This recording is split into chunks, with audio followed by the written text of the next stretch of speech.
gentlemen, once again we are back with a beautiful day and a beautiful stream. This is going to be Frontline Pro Scrims. This is going to be Group Yellow, and my name is Rita. Along with me, it's going to be Averted as a storyteller, as an amazing co-caster on the desk. So yes, we are going to enjoy the day. Averted, how are you and how is your day going on, man? Well, to be starting off, thanks a lot for the very warm welcome. And well, to be predicting, my day was quite amazing, and now it's going to be more amazing because, as like I'm with you, especially one of my great friend and one of the great co-casters like I have like from a very long time, and especially having a look at the stream as well, and you know the slot list, especially the players.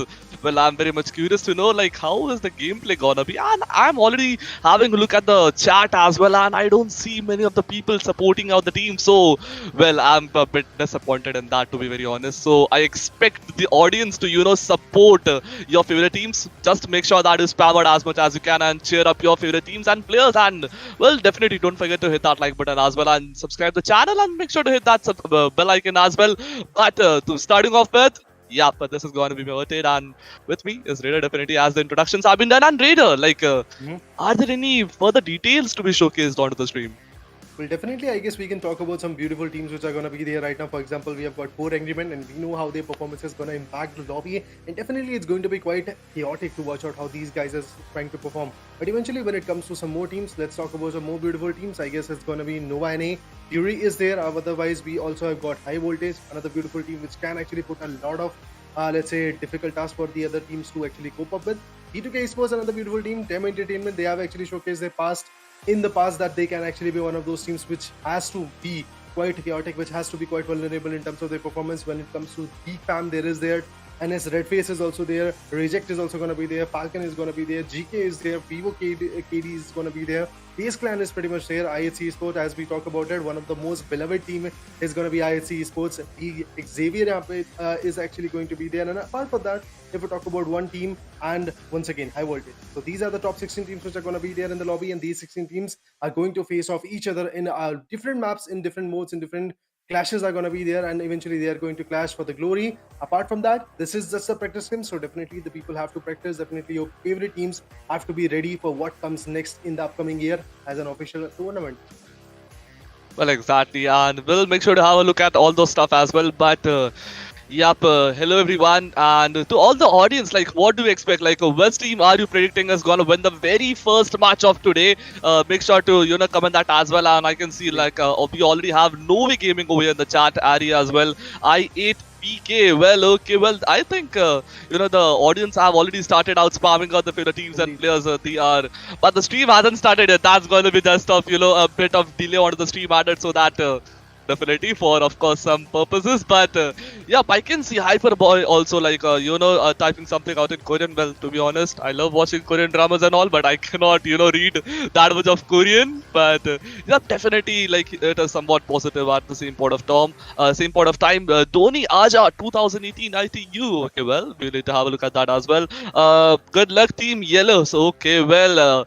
The wishes have been already given out to the players. The audience is, very much excited as well. But just how much curious and excited we are. Same goes over here for the audience as well. They are much more eager to know that who is gonna get a good start over here. And especially talking about the start.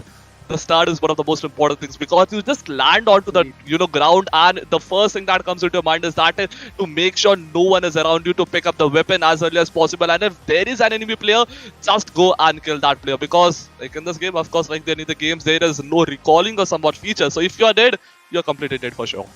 Well, see, the thing is that this is a survival-based gameplay. You have to survive till the last. You have to become the team which is going to lift up the chicken dinner. And apart from that, it's not going to be an easy task because there are many variables which are going to play their odds.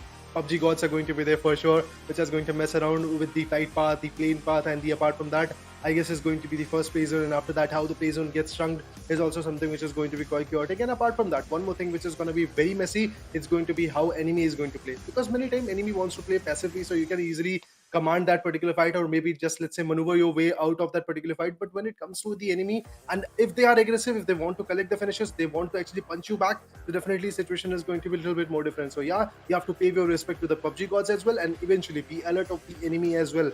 You never know how they are going to perform. You never know, are they going to stick to their main meta or something else is going to get cooked up, because this is the PUBG Pro Scrims. We all know this is Scrims. That means they are here to practice. They are here to implement some new strategies and these new strategies are unlearned, are something which is pretty much unaware by the other enemy, or should I say your team particularly. So definitely it's going to take a toll on you, and maybe you're going to get down with that particular perspective. So yeah, definitely have to be pretty much aware. These are the scrims. Price pool is not there, but definitely I guess that anticipation, that support of your family, should I say your fans, is actually going to be there. So definitely performing at an exceptional peak level is a must right now. Well, exactly. Like as you said, these are the screams. Then the players are definitely gonna try and implement their new strategies, their new ideologies, and they believe like if one player says like, okay, let's the enemy team is sitting at one place, let's do something else, and let's try something new. So the team would also be eager to know, okay, let's try this. Like we don't have anything to lose over here. Like it's just a scrim, and there's no prize pool on the mark. No prize pool onto the line, so that like if you lose, you're gonna regret that. Of course, if you're gonna die, you're just gonna die. There's nothing to worry about. So the players are definitely gonna try much more things, and we are gonna definitely be curious to know like what are those different strategies, because I have seen the players trying out to many new weird things. Like you won't actually believe me, the players just come up with such great ideas. Like Indeed, man. I don't know, like they just push randomly and like it turns out to be something else. Like okay, like I didn't even expect that, bro. Like at least see, we have been casting from a very long time. Like of course you also have been casting like for 3 to 4 years minimum, bare minimum. I've also been doing that for like at least 3 to 4 years on to the minimum. I mean, the audience, talking of the audience, they are also having a look at the game like before, like like it has already been like somewhat 3 to 4 years only. They also know much more things. They are also a player at one point of time. They know that what the players are expected to do, they can even predict a bit. But in scrims, the players don't go accordingly, and this is a very much but this creates a bit difficult situation for the enemy team, because they are also like curious to know what is the enemy team gonna do and how are we supposed to react onto that point. And your reaction is one of the most important things. So as much as curious and excited the players are, the audience are, same goes away for us. But as I can see, we have not even hit the milestone of, or you can say the goal of 100 likes. So well, audience, I am a very goal setter, you can say that. So well, just a simple goal of 100 likes. I'm sure that you guys will make it happen as soon as possible. So just let's at least hit a 100 milestone first, and then we'll gradually increase the number of like goals. Yeah, indeed, definitely guys, go for it, and eventually make sure to like the stream, subscribe to the channel, share as much as you can, so that we can create a huge reach into this community and eventually break the threshold of this particular 200, 600, let's say 1000 particular concurrent watching. And eventually when that threshold gets broken, some new things are actually going to be there. As we saw that we had a beautiful tournament known as Frontline Showdown. Frontline Championship was pretty much there. After that, now we are conducting quite a few scrims. We are preparing our way, preparing our teams to actually take a part in another beautiful tournament, which is going to be there anytime soon by Frontline. And I know that it's going to be there for sure. And Pmgc Group L is there. You all know that eventually they are here to practice for the Pmgc. The global stage is going to be set for them as well. So definitely the competition is not going to rely down. It's going to increase bit by bit. But the people which are supporting, for example, if I talk about Action, he's supporting his own favorite team. Hyperboy is actually there. Short Sub is actually supporting T2K and HP, which represents Nepali, I guess, scenario, if I'm not wrong. They are definitely, I guess, you can support your region, you can support your favorite team. Meanwhile, don't just actually support your favorite team, you should actually support other teams as well, because those are the teams which are making your team stronger at the end. If they are not doing the right competition, your team is not going to increase, your team is not going to evolve in terms of your gameplay, to be precise. So definitely evolution is the key to success right now, and the people which are performing like the way they were performing in past 2 years, they are not in the scene right now anymore. Some new strategies have to be cooked up, and by saying the new strategies, we have got the first ever match already getting started for the day right now, and the flight path is coming from the Novo Reply region. It is crossing over to the Gatka region, and definitely a beautiful diagonal flight path is coming up, where the southern region is not that favored, to be honest. But if we talk about the northern region, well, it is pretty much on the northern corner. The flight path is pretty much in the southern corner. People who want to jump in the 17, Stalber or Yasnaya Polyana, Kameshki regions, I believe, they have to glide and eventually get some good vehicles so that they can reach out to that particular location. Well, exactly, and we'll definitely have make sure to look at the number of drops, the number of initial clashes that we are going to see in the very early stages of this particular match. And multiple teams, as we can already see, are preferring multiple different drop locations. But having a look at, okay, well, just look, one of the teams dropped at Nova Reploy. One of the teams is heading over there to, if I'm not wrong, they're heading to Lipovka, but they have somewhat taken a particular drop at Milta Power, and exactly as I said, they are gonna prefer the vehicle for the longer rotations. And yep, as I can see, Noah has already picked up vehicle as well, and he is definitely gonna go. Meanwhile, poaching is also one of the areas where multiple players are having a drop. But just a look at that very first circle. The circle is definitely a beautiful one to have a look at, and well, the players who are actually heading to the northern side, or you can say that the northern western sides of the map, are currently gone a bit of a difficult situation to enter the areas, or you can say that enter the circle. And the team, well, the only and only team that is completely inside the circle is gonna be the one who have already dropped at no reply and already begun with their drop. With the lootings as well, but I guess some of the teams which have already dropped outside the circle are also heading somewhat inside the circle to, not take any risk during the very early phases. Well, definitely in the early phases, you don't have to take a lot of risk. Eventually, you have to be pretty much safe and get some good loots. And after that, you can be chaotic. You can be there in the lobby and create some menace and eventually gather some frags right now. But if I talk about the play zone, well, that's absolutely sweet. Look at that. But initially, if I talk about the first blood, it comes from Team FNT's Riggs. That was absolutely amazing.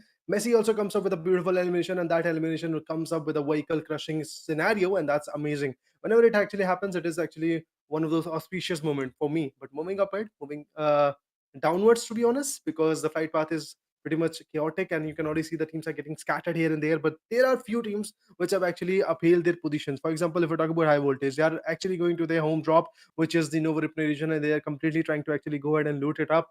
Meanwhile, if we talk about teams like GEEK, well, they are actually holding the military base, should I say, bridge region, and definitely they are working their way through that. But if I talk about Team IHC, well, there we go. BMX Green has been taken down. VK's Diego also gets taken down. Team IHC is actually being very narcotic right now. But if I talk about Shello, this guy has got the S12. We all know a gun with one shot can actually create a lot of damage. And there we go. The shot comes in. The shot gets connected. One people has been taken down. But other than that, there is another retaliation coming up. IHC manages to put one more down to the dust. And now it's all about Adrian, the last one standing. This guy won't be able to just deliver the fight in front of Team IHC, because we know IHC is one of those amazing chaotic teams which can easily turn the tide. So let's see how Godless, IC, Alex and Demo are going to perform right now. But apart from that, we have got one more team. A pink circle can be seen in the mini zone, and you can see that in the barnhouse area. I guess Team FAZE is actually having one of their good guys, and some more vehicle collection scenarios are going to be there so that they can actually collect the vehicle at the right time place. When the rotation comes in, they have got the vehicles. And definitely, as we all know, in the game of BGMI or any other survival based gameplay, if I talk about the battle royale gameplay type of scenario, you have to have some good vehicles. Oh, Adrian manages to put one Alex at a loss, and with this, Adrian actually announces his presence. But can he actually go for a 1v2 scenario? Well, let's see what happens. Eventually, Demo goes in for the damage. Does the damage, no doubt in that. His HP is not that great. Oh, Adrian gets finished by the IC's S1987, and the first team going down to the dust is going to be Team VK. Yep, exactly. Team VK then, somewhat able to banish themselves out, and they have been eliminated in the very early phases of this particular match in the regions of southern Jodhpur, you can see. And the team which have managed to secure beautiful 4 finishes in their account is going to be another Team IHC. And Team IHC has lost one of the players, but they have even secured 4 finishes. So that's going to be a bit good amount of trade. But this is definitely going to make an impact onto them during the very last phases of this match. But there is another team that is going to be team number 8, or you can say, okay, well, exactly, yeah, that is Team FAZE, who are holding out to the positions right now. They are just simply not going to give up this easily. And just look, IC is currently down. Demo is heading over there towards IC to give a beautiful revival option. But okay, MR5 closing in towards Godless. Godless being not trying to take out the shots and eliminate out the player. There it goes, a beautiful shot. The connection has been made by the UMP.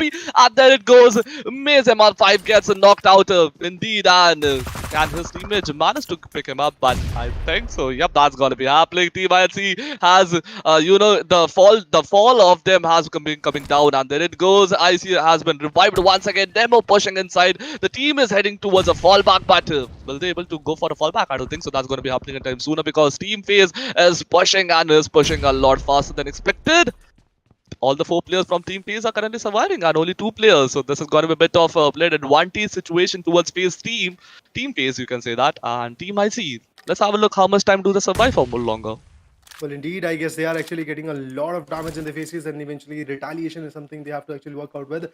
IC and Demo, both of them are pretty much vigilant right now, but when it comes to Team Phase, look at that, how quickly they are coming up, but they get spotted. Oh, minutely, I guess he is still surviving. He is actually coming up with some good blows as well, but now he knows the position of, I believe, Demo, if I'm not wrong, but IC, he has got some good smokes, he has got some good I guess areas to cover with, and eventually he has got a Coupe RG which he can use to get the rotations done and dusted. But eventually, whenever he pops out, he can be taken down, he can be traced out, because we all know that these players are more than capable to trace down you from a vehicle. They can easily burst out that particular vehicle. But oh, look at that, the spottation is done. Some sprays were there at last, some shots were also delivered, but oh, the nade actually gets down, and Demo manages to Oh. put one down from that particular nade. Meanwhile, High Voltage on the other corner is trying to pop it out, but there we go, gets spotted. Icy gets taken down. Now it's all about Demo. Can Demo turn the tides? Yes, of course he can. Goes for a spray. He's actually devouring some good members as well. But a Molly comes in. That Molotov cocktail can create a lot of menace for him. But there we go. Two good members from Team Phase has been taken down. It's all about a 1v2 type of situation coming up. Some more sprays. The peek and fire comes in. Oh, it's a 1v3 coming up. Let's see what happens. Oh. Last player is still surviving. The last guy is still moving up to the dreams. Let's see how he's going to turn the tides in his favor or not. Demo goes in, cooks the first hit kit so that he can repatch himself. We all know that the zone damage is going to be mesmerizing, but he has to be ready for this aspect. A Molly is getting cooked up, and the last man standing goes in for a 1v1, goes in for the jump shot, but fails to connect. IHC survives for another life, and now you can see that, oh, IC is not going to survive. His damage was pretty much amped up, and this is how IHC gets 8 of the blows.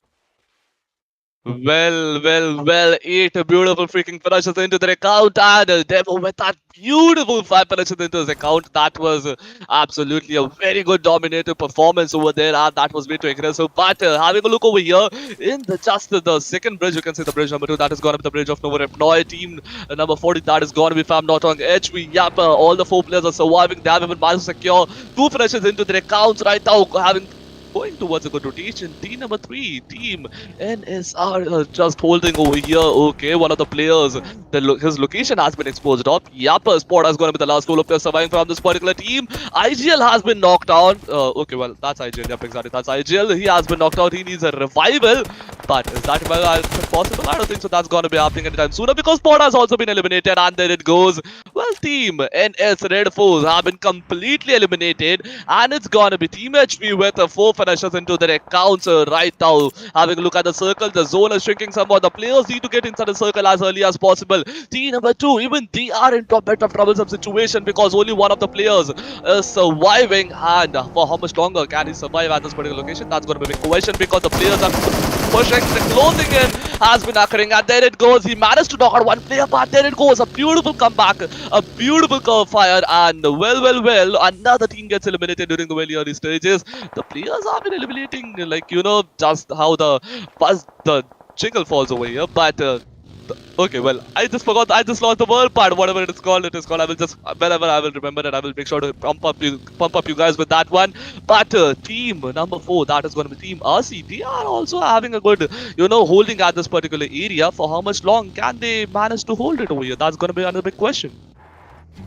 Indeed, I guess the pressure is pretty much mesmerizing right now. They have to capitalize on that particular pressure. But moving up at Team RC is coming up with some good, beautiful fraggers coming up. Well, definitely the fraggers are there, but definitely they are actually unable to connect a lot of shots right now. You can see that Divine HP is way too low. Team number 4 is just pushing forward. Team number 12 is just trying to retaliate. Let's see which team is going to bounce back in this particular situation. Definitely not going to be an easy task, but look at that. RC, Duelo also goes in for the cover, finally finds the cover. He's going to regroup with the teammate, and once that regrouping is there, done and dusted, they will be able to just, let's say, form up new strategies. But when it comes to Team Tem Entertainment, there we go, one more takedown coming up. Tem Entertainment forms out a beautiful retaliation fire, and I believe this military based zone is actually going to be quite amazing to watch out, because definitely I love the military based region. Well, the airdrop is actually taken by FG's Trigger, which is again an interesting aspect to actually go with, because when you have the airdrop, you have the level 3 West helmet and eventually a beautiful gun that is going to be get delivered by that beautiful red drop. So definitely you can take the full advantage of that aspect as well. But meanwhile, Nova Repnoy is pretty much cornered. As you can see, Team Tem Entertainment goes in with 3 frags. They are still actually trying to dominate. Remember, guys, Team High Voltage was pretty much here right now, and now the situations are turning quite bad. Well, the tables are turning. The game is turning at this particular point of time. You can see that because the circle is closing in the breathing space, or you can see the area the players are allowed to play in is gradually been decreasing out. And okay, I think Morman has spotted one player. NVQ66 is just opposite to him, particularly. Can they both spot out each other? Can they, eliminate? Who picks him? Picks up him first is gonna be the big question right now. But Jane going for that, rotation. Can he able to do that without being eliminated, without being knocked out? I don't think that's gonna be happening. And Jane knows that there are a few players waiting for him on the very opposite side of the bridge. Same goes over for the wreck. Of course, they are gonna be the players. Like they definitely know that this bridge is definitely not gonna be that easy to cross. And just look, Rick spots out Assassin, but Assassin also knows that he has been spotted. Goes for a bit of a rotation. Wait a minute. There it goes. Okay. Well, Assassin has been knocked out by Jane. That was indeed a very, very good shot. And Rig trying to eliminate out. And it's again gonna be Jane with that Scarl. And like, when is he using 6x? Yeah, of course, he is gonna be using that 6x. And Sandesh over here, he is also actually using Scarl the 6x. So I have no clue, like, why people these days, why the players these days are preferring Scarl more, Scarl with 6x more rather than the M416 with 6x. Any ideas out of that point, Raider? Well, indeed, I guess you know that in the recent updates, the damage of Scarl has been buffed up, and along with a little bit of recoil is also buffed up. So definitely, these people have to actually carry out the recoil, and when they actually know to use the AKM at the laser pinpoint precise momentum, I believe they can easily control the Scarl's recoil as well. So definitely, I guess Scarl is going to be giving them a one-up because the damage is a little bit more buffed as compared to M416. When it comes to M416, many times the gun is pretty much unable to deliver that kind of damage or fathom that kind of carnage right now. So I believe that's the main reason these people are actually trying to go for it. But eliminated is the team known as Fury. Well, Fury has been taken down. The rest remaining teams, let's see how they're going to perform. 11 teams to be precise, 38 players to be precise, are just moving forward. Some more smokes been cooked up. Look at that, how beautifully they're just being in the vehicle. But Team T2K is a rig. Okay, Legend was the guy who got popped off with a beautiful nade. And now that's not an easy task to actually cope up with. High voltage. Well, they are trying to conclude a lot of things. Time entertainment. Meanwhile, RX is trying to actually deliver quite a bit. He's in the vehicle. Oh, gets taken down by the absolutely amazing. On the other corner, he comes up with some good space. I guess the zone damage is going to be very capsizing for that guy as well. That's Vadu said, if I'm not wrong, from Team Janmara, playing for Team High Voltage. Well, the players are being eliminated at the very fast rate, and well, if this continues, I don't think that the match is going to be continuing for a much longer duration. And we are just 13 minutes and 30 seconds into this match, and the number of players left are only 36. 7 teams and 36 players are left. And Jane, with that beautiful reflex, knows that there is a player at the back, spots him and knocks him out and eliminates the whole team. But Jane coming up with another beautiful shot. So okay, manages to knock out. One player got sure it's gonna be the player, and there it goes. What is actually happening, Jane? Well, he didn't had any first aids to heal up himself, and well, Jane has been knocked out as well. Well, Sandesh, we are trying to survive, but nope, he is not able to survive as well. Like, he has been eliminated. Well, the zone is definitely gonna be, hated by multiple players because, well, they were holding out to a very good position. They had a few strong points to hold at. They even had the gun power, but what they didn't had was the number of first aids into their backpack. And well, there it goes, the zone damage as well as the players from the opposite side also pressing them out in the corner. And well, they didn't heal up themselves. They got eliminated outside the play zone, but only last 17 to 25 players are surviving into this particular match as per now, and the players are still getting eliminated. The multiple battles are happening at multiple different locations, and the players need to manage to get as many finishes as they can so that they can grab multiple points. And okay, wait a minute, Tina 5, they are just at a very good position, not even in the circle, not exactly at the center of the circle, not outside the circle. You can see that they are exactly holding on to the borders of the circle, which makes them very less prone to the enemy team and enemy players. So yep, they are into a better beneficiary position right now, but there are few teams which are holding for them, like who are waiting for them inside the circle. Yep, that is gonna be Team 4. Team RC is gonna be the player who are like, okay, you guys are welcome into the circle, but as you pop in, we are gonna knock you out. And there it goes. Team 12 spots are Team 1 trying to eliminate out all the players. Can they manage to do that is gonna be the big question right now. But well, team number 1 is also inside the circle. Same goes for team number 12. But team number 6 from the backside, they are pushing in. And they need to get inside the circle or else they are going to be eliminated by the play zone. Well, indeed, I believe the play zone is something which is easily going to create a lot of ruckus for these guys. So definitely coping up with that play zone is going to be a very tough task for this particular team. But moving apart, let's see how they're going to actually do that. And meanwhile, when it comes to the zone, I guess it is going to punch them in a very different way. So I hope that they come, the carnage is going to be there. But there we go. Novas manages to take one down from Team FG, and that's a bad one for Trigger. Well, definitely Trigger is actually going to go down. That's interesting. Another beautiful takedown coming up in the lobby. Moving up ahead, if we talk about team number 15, that's going to be one of those delivered Nova NA. They are actually being very precise in terms of the damage that they're giving. Well, their players are not actually at a loss right now, but there we go. Another beautiful takedown. That's amazing. VIVO, one more player. That's amazing, man. The way he's performing, the way he's actually coming up with some good words is absolutely mesmerizing. On the other corner, when it comes to Asaki, he's actually trying to move up the anticipation, move up the carnage, move up the fights which are going to be there. And on the other corner, when it matters a lot, I believe a team Nova is actually doing a very decent job. Apart from that, the other guy that was on the last corner, he peaks, he loses. That's how Team Furious Camino is going to go down to this. Well, Team D Xaviers, like they are actually holding on to the positions quite good as compared to the other teams. Like, well, they are exactly out of the border of the circle. You can see that, like a bit inside into the circle, but they are at a position where multiple teams would die to get the positions at, and they have even managed to secure 5 finishes. So they are holding quite good. They are into the top 5 with 5 finishes and 3 players. So they are into a great condition as per now. But Falcon Yusuf is utilizing all the grenades that he has into his backpack, trying to eliminate out the players from Team RC. Can he manage to do that? I don't think so. That's going to be happening because the players of Team RC are holding out the positions at quite a bit of distance, and Yusuf trying to eliminate out all the players by the grenade, and if he wants to do that, he needs to push himself a bit ahead, like as per the tradition that I saw earlier. But Frankie from backside from this particular sniper tower trying to eliminate out all the players, going with that beautiful M4 and 4x combination, which is going to be one of the most stable combinations that I've ever seen. And there it goes, another circle jumps in, the 5th circle is arriving, and well, last 5 seconds and the 5th circle is gonna be right before our eyes. But who are the players that are gonna push themselves towards the 6th circle, who are gonna survive this 5th circle? That is gonna be the big question. And there it goes, the zone shrink has been done. The players now would need to get inside the circle as early as possible, or else in the 40 seconds, yup, the players are going to be eliminated by the play zone, because the zone damage of the 5th circle is gonna be way high when compared to the earlier circles. And there it goes, the circle is actually favoring much open patches compared to the compounds of what the teams or players were holding. And just look, well, only one solo player survived from team number 5, Yusuf. Well, there it goes, comes for the revival of his particular teammate. Barely managed to, pick his teammate off, but can he manage to revive him? That's gonna be a question. I don't think so. Like, it's the proper time for revival. Yep, there it goes, punching himself with some bandages, and he needs to move now and move as early as possible, or else it's gonna be quite late for him to survive. Well, indeed, when you want to survive, you have to actually do a beautiful job of, let's say, creating a deception and eventually making some way out of that particular fight. But I don't think so.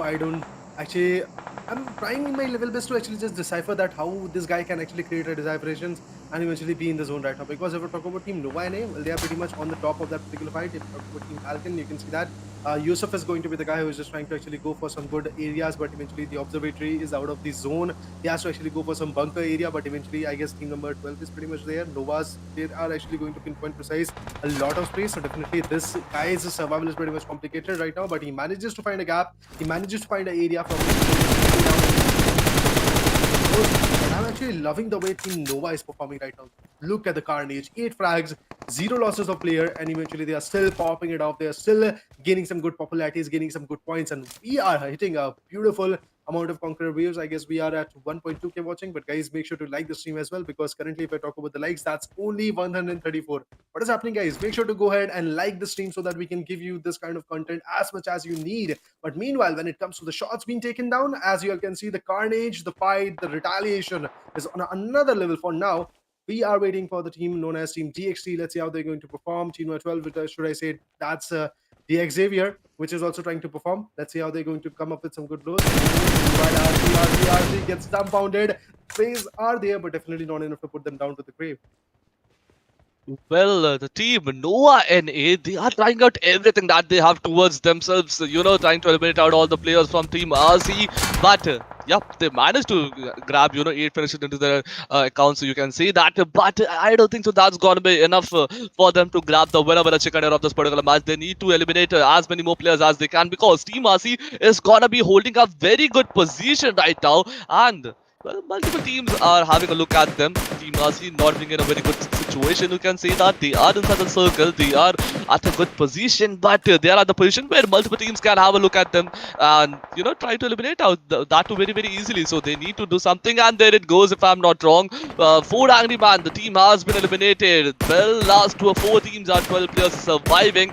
There it goes. Okay, one of players spotted from Team RC, and there it goes. It was very close. The Scarlet the Scarlet with 6x is doing its job very much prettily.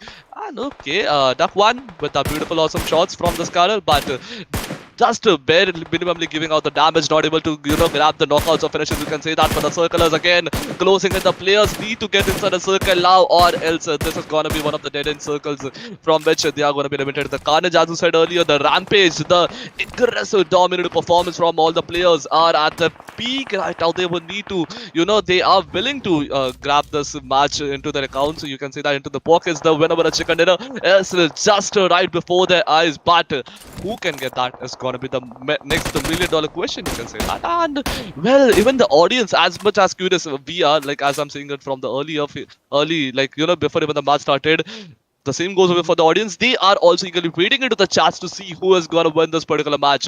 Is that gonna be Team 15 which is surviving? Is that gonna be Team 4? That is gonna be Team Reject, you can say that. Team 12, that is Team Xaviers. They are holding to the positions, not giving up this easily. But let's see what happens. The circle is closing, the players are moving in, the fight is about to be onto the top level. Indeed, I guess the carnage is something which we all want to see, that how they're going to fathom it out and eventually how they're going to deal with the fight. Well, I'm rooting for Team Nova NA right now that they're going to get the chicken dinner, but let's see what happens eventually. Is it going to be some other team which is going to devour them, or is it going to be some other player who is going to just turn the tides for Team Nova NA? But meanwhile, when it comes to Yusuf for Team Falcon, he has to rotate. He is actually the damage is way too high. Look at that. The guy was going in the reverse. Gets taken down with a beautiful spray. The headshots, the body shots were there pretty much. And this guy, known as Zeus, he manages to just deliver a beautiful elimination. They are in the top 3 right now. They've got 3 frags. Altogether, if we talk about that particular team, Team 12 has got 7 frags, but that particular single guy was actually having 3 frags on his own. But moving up ahead, if we talk about Divine, the last man standing of this particular team, because the other guy is pretty much knocked out, and I don't think that revival is going to be an easy task. But TXT Lucy gets taken down. RC Duel also gets finished off. A lot of people are actually getting decimated, and this is the moment where Team Nova NA can easily fly and get this winner chicken in the favor. You can already see how beautifully the nades are actually creating a lot of damage, how this punching down scenario is going to be quite tough for them. RC Divine can easily actually, let's say, get a lot of output from this particular fight, but the nades are there, the throwables are there. Let's see how it's going to impact. Well, definitely the splash damages are coming up. Meanwhile, if we talk about Nini, he's also trying to do some good and beautiful nades, but let's see how his nade is going to impact. Oh, the HP pick is actually having is very low. But the other guy goes in with PMG45, fails to connect any shot, and now he's gonna go down. That's for sure. He has been taken down. Another loss for Team Nova NA, but more and more nades are getting cooked up, as you can see. The mollies are there. I don't know what happened to DXT's Nini, if I'm not wrong. He went out in the molly of his own teammate, and he has been taken out. Another nade goes in. Let's see how the nade is going to get impacted. Some more shots are being delivered by Freaky. Well, that guy is just trying to uphold a lot of things. As you all can see, the pressure is mesmerizing. Still, the people are just trying to gain and fathom the energy to just pull up the fight in their favor. Meanwhile, if we talk about RC's Divine, he's being very sneaky. He's just sitting in that small watchtower, waiting for his own time period when the shots might actually be in his favor. Well, exactly, and just have a look at that. Players, they are, as you said, like everyone is trying to get into the circle as early as possible. They are trying to eliminate out the players and grab a good position, but is that going to be happening? Is that going to be that easy? That is the big question. I don't think so. The players would manage to do that this easily if it was that. Even we, the casters, would have been done it. But let's have a look. I am even having a look at the chat as well. And well, chat, I'm going to respond to just a better format. But last 3 teams and 7 players are surviving. Frankie with that info 16 into his hands. And well, I just saw a player. I just didn't actually had the time to look at the name. But it was actually carrying DBS if I'm not wrong. And And okay, there it goes. Team number 12 not into a good position right now. Well, there it goes. Nimik has spotted team number 4. Yeah, but Divine is going to be the player who has been spotted out. He's going to be the last solo player surviving from his particular team. Team RC's all the responsibilities are on to just one particular player. That is going to be Divine. Team number 12 with 3 strong players. One is inside the circle, 2 are outside the circle, and team number 15, the 2 players from team number, okay, the 3 players from team number 15, that is going to be Noah if I'm not wrong. Well, they are also surviving and they are quite inside the circle at a very good position, but QC 66 has been spotted out. He has been given out a good amount of damage. He needs to now push. The last first stage are being punched in. How long can he survive for? Is gonna be the question once again arising. There are multiple questions arising from my side. I know that, but definitely the whole match is being questioned out right now. Who is gonna grab this particular winner with a chicken dinner? Is that gonna be Team Envy? Is that gonna be Team Xavier, or is that gonna be Team RC? Let's have a look at that. QC 66 spotted Nimi trying to grab him off with some shots, but is not able to do that. Frankie coming up with a beautiful flank from the very right hand side of this guy, but there is also another teammate of him who is like, okay, bro, you just stay inside. I'm just covering up from this particular side. Both the players are, at one side of the circle, and QC66 just holding inside the circle at the very center, trying to grab as many finishes and clear out the path for them. The path to the winner chicken dinner. But audience, what do you think? Is it India casters MX3? Yep, we casters are from India. It's gonna be Raider and Averted B, and we'll be coming to the caster desk very, very shortly. But the last 2 teams, yep, Team RC has been eliminated. Let's see. I think it's gonna be, if I'm not wrong, Team. Yep, okay, I think so. It's gonna be team number 12, Xaviers, who are gonna win this match. But what do you think, Raider? Well, I'm once again going to call out Nova on this one. I believe Nova is going to win this one because they have got the anticipation, they've got the manpower, they can easily back this victory in their favor. They've got the upper edges in their favor as well. On the back foot, I guess the other guy from Team Nova NA was taken down pretty much. But when it comes to the other guy, Hasaki, he can easily turn the tides quite a bit. The nades are coming up, the throwables are being delivered quite a bit. So let's see where he's going to be. Oh, Asaki gets connected quite a bit. The damage is there, no doubt in that. But MG3 has been pooped up, and there we go. The damage comes in. NBC's Q6 manages to put one down. Another spray comes in. 2C is actually very at angle, and just like that, the fight is pretty much over. And there we go. Just like that, the gun game is pretty much done and dusted. The winner chicken dinner comes in the hands of Team, which we call as Nova NA, and this is how the carnage is going to set forth. This is what we call the damage being done and dusted. They went in, they dove in, and eventually dug the fight in their favor. That was absolutely amazing. I mean, I'm not actually going to criticize Team DX Xavier. They didn't have the zone, they didn't have the upper edge, and that is why I guess they were pretty much at the setback angle. But definitely they did a beautiful job of actually acquiring a lot of let's say finish points, a lot of damage being dealt. Nova NA was actually on the verge of getting decimated. Look at the HP of Nova NA, it was pretty much very low, and I guess if the situations would have been a little bit more favorable for Team DX Xavier, they would have easily coped up and just, let's say, gather the chicken dinner and run away from that particular fight. But eventually Nova NA did the part. They had the chicken dinner. They had, I guess, if I'm not wrong, 3-man power. The other guy was pretty much knocked out, but he might have been risen after this winner chicken dinner screen came in, because we all know the knocked out player gets up once again. They are also going to just, let's say, get the joy of that particular fight. But Nova did a beautiful job of actually acquiring that whole area. They were actually quite decimating. They had 8 kills, if I'm not wrong, in the 5th zone, and they had the 4-man power. But after that, DX Xavier's one good guy was able to put one down to the rest. If I talk about RC, Team of 4, should I say, they were also trying their best to deliver some good points, but eventually they failed to do so. Meanwhile, coming to the chat, if I talk about you guys eventually 1600 live watching, that's amazing, but you guys are not liking the stream. I don't know what is happening, but guys, make sure to go ahead, like the stream as much as you can. If there is any issue, make sure to actually contact us, or you can contact Frontline on their Instagram handle as well. Make sure to criticize, make sure to give us the output so that we can actually come up with some good improvements. But meanwhile, when it comes to the highlights, you can already check out that what happened in the starting phases.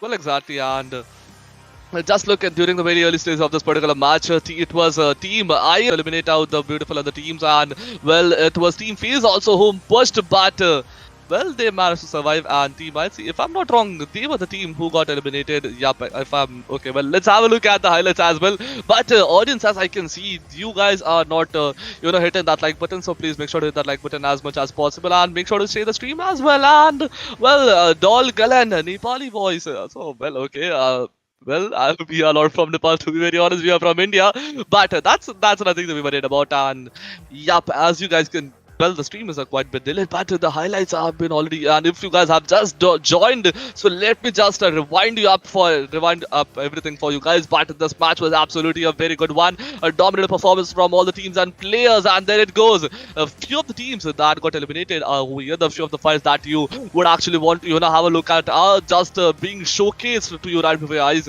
And especially this one also, the fight near the Nova Deploy Bridge, it was absolutely indeed a beautiful one. Team T2K tried everything that they could, but they were not able to grab a good position into their accounts, and well, they got eliminated. I can say that without being into that top 5 as per the first match. We will have a look at the second, third, fourth and fifth match as well, but well, if I'm not wrong, yep, exactly. It was a team RC who managed to escape and make a good position for themselves. They managed to get into the top 3 list, but just see how beautifully Sandesh was trying, but he was also being spotted out. He was shot. The shot was taken and he was eliminated. But just look at Team 15, Team Nova. Did every other team tried to eliminate out that particular team, but they were not able to.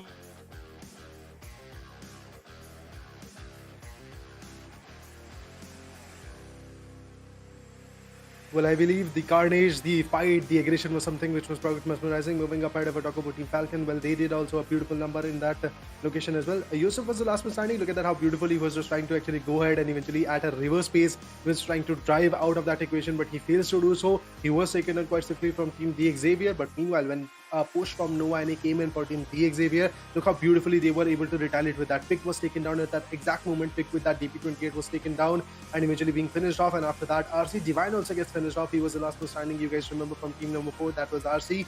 And finally, after that decimation, after that retaliation fire, I believe the fight was pretty much out of their hand. Meanwhile, when it came to some more space, I guess those space were quite deadly. The damage was pretty much auspicious. The fight was pretty much amazing. But moving up, the team which got the winner chicken dinner is going to be Nova NA, and they had a chicken dinner with 15 flags. That means the total points that they are going to get is going to be 30, and eventually the rank is for sure going to be 1, because right now this was the first match and they bagged it out in their hand.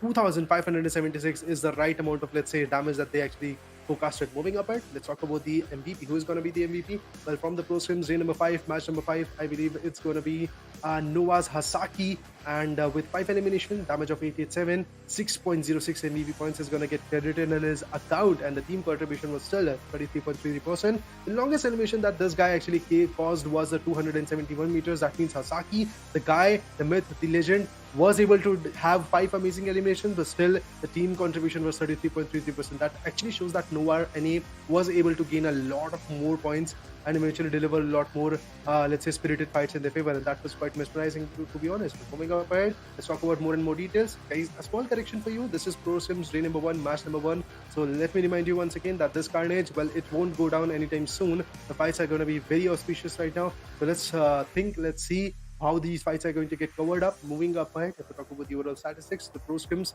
58 eliminations were there, 7,610 is the right amount of total healing which was delivered. Apart from that, 59 total knockouts were also delivered, 130 throwables were used, 4 airdrops were there, 15 headshots were delivered, and eventually when it came to the total rescues, it was 18, and Nova's QC66 was the guy who had approximately 300 meters of a close, let's say, combat, and eventually the longest elimination is in his favor right now, and that's amazing on its own.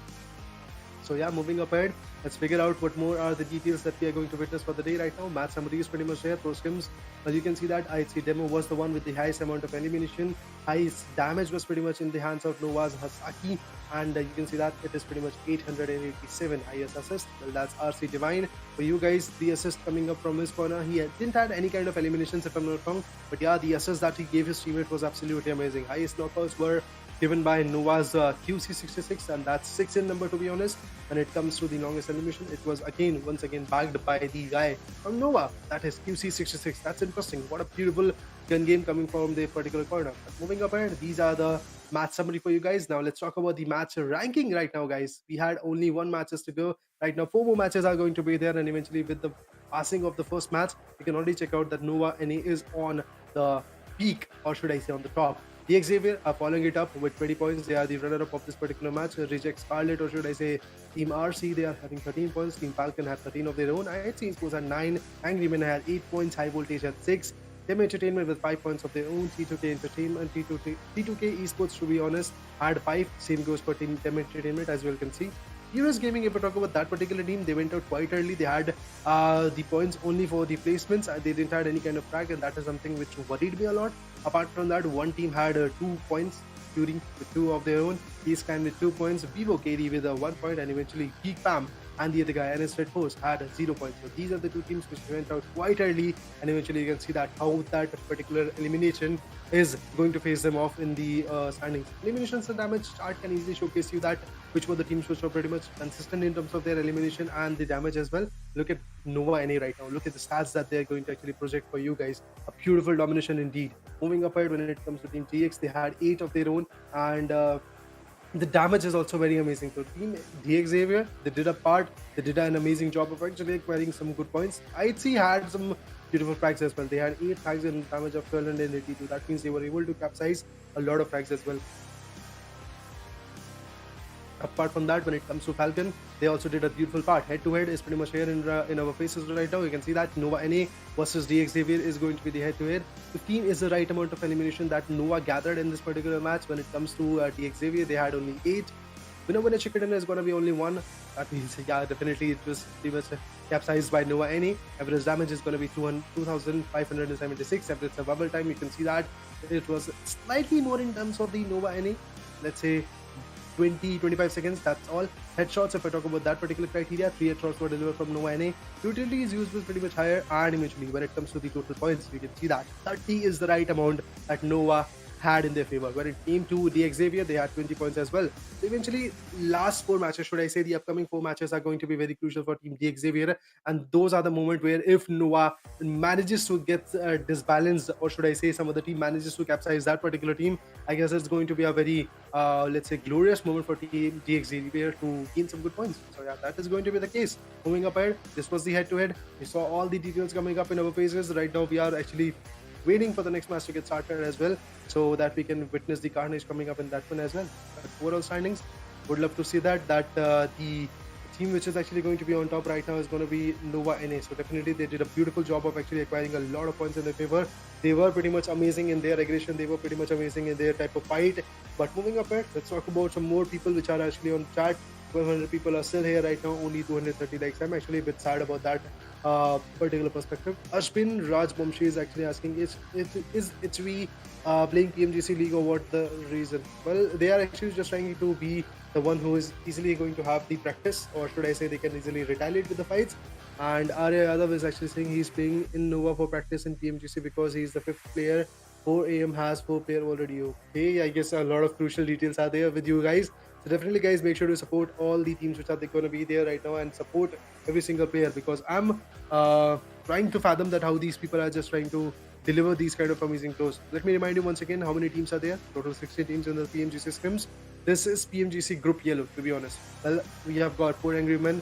GEEK is there, REDFORCE is there, Reject is going to be there, FALCON is there, GEEKAY is going to be there, VIVO KD is going to be there, FAZE Clan is there, T2K Esports is there, Team Entertainment is there, IHC Esports is going to be there, Xavier is there, one team is there right now, High Voltage is there, Nova NA is also there, and at the last, we've got Fury.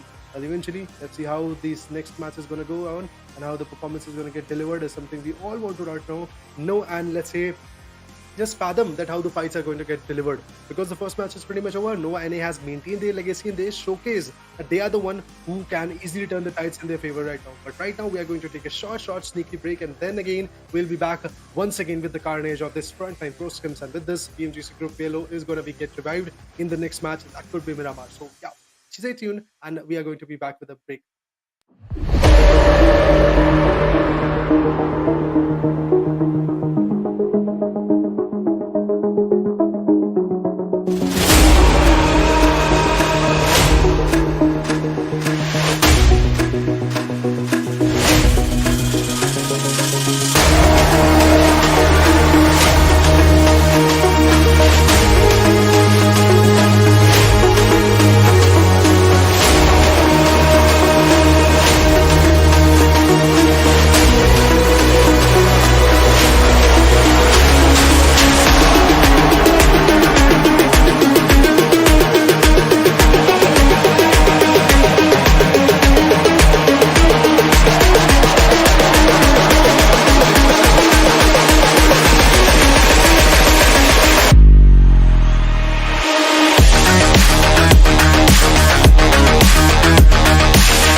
welcome back once again, guys. We are back with a short sneaky break, and eventually we are going to once again enjoy the second match for the day.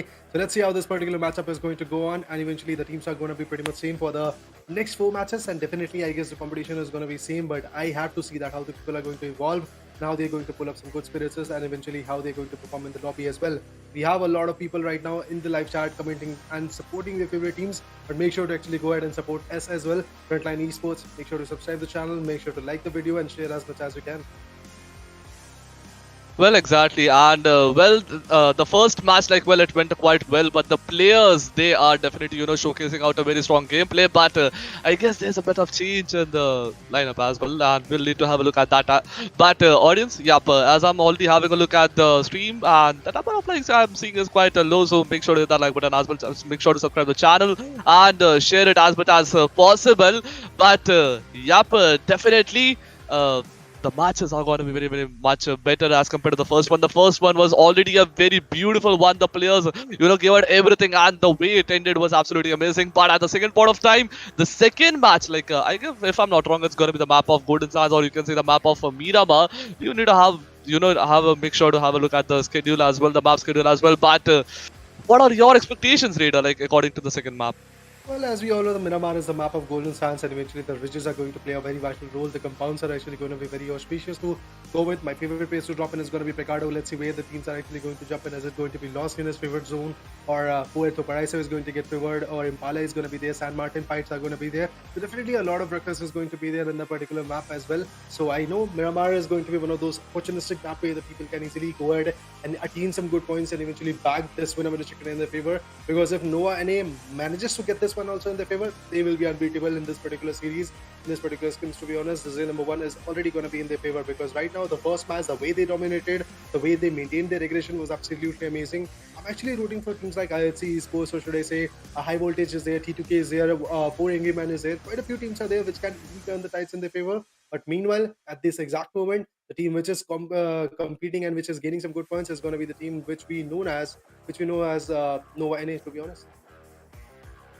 Exactly, we need to have a look at that as talking about the gameplays of the players. Okay, well, there we go. Before that, the flight path has already popped up right before to us, and well, the flight path is definitely going to be one of the most beautiful things that I'm witnessing right now. It has started from all the way down from Los Angeles, ending right ahead of El Azhar over there, and well, there it goes. The players are definitely going to be, jumping out of various different locations. We need to see what are the drop clashes that we're going to witness in the very first match. Which team is going to be eliminated at a very early stage, and which team is going to survive to the very end and grab that beautiful chicken dinner. Let's see what happens.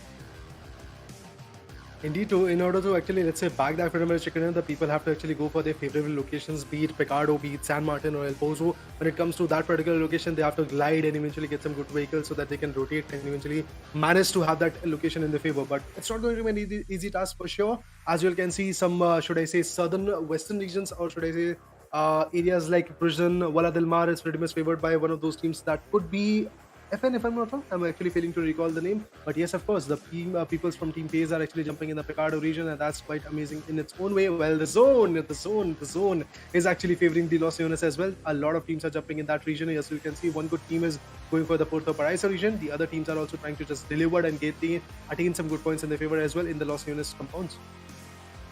Well, exactly, and well, the first circle is also definitely a beautiful one. The southern eastern circle that we're witnessing in the last match, also we are witnessed a southern eastern circle, and well, the players are, currently the majority of the teams and players are inside the circle, and Torre Blanca is going to be the region where multiple teams we are witnessing, and Lazaro is also a region where, well, almost at one point of place, one team is at the western parts of El Azhar, and okay, I guess it's only going to be the one player from the top team who is currently at El Azhar, but rest and Los Angeles also we can see one team, and few of the players of that particular team have shifted to present as well, but the majority of the teams and players are at the regions of the biggest city in the particular game, or you can say the biggest city of this map, that is going to be Los Leones. And Well, which teams are gonna be engaging themselves? That's gonna be a thing to have a look at. Audience, what do you think? Which team is gonna be eliminated at the very early phases, and which team is gonna,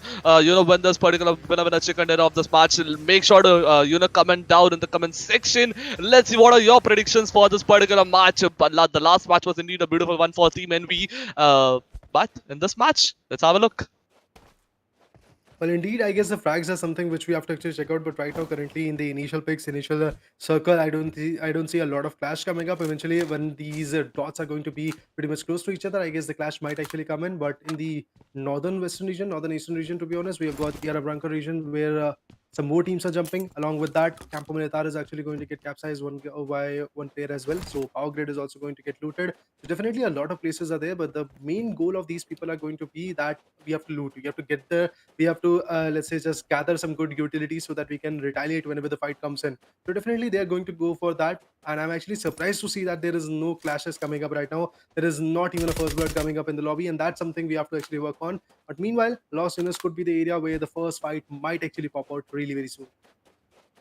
Yeah, man. I mean, when you get such sort of circle, situation doesn't be that favorable indeed for those teams who really work out towards the corner of the map. Take the side of Team Geek.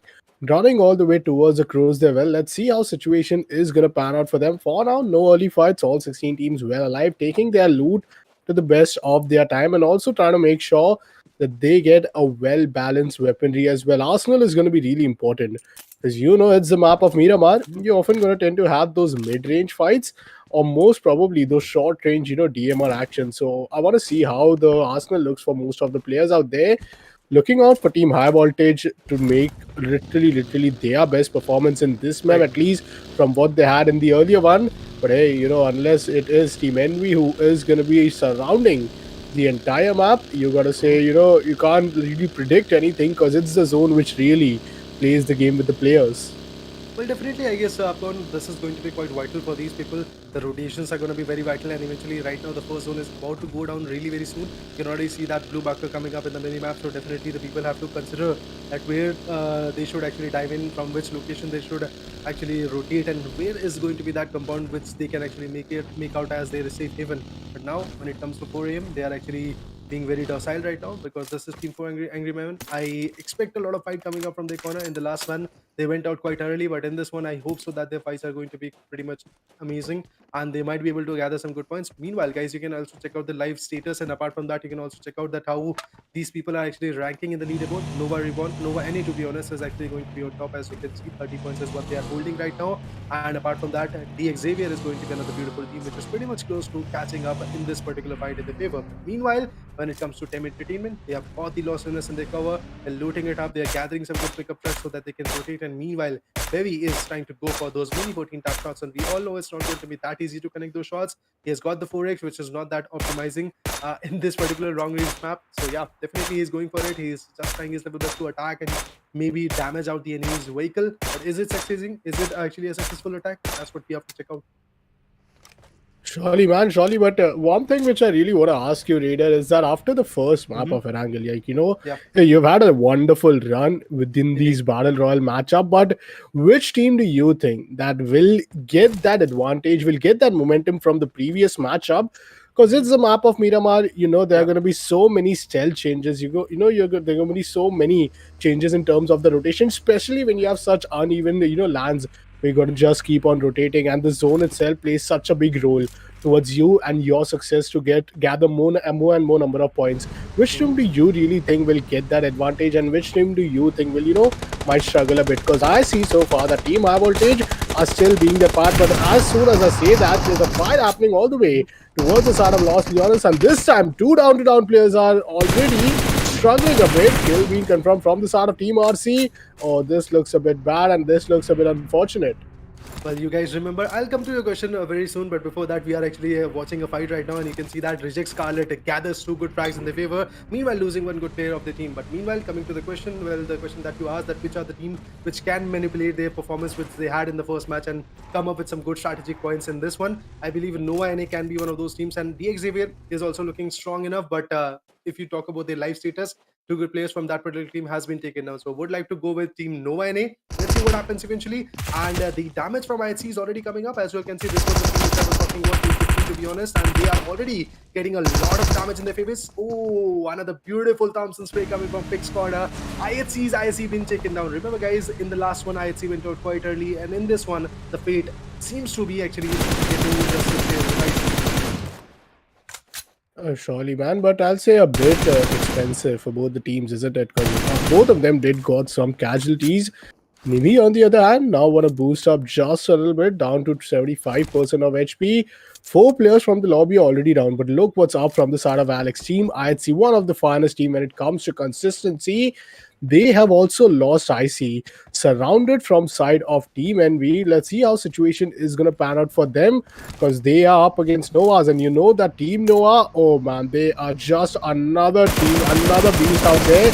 Moving in a pickup truck, this is going to be a big, red flag for them. Takes down to a very low HP, but finally Team I'd see they lose Alex and Godless.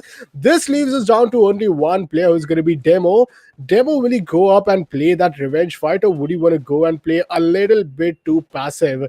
Is scouting down the side of Team 13, who is going to be rotating down with the pickup truck, but Team IHC, we'll have to see how Demo is going to play out, because IHC is really known to be consistent enough, especially when it comes to those end fights. They never take up the fight unless it's the mid fight, which happens in terms of the rotation. But now with only a mini and a M416, let's see what Team IHC is going to be up to. But on the other hand, Team Noah's, the problem isn't yet over for them, because now there's another team trying to contest and take over the area.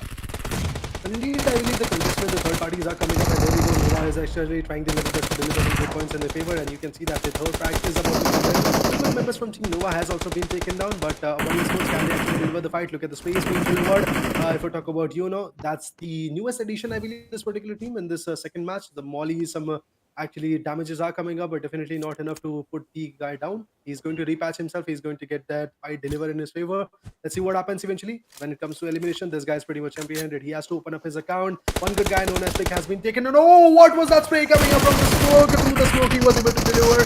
Nova is actually on the verge of getting decimated. I don't know what is happening to that particular team. We have actually seen a lot of decimation. They have already got 5 frags, but now their end is not looking that strong as well. You can see 2 good guys are being remaining in this particular fight. Entertainment, there we go, another beautiful play being delivered. One more team is actually on the verge of getting decimated. That could be Reject Scarlet, or shots are still being delivered. You can see that the damage are pretty much mesmerizing from Team Entertainment. They have got 2 frags. Meanwhile, T2K Legend gathers one from Team GEEK. Other shots is coming up. T4 Menengri are not looking that strong.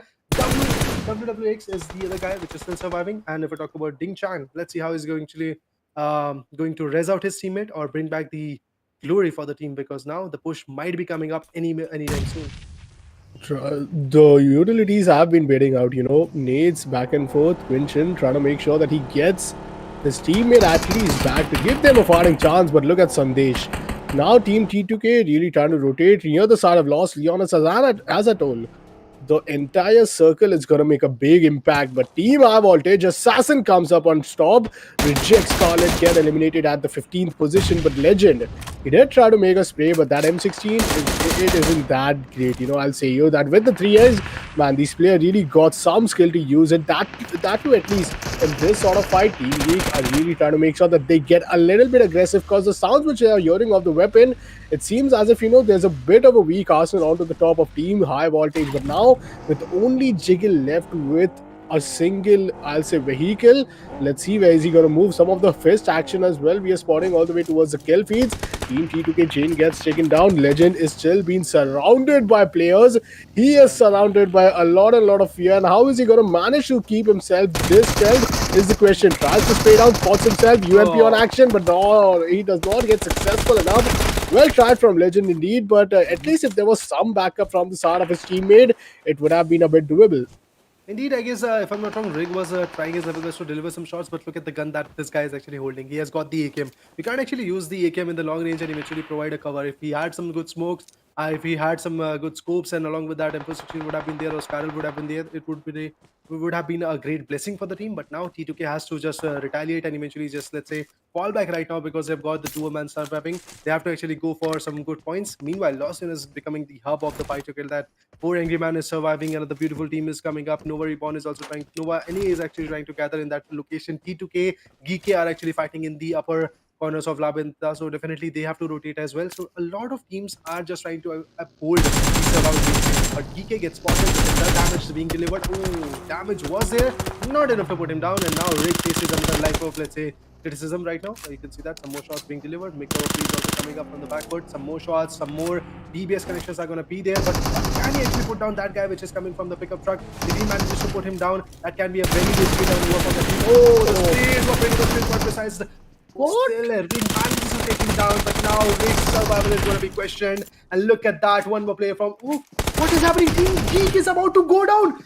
Man, just in a split second, the whole team has been decided, the whole team has been taken down, the whole team has been decimated, and this is T2K once again rising after the loss of JN Legend. For a moment, I thought that Rig and Sandesh won't be able to capsize this fight, but look at the damage they did. Look at how beautifully they were able to manipulate Team GEEKAY. GEEKAY overcommitted, and the result is in front of you right now. They are pretty much outside the lobby, and if I talk about their position in the leaderboard, 14 is the right number. Man, with only 13 teams still surviving, Los Leones is going to turn into a bloodbath, I'm telling you, because already we are seeing 3 teams being down. We are left up with 13 more teams right here. Trigo with the M24, one tap of Mini onto his armor. Trigo, all he needs is just one scope opportunity, and he is really going to put that level 3 helmet to a red level. Trigo, let's see if he spots on. Oh, it's going to be Quinn Chen who spots him first. Trigno really running out of his HP. He needs to heal up first before he comes up and peeks again towards the start of team 4am. 4am, they have 4 players, and also do they have all the 4 elimination points, which is going to be a bit helpful. But as we talk about that team, I'd see the one solo player who was surviving after losing his entire team gets turned down. The zone is going to be shrinked in. Let's see where the circle goes this time. Is it the Los Leones? Oh, yes, it is. Team 4M, Team Noah's in a very great spot. If you talk about the start of Team FAZE, well, we'll have to see how they are going to make all their way inside the circle. Because what do you prefer at this time, Raider? Is it ideal to go all the way towards a center warehouse or a building so that you predict the zone to go towards center? Or is it better to play edge to edge because, hey, it's a scrim, you would really want to push on your limits? I guess playing edge to edge is easily going to give you an upper hand, but right now when it comes to the compounded region, I guess Los Angeles is pretty much full of compounds. People can easily go ahead and rotate from the eastern corner, which is pretty much emptied. So they can easily go ahead and have some good compounds, and having some covers might be actually give them the upper ridge. They can easily go ahead and have the defensive position as well. They can attack from that location, but when you are on the edges, situations might not be that favorable for you. So I guess according to me, I would have hoped to see the people rotating from the eastern corners and eventually having some compounded regions.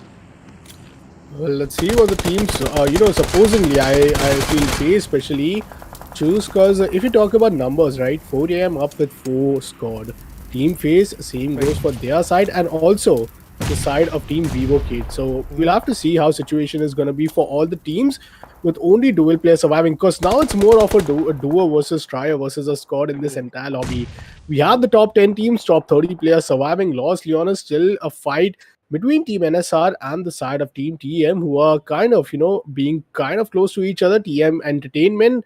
Oh, let's see who is going to be the one who will come up on top, because the loot for Team NSR, I don't find it that ideal for some reason. DBS, a UMP against all the assault rifles which Team TM Entertainment had to offer. Plus, they have a good, reach advantage. They got entire building to their cover. Oh. Outside the play zone, it's Noah QC who gets knocked down, and unfortunate for him that he nades himself as well. Okay, that's interesting. That's something interesting we have to watch out for, because Team Nova NA now remains with the last man standing. But when it comes to Team Entertainment, they are actually having a very beautiful compound in their favor. FN manages to put 1 down on 4 angry men, and there we go. A beautiful knockout is being delivered. Team Entertainment having 2 delivered. One member from that particular team, NSR, has been taken down. The second one as well. Yes, of course, a spray comes in. 4 frags for Team Entertainment. Holding that upper ridge was absolutely beautiful for that particular team. But moving up at NS Red FAZE, already out of equation. Expectations were a little bit high from my corner for Team NS Red FAZE, but right now they have been taken down. Meanwhile, when it comes to the throwables coming from Bevy's corner, fails to connect. Otherwise, this could have been very amazing to watch out. But when it comes to VK, let's see how this particular team is going to move on and how they are going to deliver the points in their favor. 4M, 4A Angry Men, to be honest. Look at that. Mini 14s are there. M4 sections are pretty much here. They are actually holding quite a few separate compounds, and that can be very risky when a push comes in.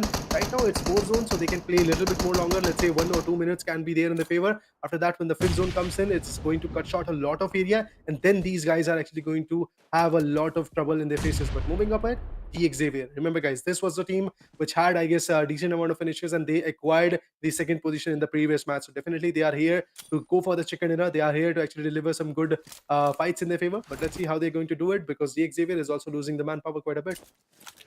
And I think at this point, even though your phone numbers do matter, but what matters the most is also how you synergize with your teammate. Exactly. Often, I think, in these end circles, you don't have that many cover to make sure that all four of your teammates are stuck together. You have to make sure that your formation kind of suits you as a backup support, as a frontline assault, and also as a sniper, or the mid-range mini 14 actions. And here we Right. go with the sniper Sandesh coming in with a crispy headshot. Now that's not easy.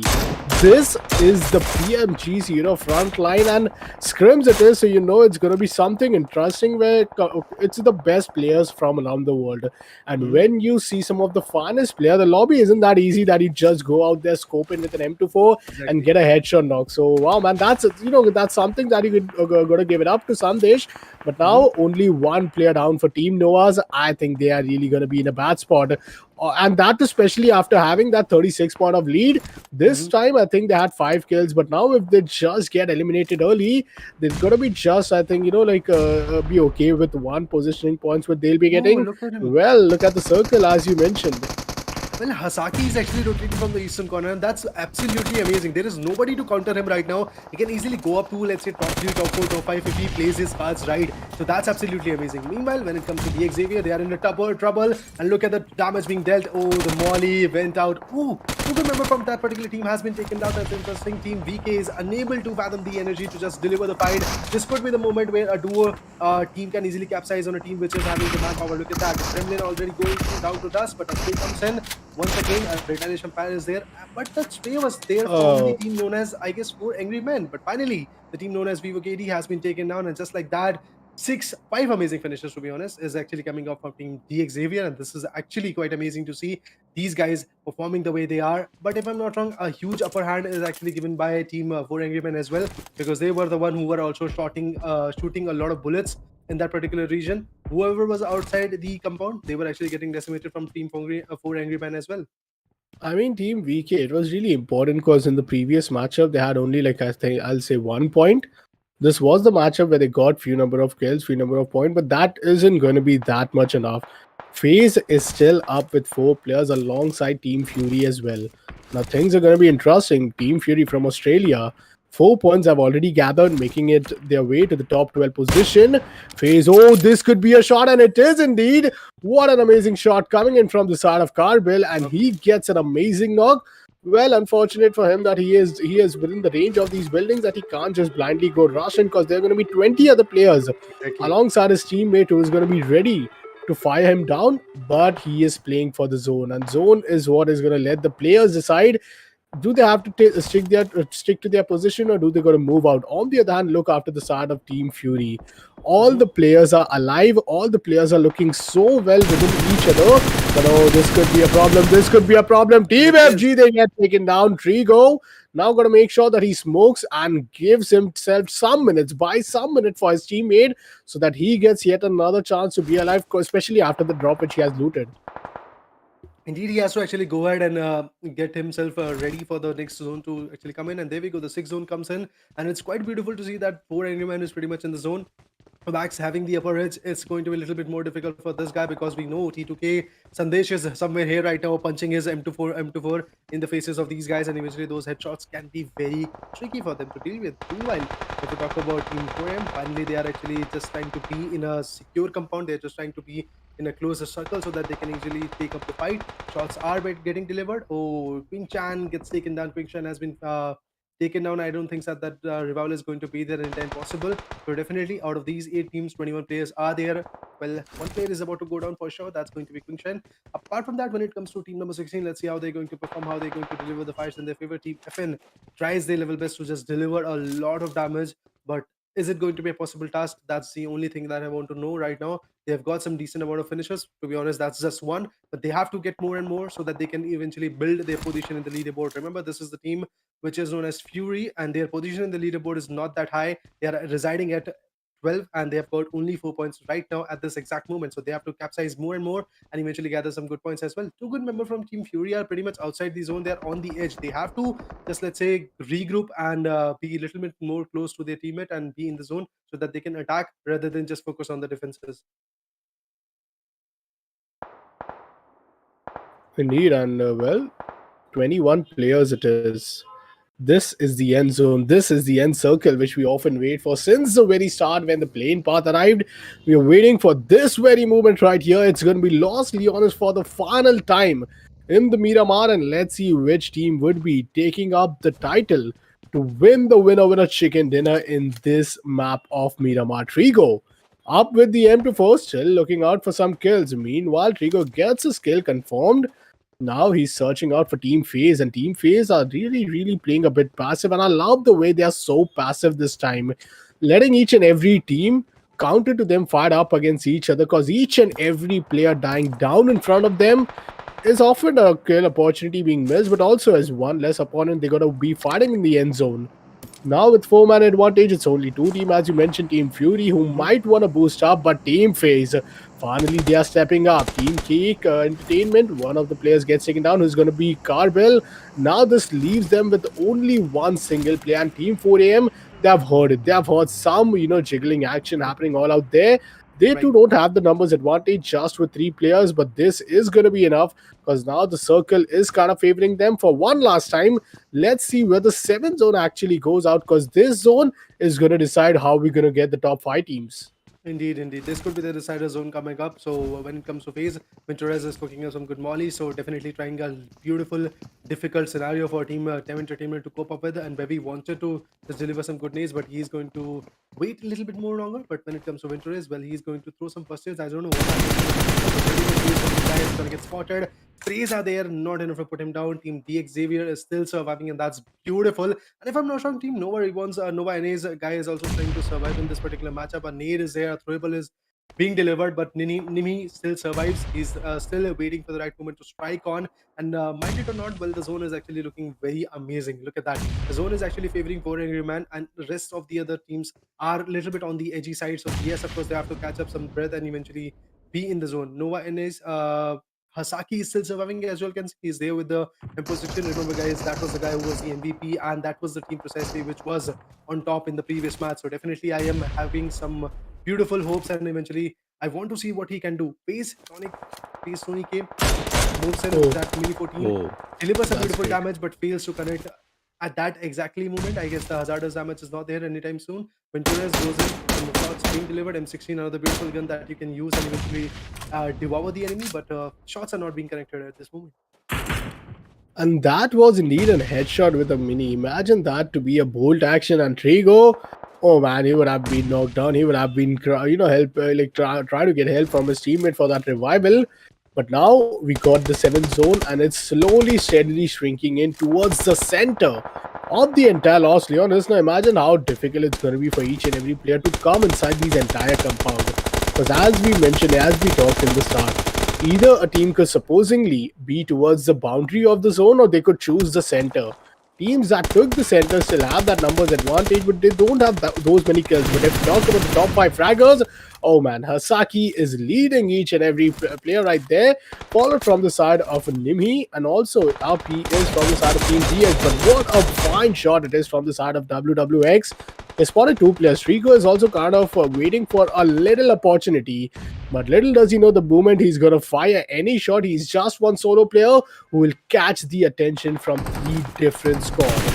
Team DX, about Team FaZe, and also the side of Team 4AM, who are just searching out, looking for some more and more kill points. Look after good Exxon. He's up with a nade, tossing it down. Let's see if the nade is cooked well, because if it is, oh, that's the end of Trigno, and that indeed is the case. Furious Gaming, they get down at the 8th position, leaving us with top 7 teams. Now, if we talk about the top 7 teams, we have most of the players from the side of Team FaZe Clan. We also have most of the players from Team 4AM. Now things are going to be interesting, because which team is it going to be who will take home the winner chicken dinner from the map of Miramar is a big question. But 4AM, oh, this is a big gamble which he's playing with his position. Indeed, it's quite a risky fight for this Oh, particular guys right now. As you can see, for him, 33 oh, Swan is yeah. actually having a very beautiful angle, but yeah, Nova Okay. Zasaki manages to actually put one down from Team FN. That's interesting. Team FaZe is actually having a lot of trouble right now, but let's see how they're going to actually deliver the fight. Some nades, some throwables are there, but definitely not enough to put them down to sleep. Some smokes are actually delivered so that they can create that out of deception and maybe just enable their teammate to rise back and eventually get that free. Wow. Oh, 4 AM's WWX manages to put a beautiful nade, and that nade impacted a lot. As you can see, that nade manages to put one down. 33 Swan is also cooking up a beautiful nade. That nade can easily turn down the tides, and there we go. Wow. Two good member from their team has been taken down. The last man standing is going to be, if I'm not wrong, Mixi. Let's see, is it going to be a possible scenario for him to survive? Some more smokes are there. 33 Swan is not done yet. He's still cooking up the nade. He's still actually about to throw a beautiful nade. Let's see how his nade is going to pop out. Well, at the last moment, he cancelled the nade. I guess he's just giving a second chance for the team. And if that second chance is there, remember, guys, they can easily turn back quite a bit. Oh, yeah, man. And then finally, the team number 16 has been taken down. Team Fury is out of equation. 4 angry men. They are surviving with 9 amazing blows. They are being a very chaotic right now. WWX manages to put one more down with a beautiful nade. Team FaZe is also receiving a lot of shot from Team Entertainment, but Nova and Ace, Asaki is still surviving it. That's beautiful. And that is some play coming out, man. What a satisfying play. It was trigger patience being used at the best of his ability, and that was indeed a squad wipe, leaving us with the top 6 teams. Now let's see how these top 6 teams are going to up against each other. Hasaki gets eliminated, so that's the end for Team Nova NA. Team TEM Entertainment is going to be up with one single player, Bevy. But Bevy, what have you done? Oh, Sandesh just gets the better of timing against him, leaving us with top 4 teams, 8 players. Team FaZe back and forth are losing players. They cannot really afford to lose the numbers advantage which they've been working since so long. Sandesh is gathering each and every kill, and all of a sudden the top 5 fraggle list is now switched down as from the side of Team T2K, and Sandesh coming up on top. Nimi still working on at the second position with 4 elimination, down with Sawan, who played a brilliant trigger patient, a brilliant trigger control. But I believe this winner chicken dinner is a very well contested play coming in from Team 4AM. Only team who could really challenge them is Sandesh, and as you can see, the winner chicken dinner brought to you by Bisco is already up, and 33% from T2K and 4 Angry Men's are already up. G Xavier and FaZe Clan up with 17%. But leave these forecasts. What do you predict, man? What do you predict? If Raider is going to win the second one? I think that the upper edge, the height advantage is pretty much there from Team 4 Angry Men, and I think delivered. Rig has been taken down, and yeah, my position is somewhere looking bleak. Let's see how their performance is going to go on. Sandesh, another guy cooking up a beautiful nade. How his nade is going to impact is another big question coming up, because the nades are something which can easily turn the tides. And you already saw 33 Swan from Team 4M, how he actually devoured a lot of players. But Sandesh cooking up some good band-aids. He has got 3 band-aids. Meanwhile, oh, WWX gets taken down. That was a game changer spray coming up. The other guy that's going to be on the back foot is actually trying to survive. Oh no, that's the timing. Team T2K. That's it for Team T2K. It could be Team FaZe gathering it all out. 1v1 comes in, and this is the case. All the predictions are in the dust right now, and it's FaZe's MR5 who comes up and eventually gathers a frag in his favor. And just like that, a beautiful winner chicken dinner for Team FaZe is going to be here anytime soon. And this was actually a much needed chicken dinner for Team FaZe. That is unbelievable. That's literally unbelievable. He could that kill coming out from the side of a knocked player.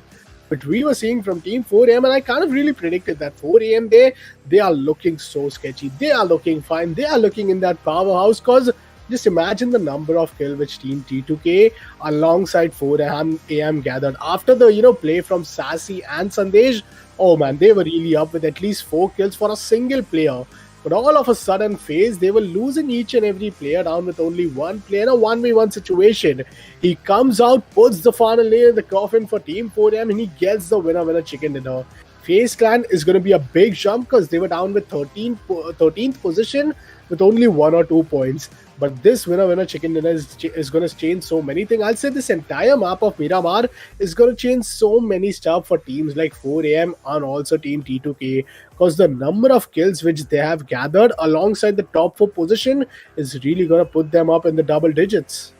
Well, definitely it's going to put them at a safer spot so that they can retaliate and get some good points in the next upcoming 3 matches, and it might actually favor them a lot. But meanwhile, I'm just waiting for those highlights to come in so that we can witness and we can see that how it happened and how it all went down. And eventually there were quite a few moments. Well, for example, if I talk about Team T2K, Rig and Sandesh, the way they retaliated Team GEEK, it was absolutely amazing.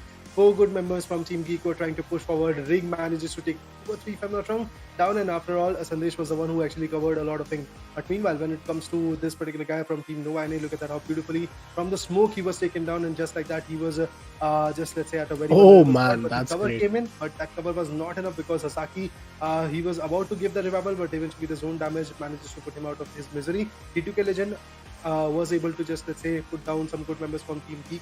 And apart from that, 4am, in the starting, I believe 4am had a lot of trouble, but eventually when they held up that particular compound, they were able to overcome every single situation that they had.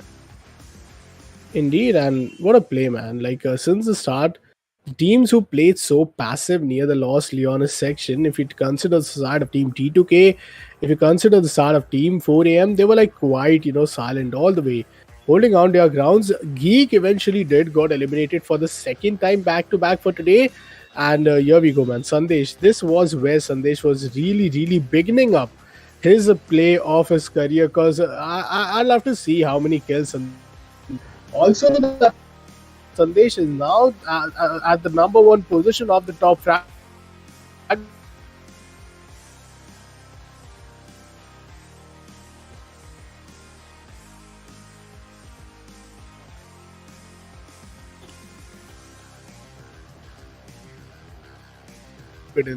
All too over, this is the play coming in from Savan, and just look at him. First, he outplayed, gave info to each and every teammate, tossing up each and every nade. Almost 3 players were knocked down, 1 got eliminated, and only 1 player who was Messi was being alive. But then finally, Mesawan came in and he got the entire kill. Up and position in the top fraggers list. Well, indeed, I guess 33 Swan did a beautiful number on that particular team, and eventually, just like that, Fury was taken out. This was a moment where Tem Entertainment gave it all out, and eventually the guy was wanting, guy tried his level best to just peek out and eventually deliver some good points, but Sandesh was there to devour the finishers, and FAZE clan was actually able to escape from that grasp. But meanwhile, when it came to 4am's WWX, he was pretty much outside the zone. He jumped in, he was trying his level best to just go to his teammate, but he fails to do so. Sandesh, meanwhile, also received a lot of shot and was taken down. After that, the zone was about to push down this particular guy, went out with the UMP45 but was unable to deliver the fight, and with this the winner chicken dinner falls in the hands of FaZe clan. Although the winner chicken dinner that we are looking up to is not that great, because you can see that only 2 eliminations were there, only 15 points from their corner in terms of the position. That means total of 17 points. That's all. Damage of 1000 was there, but definitely this situation won't help them a lot, because you can see that the ranking is at Fastec 5. Still, teams like DX Xavier or some of the teams like, let's say, 4 Angry Men are going to be on top of them. T2K is also going to lead the chart from their corner, because they had some good eliminations. Right now, Sandesh becomes the MVP of this match. 6 elimination is there, 5.44 is going to be the MVP points. Damage is of 787. 60% contribution for the team is done by this particular guy. That means total 10 kills were there from Team T2K. And apart from that, the longest elimination was 107 meter. But that's good enough, because the fights were pretty much compounded in the Los Leones region. And in the compound-based fights, I guess 107 meters is a definite enough task. And we also remember that this was the guy with that M24 who managed to wipe out one good guy from the lobby.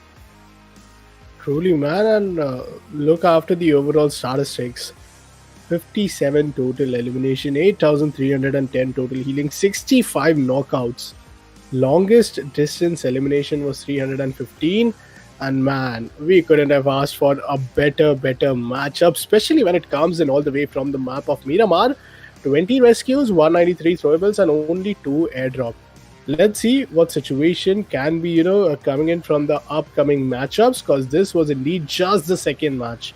We still have 3 more matchups remaining, and man, it's going to be interesting, because I'm really excited to see what more do we have left to see from each and every team, because still now only 2 teams have really came up and won the winner chicken dinner, especially the second matchup, which was such an interesting end movement, turn of twist when it came in from the FaZe clan.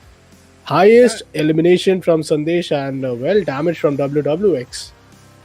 Indeed. The damage is actually coming from WRX, but when it comes to the assist, it was okay. The highest assist is just one. That's interesting, and that was coming from Nimi's corner. When it comes to the highest amount of knockouts, that was coming from 4 Angry Men's WWX, and the longest elimination, as we talked about, was from Queen Shen's corner. Falcon's Relon was also on the corner with the longest elimination of 301 meter. That was interesting, to be honest. But moving up ahead, this is the match summary of day number 1, match number 2. Let's see what is the other details that we have to actually talk about. Eliminations and damage page are going to be there anytime soon. More and more details for you guys are going to be here right now. But for that, you have to just like the stream, subscribe to the channel. Meanwhile, when it comes to the match-wise ranking, as you can see, despite of having the winner with a chicken dinner, Team FAZE clan is residing at #3 in the match-wise ranking. This is what happens when you don't focus on the finishers as well. Meanwhile, 4 Angry Men, 12 placement points, 11 eliminations, and they are actually at a very safe spot of 23 points. And meanwhile, when it comes to GEEK Esports, 20 points is what they are going to gather in this match. The Xavier, another beautiful, consistent team with 15 points in this match. They're easily going to just, let's say, narrow the gap between Nova NA, which is on the top, if I'm not wrong, still on top. But the Xavier, with this particular 15 points, they're easily going to go up to 35 points. And Nova NA, in this match, they had only 9, and in the previous match, they had only, I believe, 30 points. So definitely 39 points is what they are going to get. Apart from that, Team Fury had 4 points. Same goes for Falcons. High Voltage had 3. Same goes for one team as well. And meanwhile, Furious Gaming, VIVO, KG, and his REDFORCE, the GEEK Fam, and along with that, Reject Scarlet had the same fate of having only 2 points in the VIVO. Team RC, indeed, the match didn't win that great for them. If you look after the elimination damage chart, 4 AM, man, they were looking too good, man. Like 11 elimination. Wouldn't regret, isn't it, Raider? Because they did miss the winner chicken dinner, coming at the second position, but will be up with almost, I believe, 23 points. Team T2K also up with double digits, that too only in kill points. So yeah, they're going to be working quite well. Hasaki, man, how can you forget this one name from the last map? Indeed, 1614 damage out of both the matches, 8 elimination and 16 throwable use. But Nimi, on the other hand, with 1417 damage, 6 elimination and 20 throwable used. You know these throwables, you know these utility are some game changers, especially after the fight we saw in the Los Leones. But now coming up with the MVP ranking, it's Hasaki on the top. I did expect it, Sandesh, but man, he just misses his, number 1 with that 1 elimination which he's down to. Well, indeed, Sandesh is going to just, let's say, gather that finish in the next upcoming matches, I believe. And if we talk about Hasaki, he has to gather some spirits as well. Hasaki was the last one standing from Team Nova NA. I believe in the next one, they have to focus on the manpower as well, because manpower is something which can easily lift their spirits a lot, or it could be the one thing that can easily create a lot of ruckus for them. Meanwhile, the Xavier's Nimi is also there on that corner. Head-to-head is still going to be between Nova and the Xavier, as I was talking about the statistics. That Nova had 39 points out of 2 matches. The Xavier is collecting 35 points. That's interesting. The Xavier is being the consistent one. In the previous match, they were actually at the second position. In this one, they went out somewhere around 3rd or 4th position, but they still had 15 points out of this particular match, so that's great. Winner winner chicken dinner is 1 for Nova NA and 0 for the Xavier. Average damage is a little bit more, should I say, in the hands of Nova NA. When it comes to the average survival, that's definitely coming up in the hands of the Xavier. Meanwhile, the overall ranking is looking a little bit more keen. Nova NA and the Xavier are residing at the same exact location. Meanwhile, Nova NA is leading the charts, but the gap is not that high. You can really easily see that if the Xavier or even 4 Angry Men along with T2K, any single team, it gets a winner winner chicken dinner, they can easily rake up their points, and meanwhile can be at the first position. That could be the case. FaZe Clan meanwhile jumps a lot with 19 points in their favor, are residing at #5 from 13 to 5. That's a great jump for this particular team. But Team Falcons, they are dropping down with only 17 points. Team Entertainment also rising a bit with 16 points. Reject Scarlet meanwhile drops down with the 15. Surely, man, and a bit downfall for the start of Team High Voltage, down to the 9th spot. Even the start of Team IHC coming up with 9. Furious Gaming with 6. Team Fury, they maintain the 12th position with 6 points. One team who got an early elimination. I mean, their name is one team that itself with 5 points. Vivo Kid with only 3. Team NS with only 3. And that's going to be some situations, some standings coming out from the early 2 maps. Now we have 3 more maps remaining, Raider. And looking after the current form, I don't know if you're going to worry about Team T2K, but definitely you're going to worry about the start of Sandesh. You definitely got to look after this team Nova NA, and especially 4 AM. Let's see what's gonna happen. But before that, guys, stay around because we'll be back from a very short break. So you guys can grab your snacks and beverages to be ready for the third map of today.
Welcome back once again, guys. We are back again with the glorious Frontline Pro Scrims, and you can already see this is Pmgc Group Yellow. We had two beautiful matches. In the first one, we had the winners known as Nova NA. In the second one, it was FAZE Clan, a beautiful, glorious victory coming from their corner as well. A lot of shifts were there after the second match, but right now we are going to focus our spirits on the third one, to be honest. And my name is Rita. Along with me, it's Apcon on the desk, and we are going to enjoy, focus, and slowly tell you all of the things which are going to be there in the next one.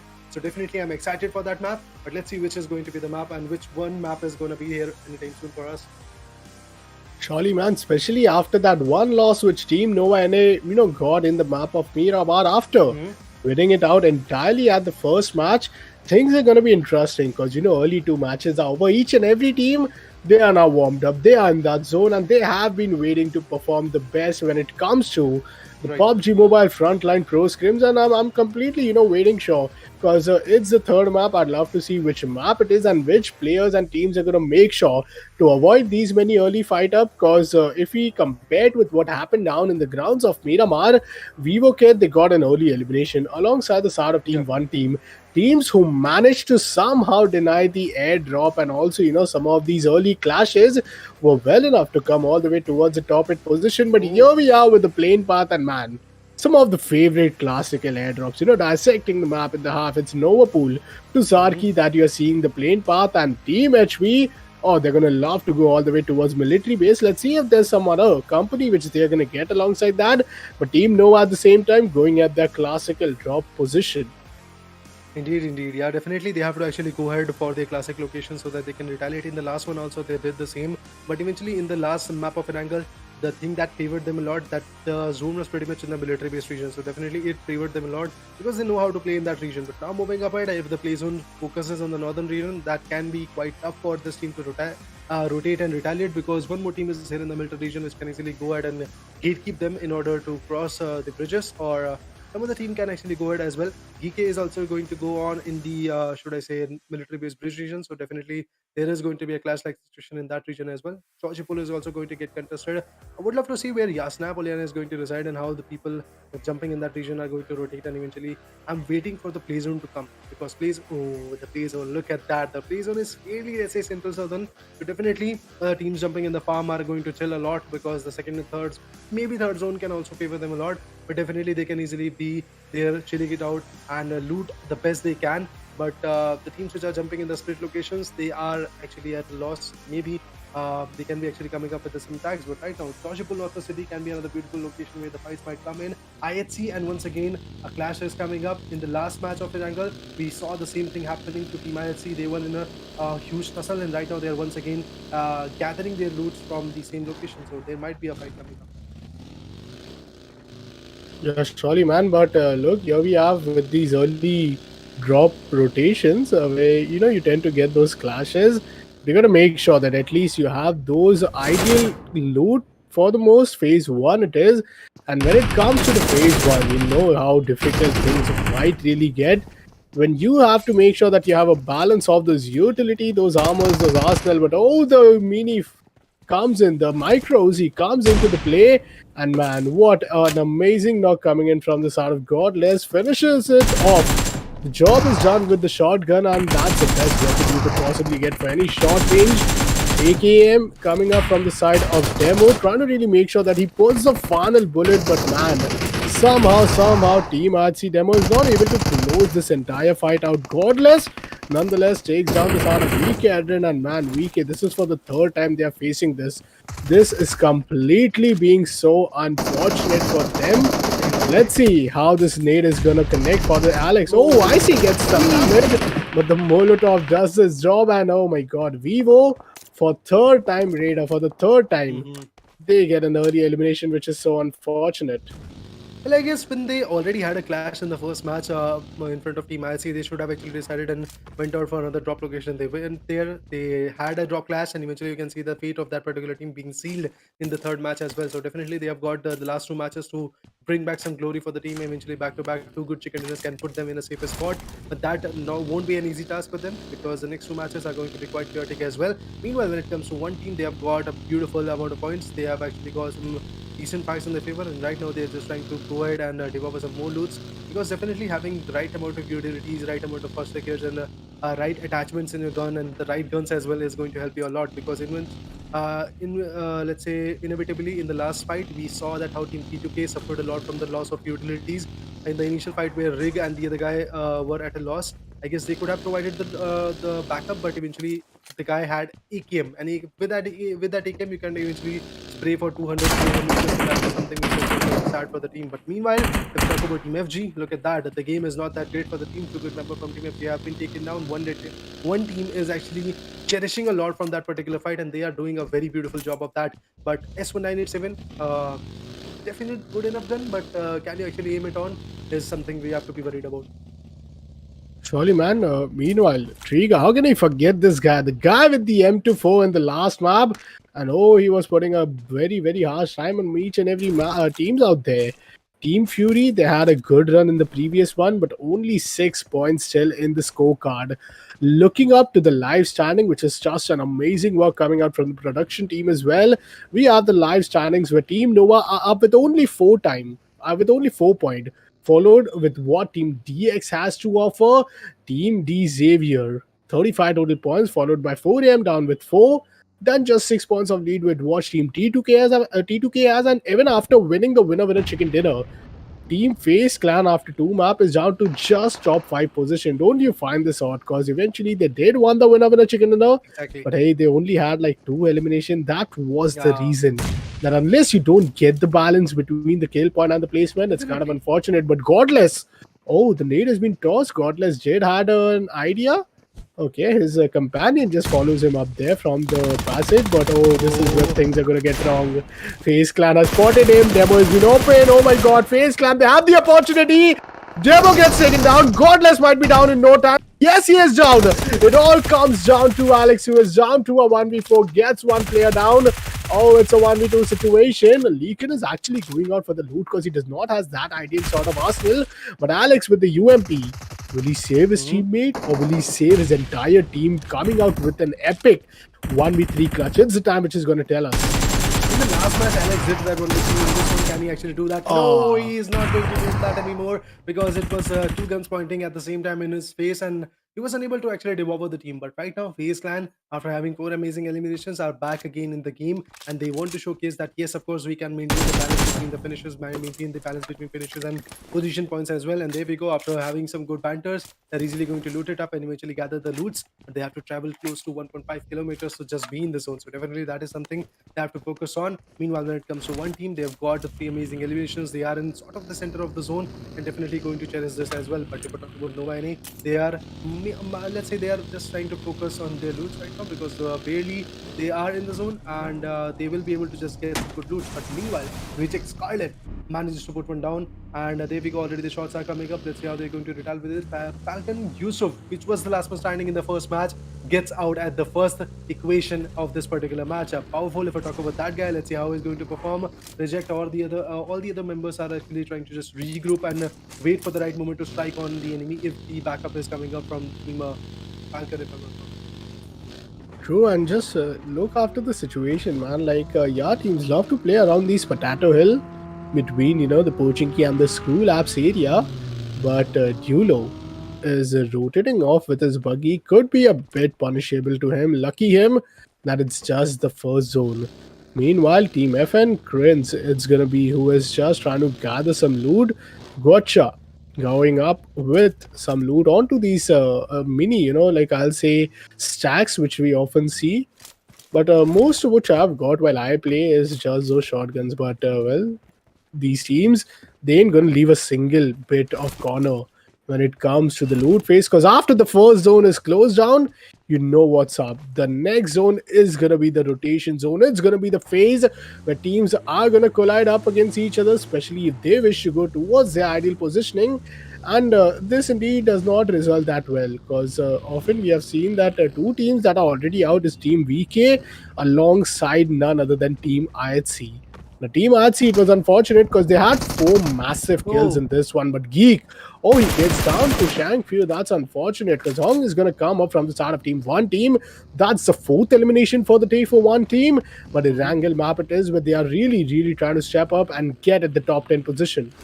Definitely in the map of Miramar, things can actually go south, but in this one, you can maybe just capsize the fight and eventually control the way you want to go with. But meanwhile, when it comes to one esports, Shark is the one who is easily going to just go ahead, gather some good loots, but Team GK might be able to provide the as well. If we talk about Team 4 Angry Men, they are also at a loss right now. You can see that WWX just right now has got the revival. If some more nades are going to be there, Falcon might be able to just deliver the damage.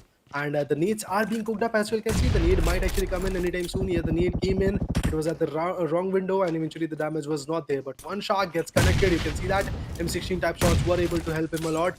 GEEK is actually... Oh, another spray. That was bad for Powerful. But Powerful, well, I guess the Molotov cocktails are coming up. The other guy from this particular team, Queen Chan, is also receiving a lot of damage. But when it comes to some more sprays, well, I guess from the backwood, PK is also coming up. So definitely a very risky target for the Falcon to just get that. What? Not enough. M16 is in the hands. We all know M16 is not the right gun to actually go ahead and make a fight in their favor. Right now, 2 amazing kills are there for Team 4M, but T2K is just trying their level best to put some good sprays, and you can see that the damage is still coming up. Falcons, the last man signing, was also taken down, I believe. Team Falcon, okay, one good member from Team Falcon is still residing, I believe. True, and look at the current situation. Team Novas is above them, Team T2K is just beneath them in their compound, and this could be punishable indeed. Team D Xavier, oh Nimi, the man, the second player for the topmost fragger. How is Quinshawn really missing those heads? You know, he's just finding those bits of, head pixels, but wouldn't able to connect the mini 14 shot. Even one headshot would really do the job. But oh my god, God's Iron, he just reaches in time. Not for long. He did reach in the very right time, but look, after Falcon, never alone. What a play, and Team Xavier are all of a sudden down with 0 kills, with 0 points, with 14th. placement point. I mean, they're gonna get no points for placement nor for any kill points. So it's like a map that Precisely. never happened to them. It's a map full of nightmare because they were up at the second position, Raider. Mm-hmm. Even after not even winning a single map of winner chicken dinner, being up at the second position, well, that Yep. is something that you got only your consistency or your winner Yeah, chicken dinner could exactly. may help you be at the second position, especially when you have down team 4am and team FaZe clan Mm-hmm. hungry for more and more kill. And just look after the player, circle farm Milta and the western region of shelter. It is most of the teams have decided to decide all the way towards the farm, but yet again, the fights that's happening between the FaZe clan and 4am, also Team T2K, I think if they don't have enough vehicles, which actually Team 4am doesn't have, I Mm-hmm. don't think Team 4am could really go alive in the circle. Well, definitely for Team 4M, it's a very difficult task for them to survive right now. But if I talk about one good member from the last remaining stand of Team Falcon, I believe he was able to fall back from the standing areas. Now he's in the zone, which is again a very great part for them. But poor Angry Man, yeah, the same fate is going to revive for that particular team because they are pretty much secluded in a compound. They don't have the right amount of vehicles so that they can rotate, and a lot of guns are pretty much pointed in their faces. So definitely, it's going to be quite risky. Look at that. FaZe Clan is slowly but surely going to just take the edge of the zone, and meanwhile if 4M decides to just rotate, they are going to just put them down to the sleep. Meanwhile, if we talk about Team Nova NA, they are also having a very beautiful compound in their favor, and from which they are going to just take that fight in their favor. Let's see how the fights are going to get converted and how their points are going to be in their favor. GEEKAY, meanwhile, also comes up in a close combat. And apart from that, the farm region where the recall tower comes in the classic map is actually going to be there right now. But we all know this is a competitive scenario. The classic scenarios of the recall and the other things are not going to be there. But team number two, I believe, is also down to dust, and that's going to be Team Geek Farm, completely been taken down, completely out of equation, and that's really very sad for them. Falcon, meanwhile, never alone, is actually going to get the win right now. Oh Oh, man, you couldn't have said that better, but what a save, man. VIVO gets taken down at the same time. Team FaZe is now rotating. Falcon never alone. Let's see how is he gonna gather some more and more kill points, because survival at this point isn't that easy. Especially when you're up with a triple story building in this compound where you're full and full of teams and not just players. Almost you can see whole team FaZe is here and team FaZe clan. Oh, they got an amazing winner chicken dinner, which might have given them the confidence which they really needed. But now it's the matter of consistency which is going to exactly. really put them up at the top 5 position. Team T2K still have the 4 player advantage, and that's the case for most of players. Other than Team Falcon with solo and Team 1 with only 2, I think even Team Novas with 3 is as deadly as Team 4am with 4. Because Team Novas, one thing which they got really great is their synergy between the players.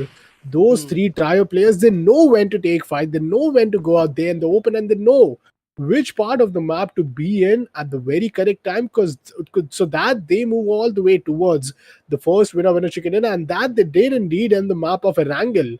Can they get another winner chicken dinner? Well, it's going to be time which is going to say that, but within 6 seconds, we are going to get off with another circle closure, and this Exactly. time I believe it should be a little lower side of the farm. Well, Hmm. good for Dulo. He is in the zone, but let's take a quick look at the map. Indeed, indeed. If we get the look on the map, we can actually decipher that how the teams might be able to rotate. But right now, if we talk about Team Reject Scarlet, they are pretty much being docile right now, and you can see that with the drone POV, you can already check out how FaZe Clan is just trying to gather their spirits and eventually give a lot of damage. One esports on the other corner, one team was able to have a beautiful compound in the favor. Look at the shots being delivered. NSR is just trying to be quite chaotic. Nova NA What? gets eliminated. And I that's said that too sad, I early, man. believe. I guess literally they were in a rotation, I think, if I'm not wrong, and they were taken down that swiftly. I was not expecting this. And now the situation for Team 4M is pretty much open ended. The first position is available to grab on. So, yes, of course, Team 4M can go for it. FaZe Clanning can even actually go ahead with a winner chicken dinner and maybe grab that position. So, definitely a lot of speculations are there right now. But would love to see that who is going to be the winner chicken dinner team of this particular matchup.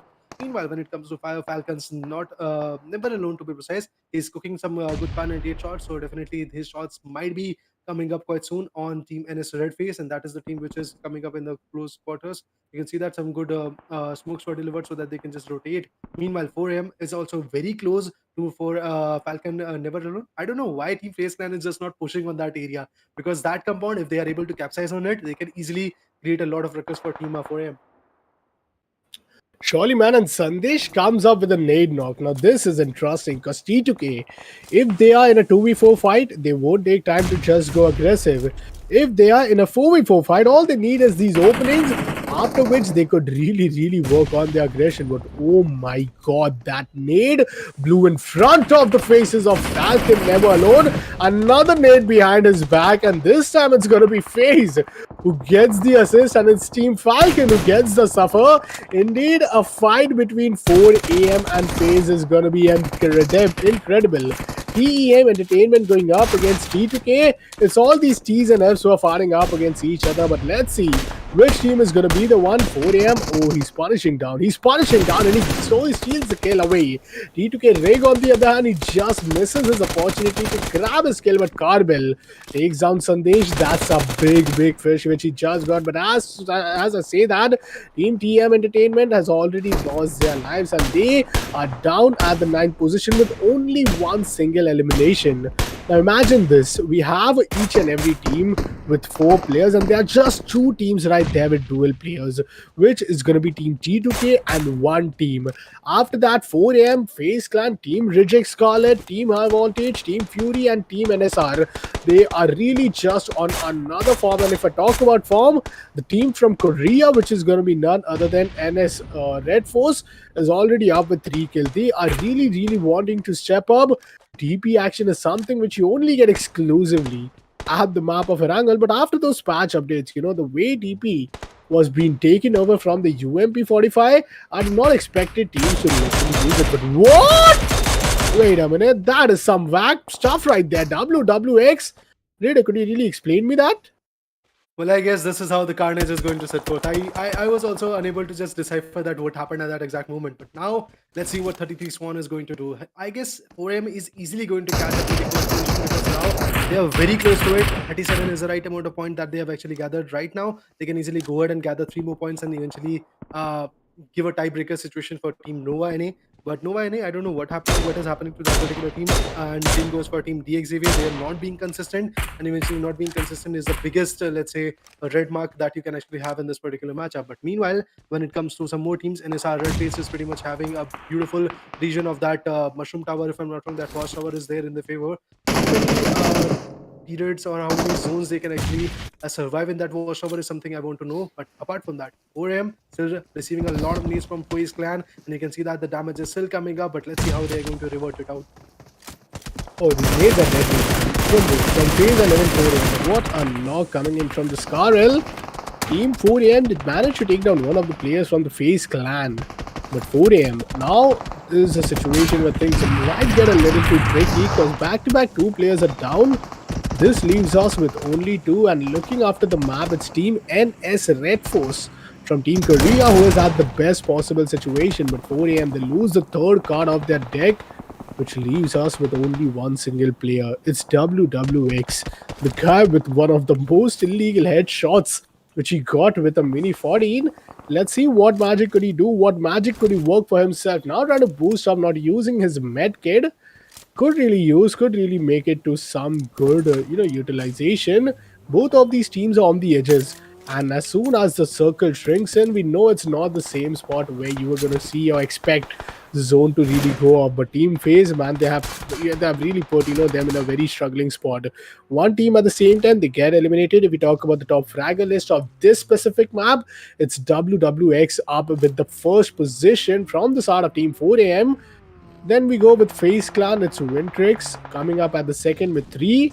Then we have OCABC from the start of Team Reject Scarlet, One Shark from Team 1 team, and also Oxen. So, some good names out there, but not all these players are alive as far as I can see. 4am WWX is still going out there. Divine gets shot down from an AUG. Oh man, AUG is kind of a very good gun when it comes to the recoil, but I haven't seen pros really putting on their hands, and Cloud manages to get back-to-back 2 of those knocks. So Team High Voltage, they're really looking deadly. Well, indeed, right now they're just trying their level best to gain a lot of points. In the previous 2 matches, High Voltage was unable to just deliver the kind of carnage that they are set forth to. But right now in this matchup, they can easily claim the winner chicken dinner. But the only team, 2 or 3 teams are there right now which can easily create a lot of ruckus. That can be Reject Scarlet, or the other team can be 4am as well. They're doing very consistent is easily going to make up for the situation. Unless you are a team who is going to create some good more points in their favor is something which you are going to just, let's say, watch out for now. I believe the amount of teams which are residing is going to be 19 amount of players are actually there. Shots are being delivered. The people are just trying to create a trade fire, but still failing to do so. Fifth zone is going to get down really very soon, and I believe the 6 zones marker is something I was waiting for, because when that zone comes in, oh, the zone is here right now, and there we go. Team NSR at FAZE, meanwhile, is going to be the only team which is having the zone in their favor. Apart from that, teams like, let's say, Fury, teams like this one, High Voltage has to just rotate and eventually have a beautiful spot. But now I guess I'm a little bit more worried about Team High Voltage, because they don't have a very secure location to just, let's say, gather their teammate and eventually push forward, because it's very open-ended and Team NSR Red Face and Fury can easily put them down to dust. Well, it's Vaduk sir once again rotating off with his Tesla. Team rejects Scarlet, and they're really getting pinned down. First from the side of Team High Voltage, and the final kill coming in from the side of Team High Voltage. In the middle, we saw 4am being a little too tricky with the position, but that was a very big loss, because being down with the top 7 players in the lobby and then getting eliminated with 3 players being alive, that's kind of unfortunate. But 4am WWX, he knows this is a tower of death. You'll get a lot of intel, you'll get a lot of opportunities to kill, but once you are spotted off, you're not just going to get pinned down from 1 but 3 different teams from 4 different locations. So not a fight worth taking, especially when your team needs 1 player as a support, and Savan was down. That's where the biggest problem started. If this player would have been alive, Team 4am would have had that 4-player advantage. T2K takes down WWX, and that's unfortunate, because now Team T2K is going to tend to get aggressive. And aggression is what Team T2K is really best at, still being the top fragger. It's WWX who's for now asking for revival from his own teammate. But if you look after the side of the Team NS Redline, they are up, all 4 players all together, just stacked up towards the mid area. And I love to see how Team MSR are just like each and every new circle gets shifted towards any area, they choose to go towards the center. But this time, Jiggle takes down WWX once again as he gets revived. Oh, that's another knock from Jiggle. There's no way Team High Voltage isn't rushing now. They do rush, they do eliminate, and they wipe out indeed the side of Team 4am, leaving us with the top 4 teams. Well, indeed, the top 4 teams, 14 players are just surviving right now. They're just trying to gather and get some good throws, and I'm actually surprised to see T2K still surviving, and that's great. T2K, if they are able to just go in the top 3, easily going to rake up some good points in terms of position. Right now, I don't know how many kills are there from the corner, but definitely T2K Legend and the other guy are just trying their level best to gather some good points. Meanwhile, when it comes to High Voltage, look at him. He's just trying his level best to give some good damage, and Jiggle was able to just deliver that beautiful mini 14 shot. He was successful in what he was trying to do, and now he's known as a Beast Clan, if I'm not wrong, a Fury to be precise, at a back spot, because they have to revive their teammate and then eventually push forward in the zone. So that's definitely a thing which is going to trouble them a lot. Vadu sir offline, he dropped all of his loot and he was being challenged by his teammates, but Vadu sir gets taken down. As you can see, Team High Voltage, which had the manpower, now is actually going to be the 3-manpower team. 6 seconds more to go. After that, the zone will shrink in, and after that we are going to get the 7th zone. So yes, of course, we have to watch out at how the 7th zone is going to get delivered, how the rotations are going to be there. And there we go, the 7th zone still favors teams like T2K. And oh wow, man, look at that burst shot coming from Assassin's corner.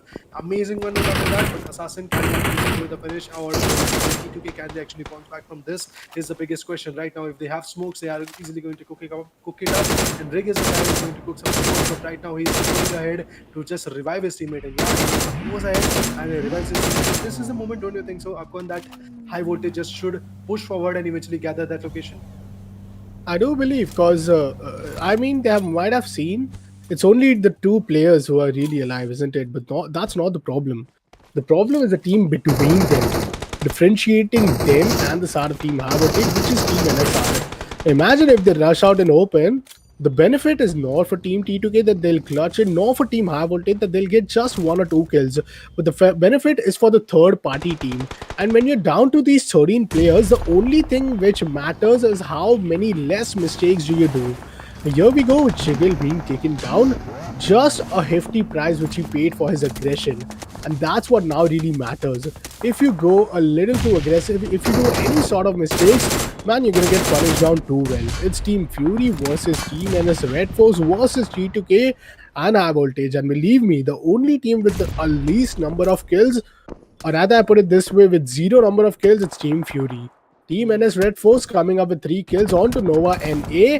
High Voltage coming up with 7. And Team T2K, oh, they are still up with 7 total kills. It's the Sniper Tower where Team High Voltage is going aggressive. And woo! Imagine who saves the day for Team NSR. It's the start of the third party coming in from the start of Team Fury. Exactly. Now Team High Voltage, it's all of those mistakes which is really putting them down. Right now T2K is also trying to return the favor. Cloud gets taken down by T2K. Shots are still coming up. Cloud is not going to survive anytime soon because Zone is also going to push forward him.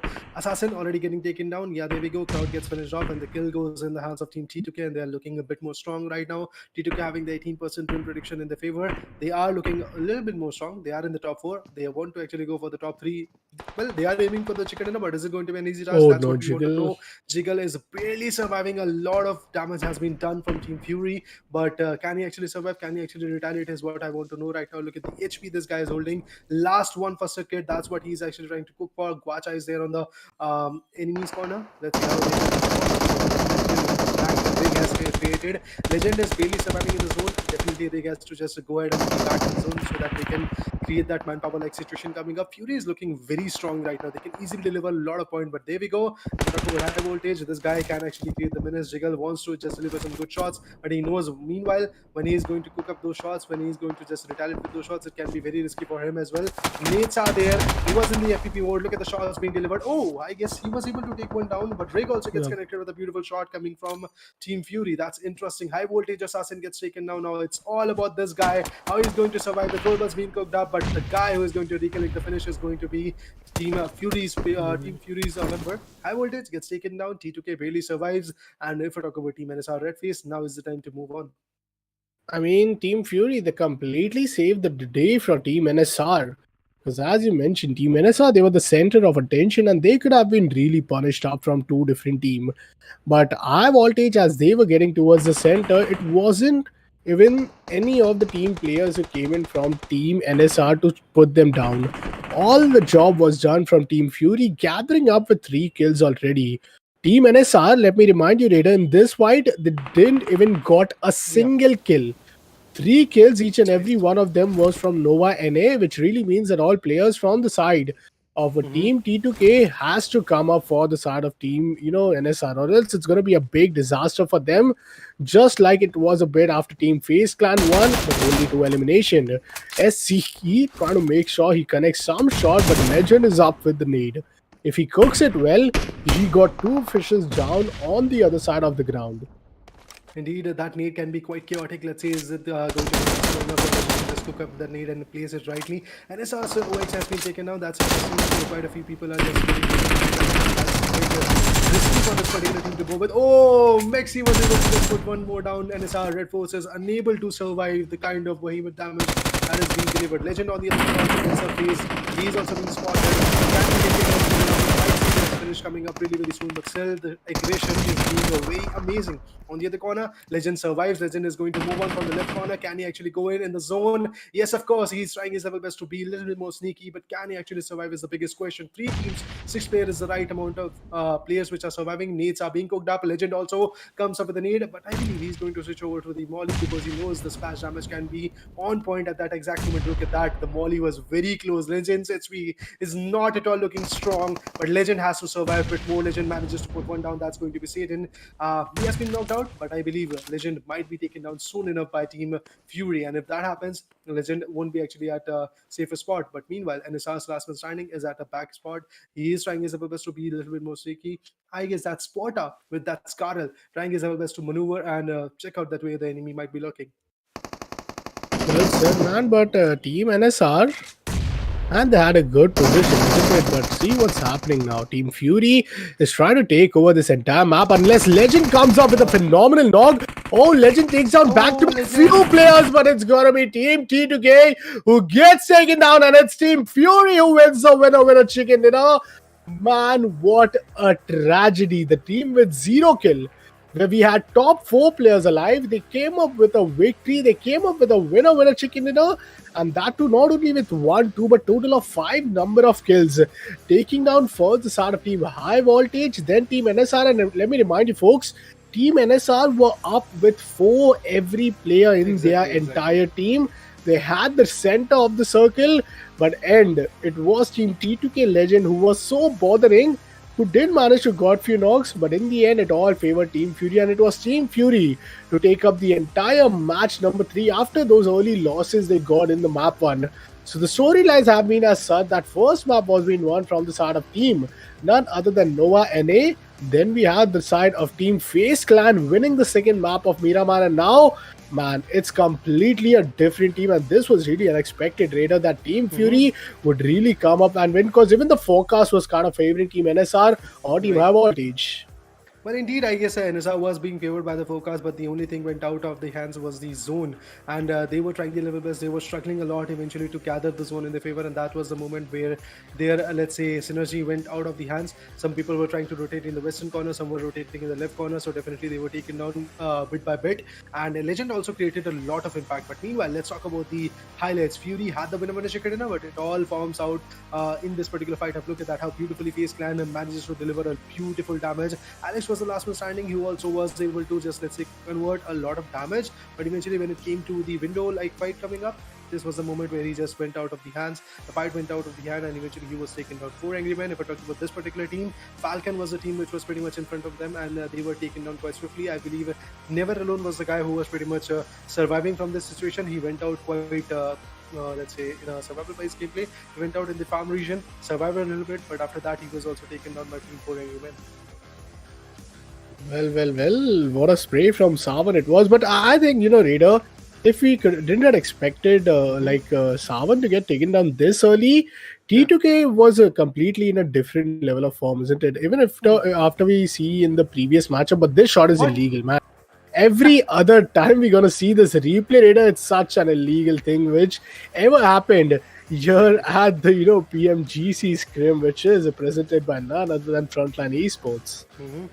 Well, I guess the gate was pretty much opened up, and eventually that was a spectator's glitch. It happens quite a bit in this particular game, so that could be the case. And meanwhile, when it comes to more and more people, I guess the carnage, the retaliation was something which was pretty much on point. When it came to Team GEEK Scarlet, they were trying their best, they were maneuvering their vehicle at the right spot, but eventually they were also taken down by Team 4 Angry Men. And Team 4 Angry Men, to be honest, did a very beautiful job of acquiring a lot of points, but Team High Voltage, the way they just decided to just slam onto them was the moment where Team 4 Angry Men lost a lot of points. Of course, if we talk about Team Nova, they were looking very much great right here. Raider, I was believing that they could get a very good chicken dinner, but the plans were not that successful yet. They were trying their level best. They were trying their the total phenomenal sprays were coming from their side. But talking about the other teams, talking about the Fury, well, they performed very chaotically. They performed very nicely. They executed their plan very much carefully with all the plannings, all the plotting into their side. Well, indeed, I believe this particular team had a beautiful number in their favor. Team Fury, I was not expecting that this winner chicken dinner is going to come on, but eventually the way they retaliated, the way they bounced back in the game was absolutely on point. And this kind of, let's say, fight was absolutely mesmerizing. On the other corner, when it came to Legend, he was able to take one down, but at that same exact moment, his position was pretty much compromised. And from Team NSR, REDFORCE, to be honest, the guy was taken, and after that, the damage was delivered. And now let's talk about the team which had the winner chicken dinner. It was the team known as Team Fury, to be honest, with the ranking going to be 6 eliminations, 21 total points, and the damage of 1723.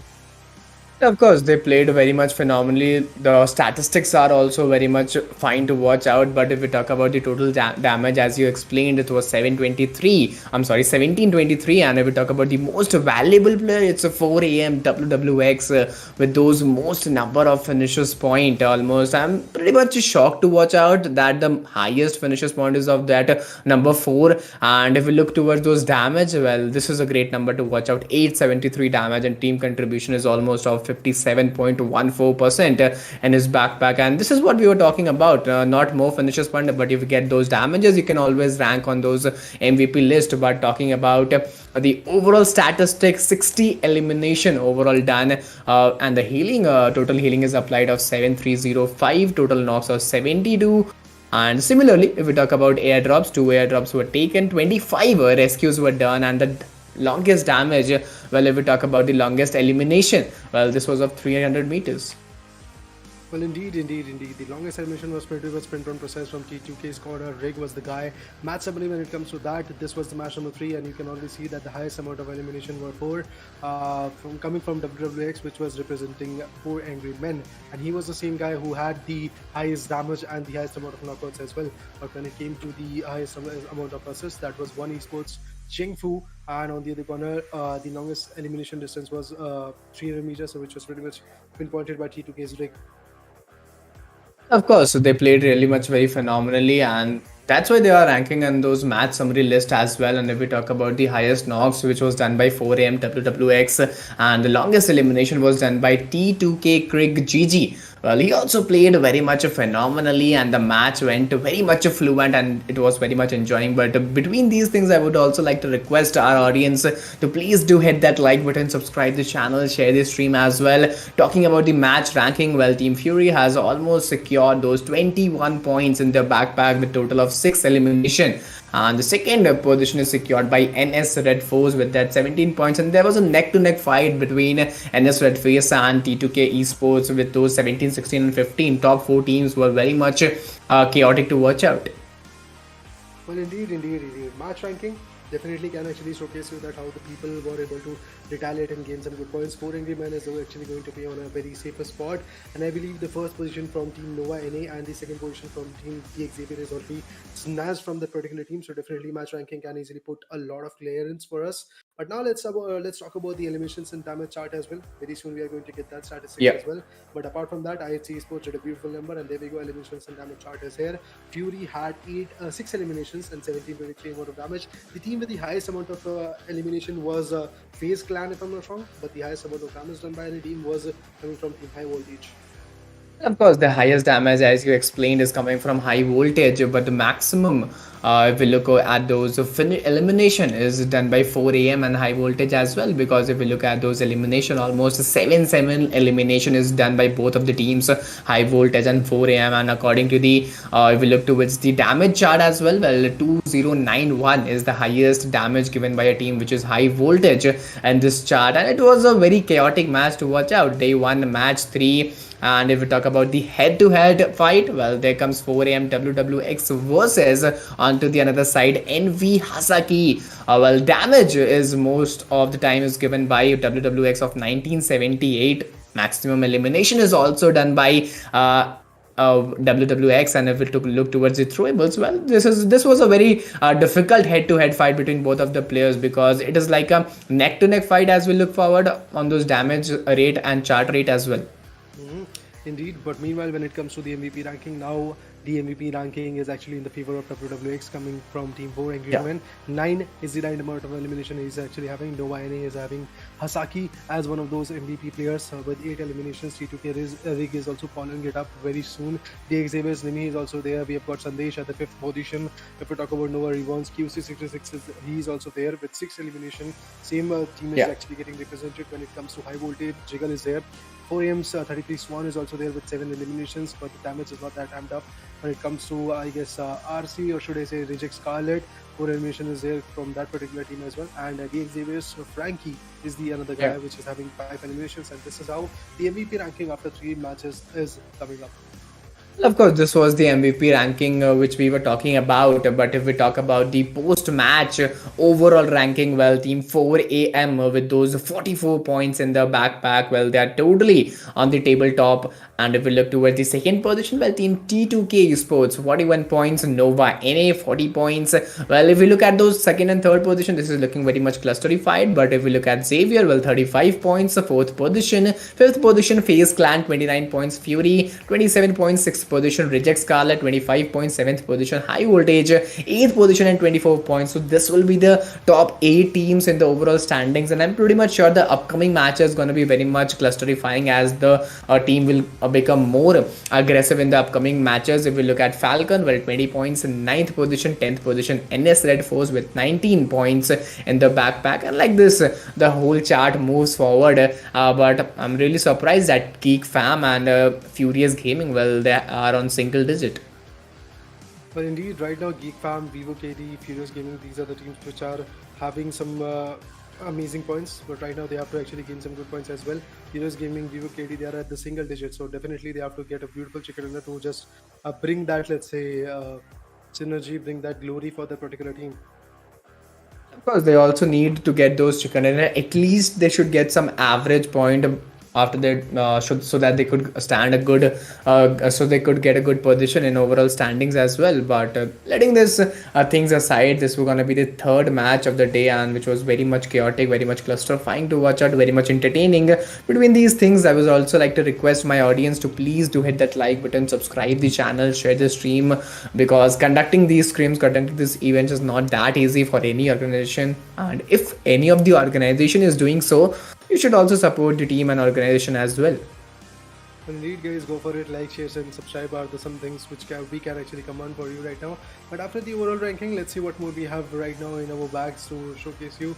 Or is it going to be a short break coming up for us? Because right now we are waiting for the right moment to see how the situations are going to get carried away, how the fourth match is going to start it off, how the clashes are going to get delivered. Definitely a lot of things are actually at stake right now. This is the scrims. People are here to just learn some new strategies and decide that how they're going to play in the Pmgc as a whole. We all know that it's a big stage type of tournament. This could be one of those bigger stages that you are going to get in the PUBG Mobile scenario. So definitely, guys, people are being ready about that. Meanwhile, when it comes to the live chat, guys, make sure to actually go ahead and like, share, and subscribe. We are hitting 3,000 concurrent watching while the match has started. So definitely, guys, go for it. Likes are not that much. I guess we are not even crossing the 1K like marker. So guys, go for it. Like the stream as much as you can, and eventually, if you have any clues, you can easily contact us on the Instagram handles of our casters, to be honest, and eventually you can also join us on Frontline Esports as well.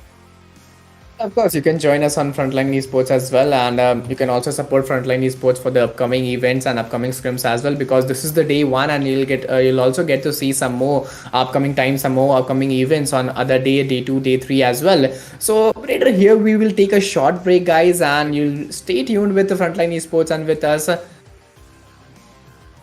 Well, we recently got an update that there's no break and the game has already started. So within a few minutes and within a few time, we'll move forward to the another match. The map is, if I'm not wrong, the map is of Miramar Raider.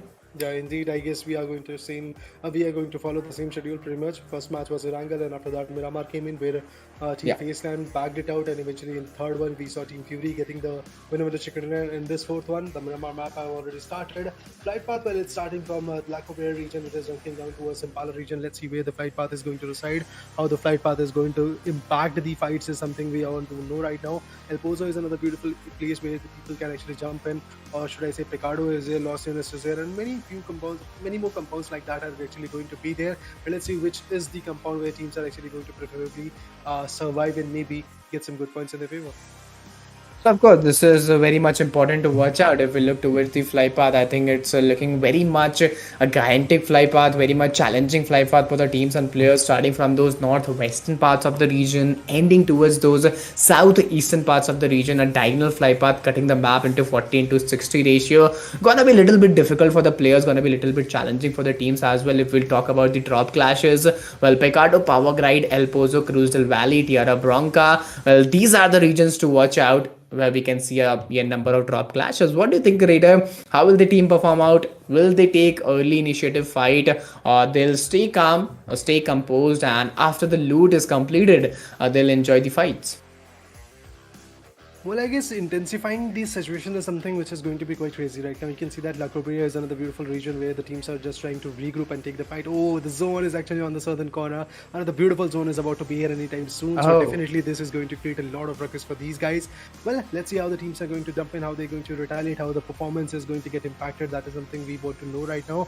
And as you all can see, guys, a lot of teams are jumping. So definitely a lot of clash is going to be there at that moment. High voltage is jumping in the San Martin region. A lot of teams are there in that particular location as well. Falcon is trying to just gather. They're just scattered in minute compounds, and they're just trying to play with that. Tierra Bronca could be the area where Team Nova NA is going to jump in. IHC is pretty much close to them, but eventually this is the match where Nova should bounce back, because you guys remember in the first one they had a 30-pointer whenever a chicken dinner, and after that Nova had only 9 points in just 2 matches. So definitely they have to be worried about this situation as well. Of course, so they need to worry about this situation, because if we'll talk about the drop clashes, early clashes can give you a lot of gifts, but it will also give you a lot of suspense as well. But if the drop clash doesn't come in your favor, you can lose your players, you can get those early elimination, which will cost you a lot of trouble. But talking about the drop clashes region, well, if we look at those northern part, Plateau Fields, upper area is looking a bit clusterified. If we look towards Pecado, well, that region is also pretty much difficult to watch out for the teams to move forward. But if we talk about the loot, well, team number 16 having a decent loot, M249 in his hand with the AKM. Well, this is a great start from the loot point of view. But if we look at those players point of view, well, already 2 players have been eliminated. Last 2 players standing for the team, they have secured 1 finisher's point, and the question is that how will they move forward, how will they take their team forward? This is the most important question to watch out. And if we look towards team FG, well, they are looking pretty much strong, they are looking pretty much ready for the fight. Talking about team number 1, well, for team 4am, they I think they're a very aggressive team. They like to take fights, they like to enjoying fights, and moving forward like this, I think their intentions are quite clear. Well, I guess being chaotic is going to be the goal for Team 4M right now. This is the match where they can easily bounce back a lot. You can already see in the leaderboard standing that 4M is actually at the top, T2K is at the 2nd position, Nova NA is the 3rd one, and DX Xavier, which was at the 2nd, is now at the 4th position. So definitely this could be the momentum. And now when it comes to Team 4AM, to be honest, Godless is there with the sword of shotgun, if I'm not wrong. That's the gun this guy is actually trying to uphold. One good shot can easily devour him. The guy known as Guacha is actually having M249. That's the squad killer gun that you can actually get. Should I say it's a generator in its own. And there we go, Godless. If gets spotted, he can be taken down quite swiftly. And there we go, he's waiting. Guacha is waiting for the right moment to strike on. Can he actually get that right moment? That's what I want to know. Godless gets CM16A4. Now S686 is also there in his hands, but Godless is still not moving a little bit in the open area so that he can actually get taken out. But on the other corner, look at that. FG's Xanax is also there. A lot of teams are there right now. This is basically a Mexican standoff being created. Of course, this is very much phenomenal to watch out moving forward with those M24 in his hand, and Team 4AM, well, they were looking in trouble, but there you go. It's Guacha which hasn't been spotted out and has been taken down. Talking about SCE, the solo player standing for the team, the whole responsibility is on his shoulder, and having DBS, well, this is a lethal weapon in this close range, and he's moving forward. 10 bullets still remaining out, and he's still moving forward. Will he able to do that, class? No, it's not gonna be that easy. And there comes a phenomenal pick from Team 4AM. But talking about Xenex, well, he's still surviving, and he's gonna take that advantage. He's gonna take that advantage of a fight, and moving forward with that M416 and Win 94 is not that good combination. But until and unless he's having M416, and he'll get those confidence, and there you go, back to back 2 knocks, and now this scenario from 1v3 it has dropped down to 1v1. Well, indeed, the trouble is here right now. Let's see how they're going to just deliver the fight in their favor. Is it going to be an easy task? Definitely not. You can see that the connections are still coming up. FG Xanax is being the guy who has got 1 elimination. He's easily going to rather gather some eliminations as well. There we go. The second one also comes up in his bag. Now the last one standing is coming up with that knockdown. The plays are there. The damage was on point, and there we go. Just like that, Xanax manages to devour the team known as 4 Angry Men. The team which is on the top of the list is now down to the dust. They have gotten out of this particular matchup, but they went out with 5 flags as well. So you have to remember, guys, that they have got 49 points, pretty close to 50, pretty close to the half century that we wanted to see. But let's see how the other teams are going to just rake up. Is it going to be a possible situation for T2K to gather more and more points and going to be at the first position, or is it going to be Nova NA once again coming up with the comeback? Not looking that great. Common also receives a lot of shot. The other guy is also, I guess that's Saucet, who has been taken out. Still coming up. You can already see a lot of coming up. Oh, another drop shot, another DBS shot. Oh, manages to put 1 down, but now he's going to repay him with his life.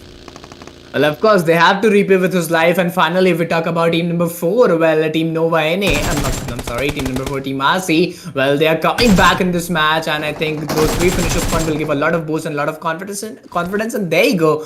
Finally, he'll get that last pick, and team T2K, well, they will get eliminated, and there comes some enjoyment, and this is very much required to maintain the same progression in the match. And 4 finishes point at those early phases.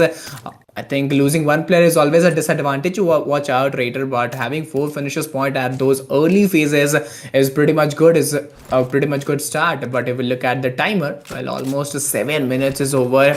I think the looting period is totally over, and now you guys need to be very much ready for those rotation clashes, because if you aren't inside the zone, zone, then Miramar is gonna challenge you, because Miramar is all about those height advantages, those dips, those hard rotations, what we talk about, and those sniper rifle fight is still left out.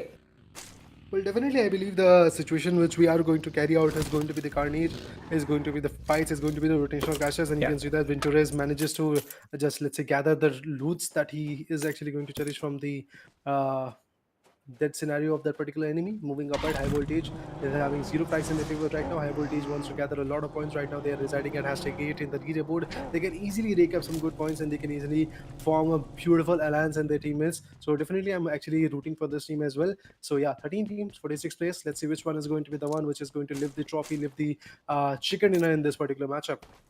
This is very much required, because this is the second last match of the day, and before the last match, I think each team will give their 100% to get those finishes point, to get those position point, because I think this is the last time for the day when you can come back, when you get a comeback, because in the last match it is a do or die match. You can't do a better performance. You can just push and you can just go for that YOLO approach, but right now you have a chance. You can take some risk, you can apply some more plans, you can execute your plan B as well. But talking about team number 13, well, a 4-man standing, haven't secured any finish point right now, and they are moving very slowly, very steadily, calm, composed, taking their rotations very quietly from those offend angles. But if we look at the zone formation, well, that is very much required.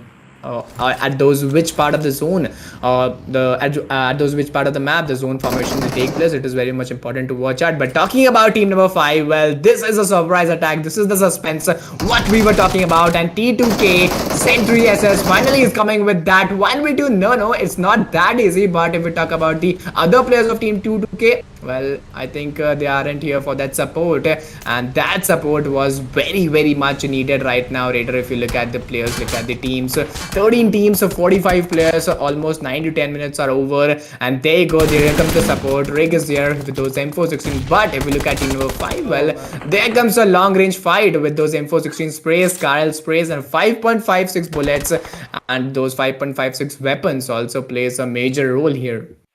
Indeed, it's going to play a major role, because you can see that the shots, the corrections, the retaliation fires are something which is going to be very crazy. Team T2K is not looking that great in this particular matchup.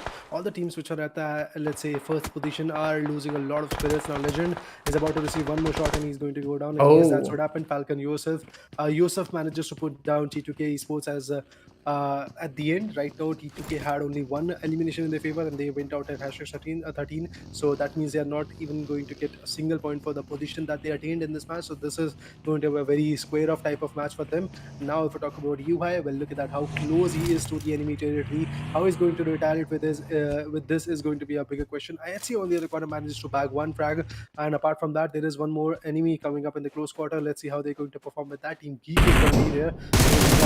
Some needs are being cooked up, and in just let's say close proximity, there is one more player which is going to be here right now anytime soon. Demo meanwhile finds another location. Okay, the nade went out, but the nade didn't find the connection. That's interesting. I guess UI fails to connect that particular nade, but now his position is also going to get compromised for sure. That Team IC is going to decipher that. Yes, of course, we have an enemy in the close quarters, and now he's going to just rotate while actually being prone. And look at that, Alex now knows that there is an enemy on the rooftop. Of course, the height advantage always plays a vital role here. But if we look at those grenade, well, there comes the golden hand grenade from Godless, and finally he'll get that opening pick, and he'll also get some confidence as well. But Team IHC, they are totally ready to win this fight, and Team GEEK, well, if we talk about the points table, they are at the last position, and they are looking also underconfident, because initiating this fight at those passive level will cost them a lot of trouble. But Team IHC, they are totally ready to dominate this fight with those finishers point. But finally they are coming back. IC was knocked, he'll get an easy revival. But talking about Demo is moving forward steadily, slowly. Talking about Team GEEK, already one player is knocked, and Team IC have got that start, but still they are waiting, still they are trying to figure it out, that what is going wrong or what is going right. But figuring out is very much good. But between the fights, I think if Team GEEK come back, I think they will gain a lot of confidence from this fight as well. Well, definitely, if they are able to attain some good points, it's going to help them a lot. It's going to give a huge momentum booster. But there we go. High also gets finished off. Well, that guy was pretty much knocked out, so now he's going to get taken down soon enough. 11 teams, 40 players are still surviving. Geeks, Mika OP, and the other guy that's going to be Jam Road is actually still surviving. Let's see what they can do.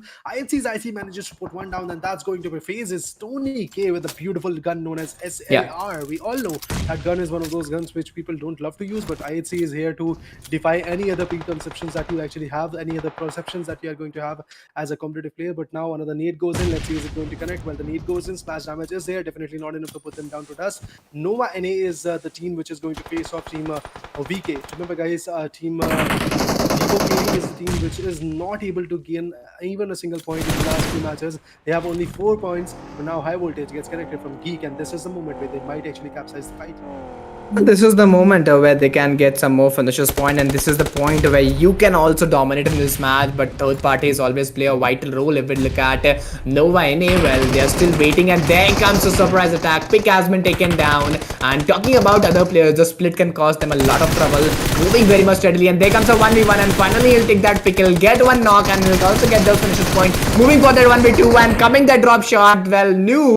Well, he'll finally get those finishers point. Total 4 finishers point in Nova in a backpack, and this is what we call the start. And this is what with the audience also waiting for, because they haven't secured any finish point before this fight, but this gave them a lot of confidence. Let's see how will they perform in upcoming fights in upcoming time as well. But as you can see, the kill feed team IHC, well, they are back in action, but not in a positive note.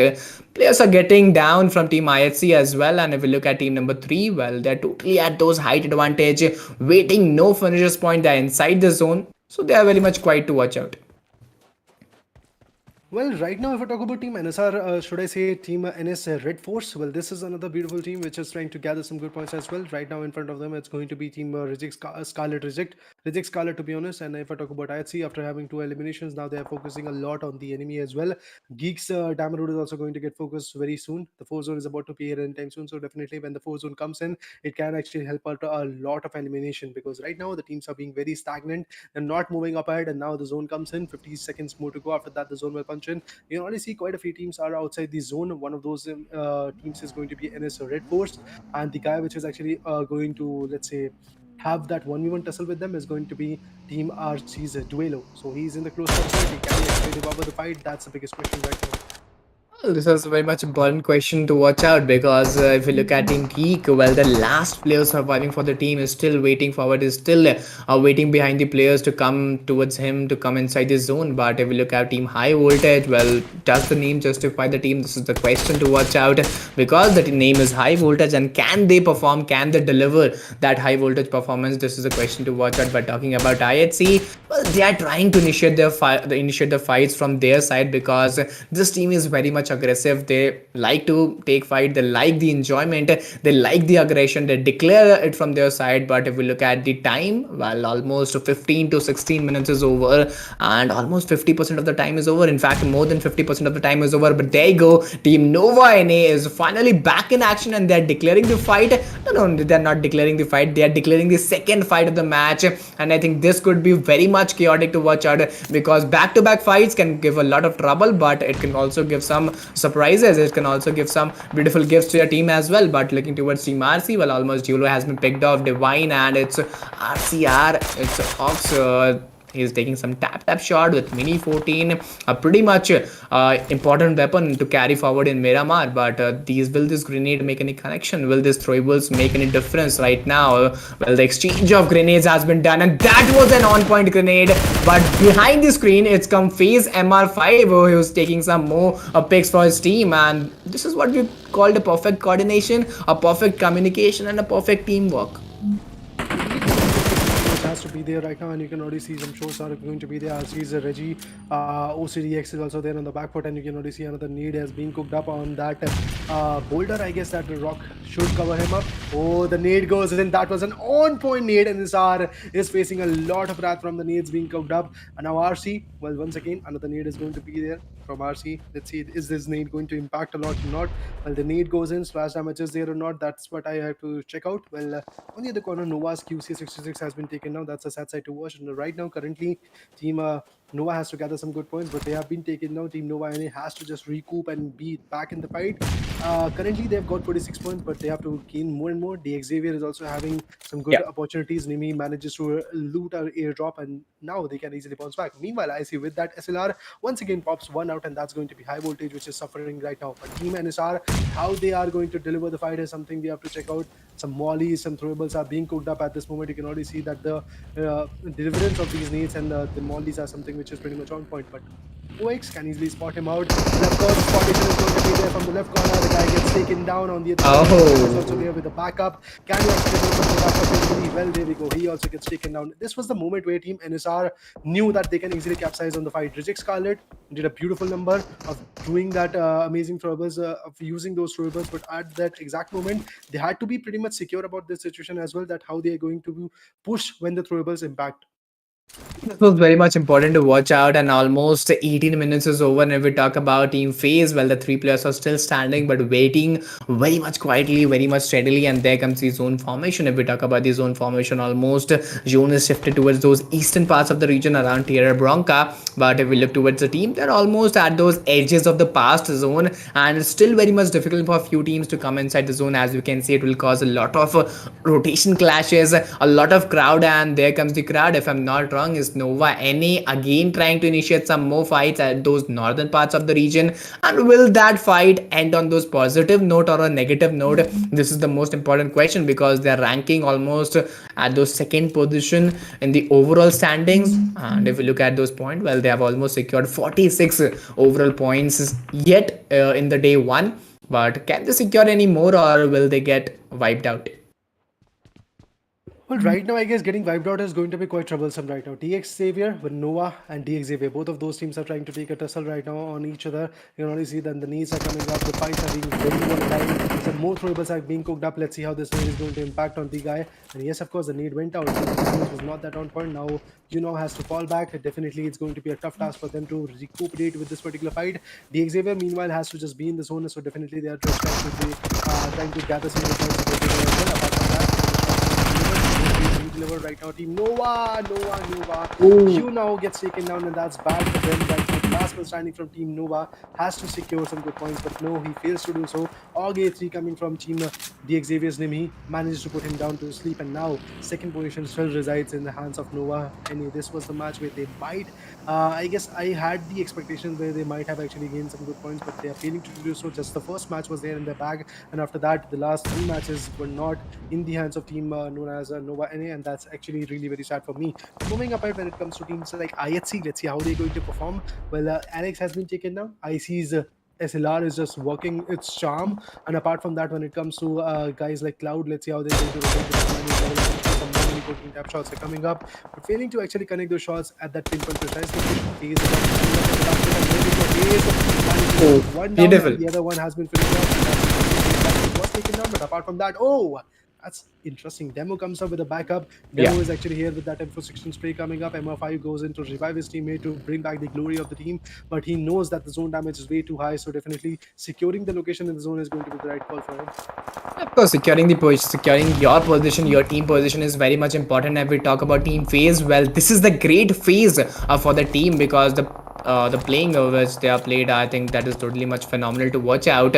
Almost 3 men standing with those 1 finishes point. They are utilizing their grenades, they are utilizing their throwables on that right point and the right time. But talking about team number 13, well, they are still 3 men standing with those 1 finishes point. They are securing their position very much nicely, and there comes the heal battle. I don't think the heal battle will work with 1 first aid, especially in Miramar, but I think he can play that role of party spoiler. And there comes here, Demo is coming, but onto the other end, team high voltage, well, they will save the team IHC onto the other end. Talking about team number 5, well, they are totally waiting behind the ledges, and team number 13, well, they are also waiting. As you can see, each and every team is still waiting forward, but one shark finally has taken that 1 pick with that MP45 in his favor. But talking about Hyun Exxon, he's moving forward from those right hand side. 2 players from team number 12 has been taken. The last player standing, the Lone Ranger, the last survival for the team is still behind there, and all responsibility on his shoulder. Talking about who Exxon, he's still moving forward to get those finishes point, and there comes a 1v2 clutch, but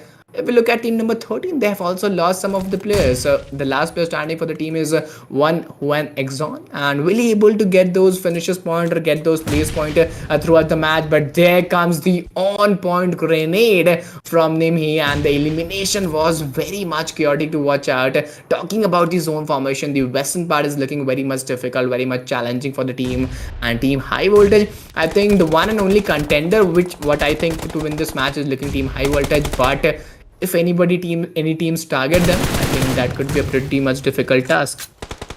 Well, I guess at this moment you can already see that a lot of ruckus is coming up, and on the other corner when it comes to phase MR5, let's see how he's going to retaliate and gain those points in his favor. If I talk about Team Falcon, 5 amazing kills from the corner, they're already moving it up, they're already gaining some good amazing points in their favor, and you can already see that is pretty much getting capsized. Only 4 teams are surviving for the moment. 4 players to be precise are surviving. Oh, FAZE MR5 gets taken down. In the last match, Team FAZE did a beautiful number, but in this one, let's see how the game is actually going to go down. Oh, Falcon never alone gets taken down. That's strong. Apart from that, and the spray comes in. Oh, Winterez was able to take one more down. Now it's all about you. So FAZE, the last man standing, is the only ray of sunshine for the team. Can you actually come back? Can you actually gain the points? That's the biggest question. Tony comes up with some good nades, and finally, Falcon is at a loss. It was Team DC which came from the back foot, clutched the fight in their favor, and now it's only 2 teams which are surviving. FaZe Clan was taken down at the 3rd position, which is absolutely mesmerizing. Now the only team which is surviving in front of team known as should I say Xavier is going to be the team which we call as a team NSR Red Face, and that's the team which is trying to pick up some good points, trying to actually deliver some good amazing retaliation fires as well. But team Xavier, with having 6 amazing frags in their favor, they are just moving up ahead. Yeah. This fight can be quite tough, quite tipsy-turvy, and you can see that a lot of open spaces there through which they have to travel. And NSR's JGL manages to actually travel that space with that vehicle. Now he's going to be a little bit more close to team Xavier, and there we go. The shots are still coming up. Do you see gets connected with those shots, but GGL is just trying to scout where the enemy is and get the location points. If we look towards Team NSR, they are having a one-man extra advantage, and this match is pretty much difficult because the zone is shifted towards those end zone, and players are almost on the open wheat fields, and this is going to be very much challenging for the teams, very much challenging for the players as well. Talking about IGL holding a grenade in his hand, if he gets that opening knock from his side, I think the pressure will be released from his shoulders as well as the team shoulders as well. But if he couldn't get that opening knock and he itself gets that knock onto his team, then it could be very much difficult. The situation would be very much pressurized right now. But talking about team number 12, they are in a very spiritual split. If we look at the split, almost the split is of 100 and 150 meter, which could cause a lot of trouble. And even the providing cover, well, this also becomes very much difficult. But these 2 players, I think there's always a chance. There always a table turning performance from each player's side. But let's see how team NSR move forward. This is almost a 1v3 scenario for team number 12 at both the ends. What do you think, Raider? Will the players able to clutch it out? Because 2v3 is not that difficult, but if they are at split at 1v3, I think this could be very much difficult. I mean, I am thinking I'm actually going to root for Team NSR Red Face. I think they are easily going to get this match in their bags because they've got the manpower. They're actually trying to just gather and get some good points. You can see that Nemi and the other guy from Team Xavier are pretty much outside the particular play zone. They're just struggling to be in the zone, and that's the biggest part of this particular fight. Now, this is the 4th match. You can already see that things are actually settling down quite a bit. People are trying to just, let's say, decipher that how the fight should be converted. So in the first match, we saw a lot of ruckus coming forward, and Nova NA did a beautiful job in this match. But meanwhile, when it comes to the 4th match, Nova NA went out at hashtag 13 or 14, I believe. Quite early went out, I guess, to be precise. Apart from that, NSR, JGL, Groza is there, Sporta is having the Info 16, the other guy is actually on the edge. So definitely rotating for Team Xavier is going to be very tough. And I believe Xavier is not going to get this match in their favor. If they are able to clutch out, if they are able to retaliate with NSR's Sporta and JGL, then the situation might change. But I don't think so. It's going to be an easier task said than done. Well, there we go. Nimi gets spotted. Shots are there. Definitely the damage is coming up. But Nimi with that AUG A3 might be able to retaliate because both of them are having the drop guns. JGL is having the Groza, Nimi is having the AUG A3. Definitely quite interesting to see how the game goes on. And there we go. OX from the back, way too back, managed to put down, and that's what I was just trying to predict. Just like that, Team NSR, should I say, Team NS Red Force was able to take this winner with a chicken dinner in their favor. None of the team has repeated the winner with a chicken dinner, which is again a very amazing task for me because would love to see some more amazing competitions like this. But right now we are going to move on to our next match, which is going to be the 5th one, the last one for the day. But definitely, guys, the 4th one went out quite swiftly. The expectations were pretty much on point, and when we saw Team NSR doing this kind of amazing stuff, it was pretty much clear that they are going to back this victory. And if they were unable to back this victory, this would have been one of the worst matches that NSR played. But NSR played it quite swiftly. They were able to delegate the fight. They were able to maintain their kind of spirits, and eventually the result is in front of you. That a beautiful victory came in with some good, amazing points. They are easily going to rake up some good points in the leaderboard as well. Of course, Team NSR played very much carefully, and they executed the plan quite nicely. If we talk about the finishers point, they also secured a good number of finishers point in their favor. But the question is that will they able to maintain the same consistency throughout the match? But before that, if we talk about the highlights, well, highlights is looking very much interesting to watch. Our team 4 AM started the cluster, started the crowd itself from the drop clashes, and this was the very much phenomenal fight. Gavacha was looking very much overconfident, and he moved towards the path and he got knocked. But the clutch from this TB as well, that was totally much phenomenal to watch out. First player was taken down, if I'm not wrong. No, I think clutch was not totally useful. And team 4AM, I think this clutch was that what we were talking about. And FG Zenix, I think he played very much phenomenally. He used the angles very much carefully, very much nicely. He almost gave an 1v2, a 1v3 clutch for the team and saved his team, saved his impression as well. And this is what we were talking about. Indeed, I guess creating that impact was something which was quite mesmerizing. Coming from Team Tem Entertainment, Mormon was there, who was taken down, but the other guy, Baby, I guess that was Arboy, if I'm not wrong, Arabel was able to put that beautiful shot of DPS and was able to take one down to, let's say, Thus, apart from that, when it came to Team FaZe Clan, they also did a very beautiful job. FaZe Clan, Jane was on the point. Jane was taken on quite swiftly. Tony K was able to just dominate on that aspect. And now, when it came to Sandesh, Rig, and Legend, these were the three guys which are still surviving. Falcon came in, clutched that particular fight. I don't know what happened to this guy. Sandesh was unable to just get that 1v2 in his favor, but it was pretty much doable if I'm not wrong. Rig, another guy, tries to cook up a nade, gets spotted, gets taken down. Legend, the last man standing, was way too open-ended. He was unable to survive. Anyhow, he wanted to just fall back, but eventually the kind of damage that he received was not that, let's say, easy to fall back, made him pretty much impossible. Apart from that, another nade comes from IHC's Godless, and that nade was also very precise, and the way that nade got delivered, he was actually taken down, and quite swiftly Team IHC was able to maneuver the fight in their favor.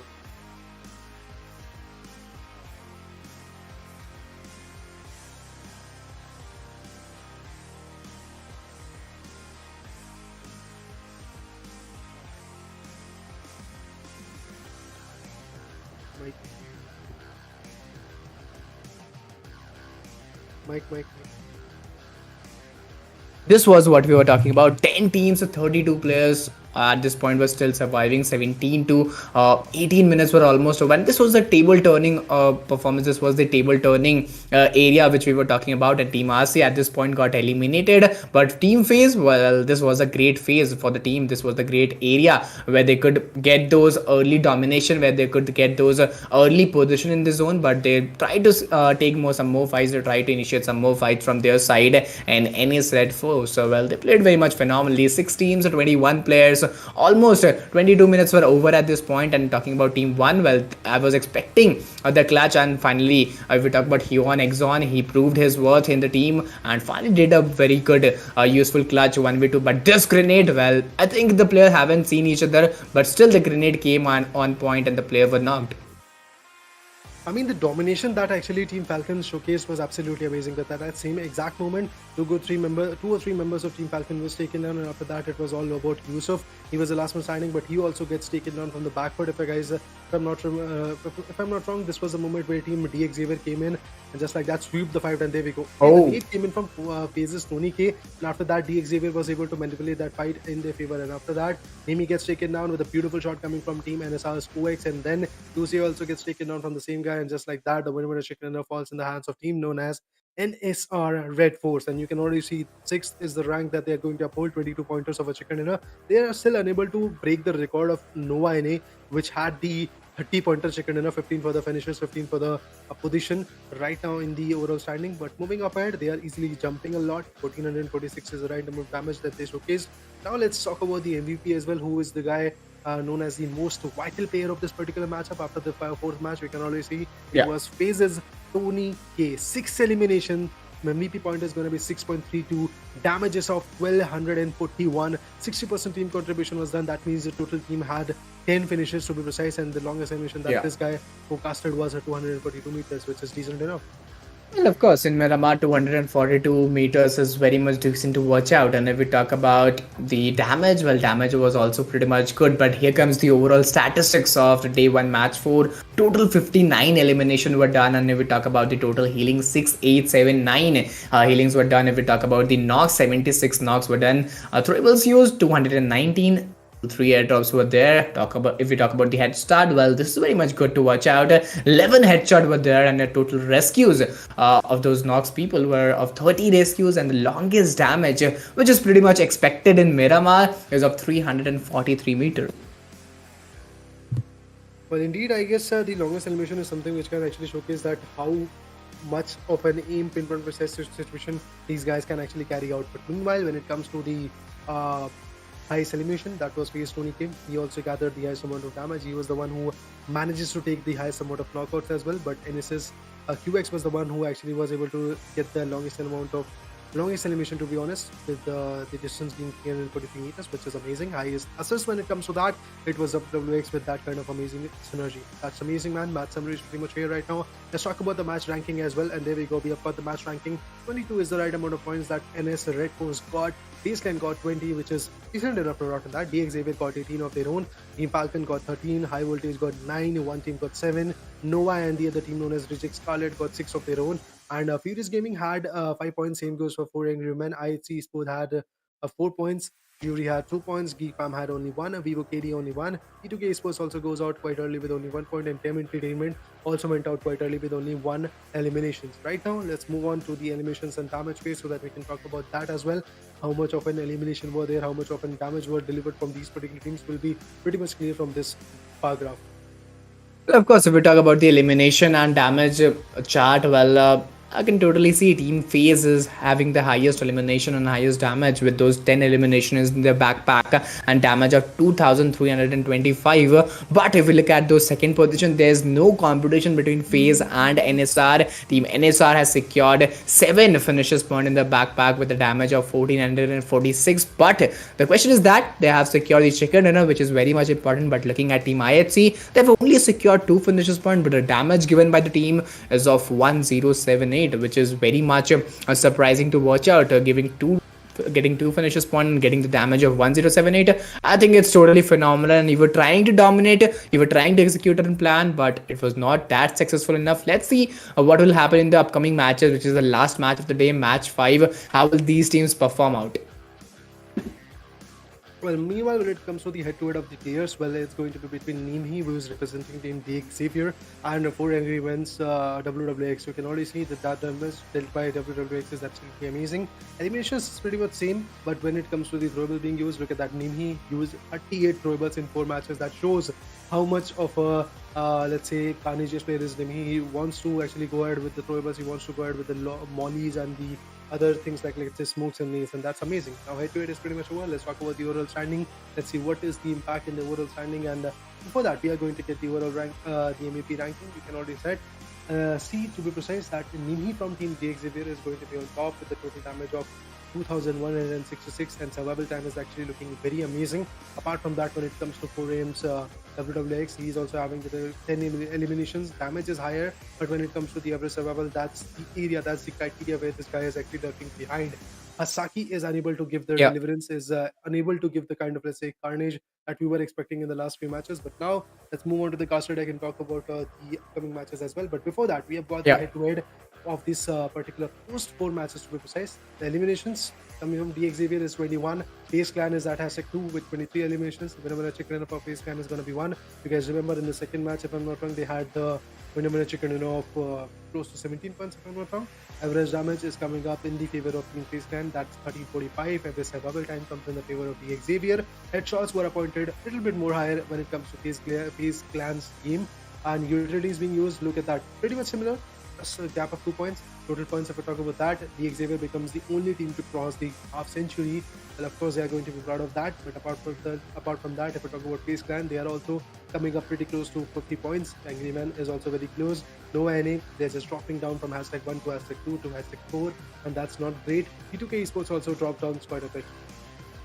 Of course, the team T2K Esports, well, they have also dropped from 2nd position to 5th position with those 42 points in the backpack. And if we look at NS REDFORCE, they have secured total 41 points in the backpack with 6th position. Talking about Team Falcons, 33 points, 7th position. High Voltage, 33 points, 8th position. And this will be the top 8 teams of overall match ranking. But if we talk about Reject Scarlet, well, 31 points, 9th position. Fury, 29 point, 10th position. One team, 21 points, 11th position. Team Entertainment, 19 points, 12th position. IHC Esports, 17 point, 13th position. Furious Gaming, 14th position, 12 points.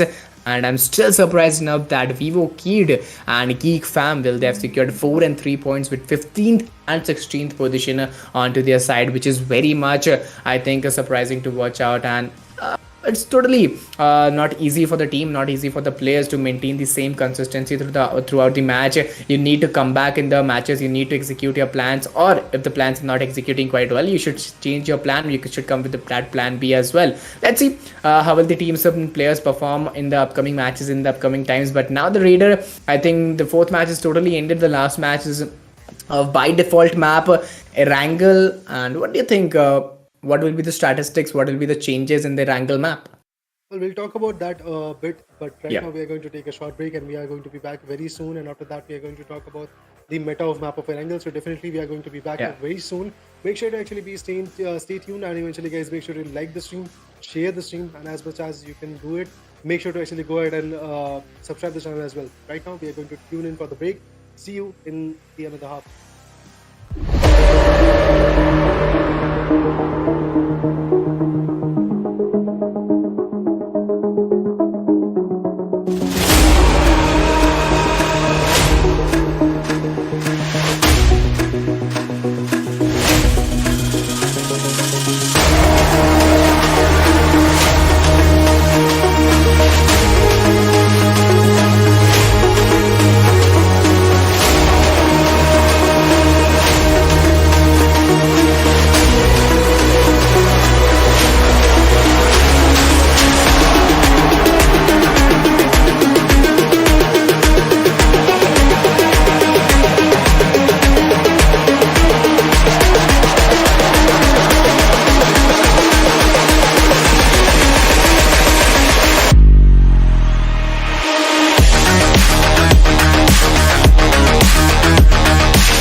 Welcome back once again, guys. We are back with a short sneaky break. I hope you have taken your refreshments because right now you're going to tune in for the next match, or should I say the last match, but it's not going to be the least one. It's going to be quite amazing. And my name is Reda. Along with me is my amazing co-caster Eagle in front of you guys. We are going to witness, we are going to cast at how this particular matchup is going to go on. Erangel is going to be the map. Definitely a map which we call as the home ground, or should I say the home base.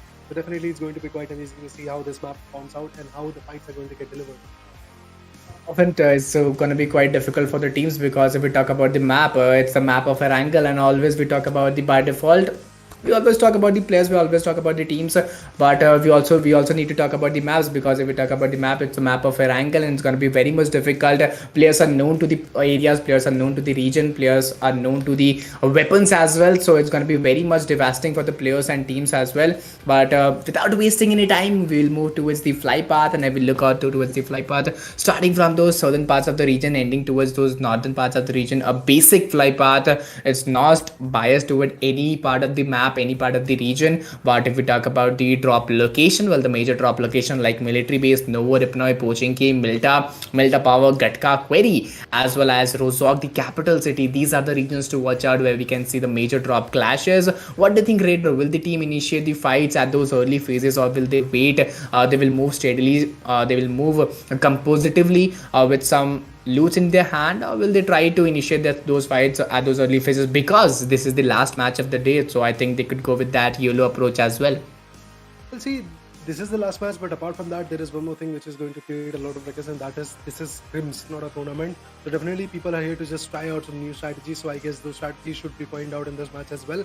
People should not go out and be guns blazing, and if that happens, it can be quite critical. You can already see Team Nova NA is actually here with the 3-man power. I don't know what is happening to Team Nova NA. The first one, they had 30 pointer in the last few matches. They were unable to even gather, let's say, 5 to 6 points in their favor in every single match. This is the kind of, let's say, spirit-breaking performances coming from Team Nova NA. I hope so in the next few matches they are going to easily gain some good points. But right now we are actually left with the last match for the day. It could be day number 2 coming up soon enough from Frontline's corner. So if the day number 2 comes in, it can be very let's say like a blessing for now. But moving up ahead, let's talk about the clashes being delivered. Ferry Pier is another beautiful area where the people are jumping in. Very is also going to be on the back foot. A lot of locations are being actually, let's say, chosen, and the deliverance of these fights are actually going to be quite amazing. Let's see how Team 4M is also going to perform. Team 4 Angry Man, a beautiful team, a strong team, to be honest. They are actually at the 3rd position, as you can see, with 49 points. So definitely I'm rooting for them. Let's see how they're going to deliver the fight in their favor. Any team who is going to cross 50 pointers is actually maintaining their synergy, is maintaining their kind of, let's say, continuous struggle of having some good consistent points in every single match. If you're having close to, let's say, 10 to 15 points in every single match, you can easily say that you are being in the top 5, top 6. So definitely that is the case. But when it comes to Team Nova NA, well, they are just going for the areas like, let's say, Nova Ripple, or they are in the prison region. Okay, that's interesting. For the first time, I'm actually looking at Nova NA has changed their drop location. Now they're not in the Nova Ripple region where they used to drop in the last 2 matches. Now they're jumping in the prison and the surrounding regions. I believe Lipovka could be the locations where this team is going to go on and eventually gather some good loots. Of course, I think they're trying something new. They're trying to initiate their plan B as well, because before the event in the scrims, you have the chance to execute your plan B, plan C, and your all these stuffs which is required in the event. But if we talk about Team IHC as well, well, they are pretty much good in the overall point standings. Almost 4-man standing, haven't secured any finish point yet, moving very steadily and very slowly around those Gatka regions. I think loot could be more compatible enough for the teams and players as well. But looking towards Team 4AM, they are looking very strong. They were looking very strong up to the 4th match, because they were holding the 1st position in overall standings. But talking about the current scenario, I think they are those 3rd position, which is pretty much difficult for the team. If you couldn't maintain the 1st position, it's very much pressurizing for the teams and players as well. I think within the end of the day, they'll try to get some more finishes point, some more players point, and get onto the top standings of the points table. But 4AM, well, moving very steadily, moving very slowly, having a decent loot, getting those level 3 gears as well is very much required for your defense system. Talking about Team GEEK, I'm pretty much surprised they are still at the end of fourth match. They're still with those single digit number in overall standings, which is very much surprising and very much difficult for the teams and players as well. Looking towards the players Snipes as well, Lycan, Victorious, and Tongs. Well, talking about team FaZe, well, they're in a good phase at those Northern Georgia City, enjoying the drop clash, haven't secured or haven't initiated the fight yet. But if we talk about the loot is not that strong enough.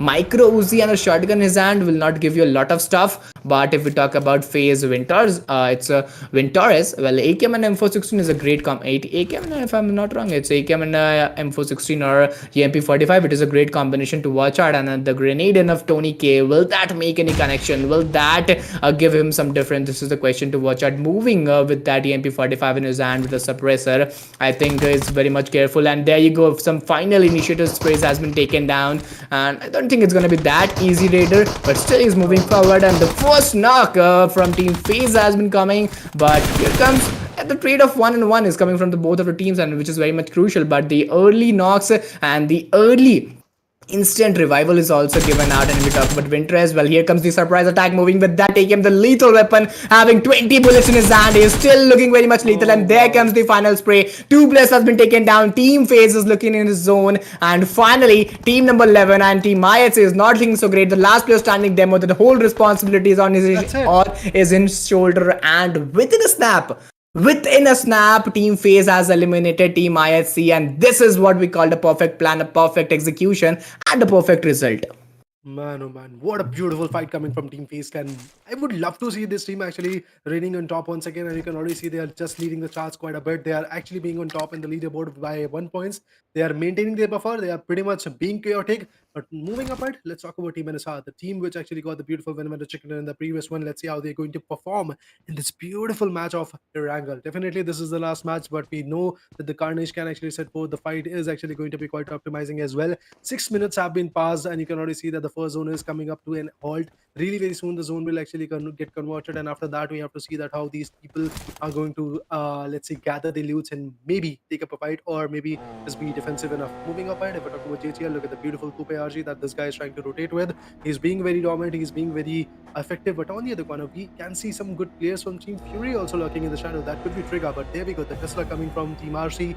Should I say Reject Scarlet is also trying to rotate. 0 finishes from the corner. The only team which have suffered a lot is going to be Team IHC, and they have suffered that much that they are pretty much outside the equation.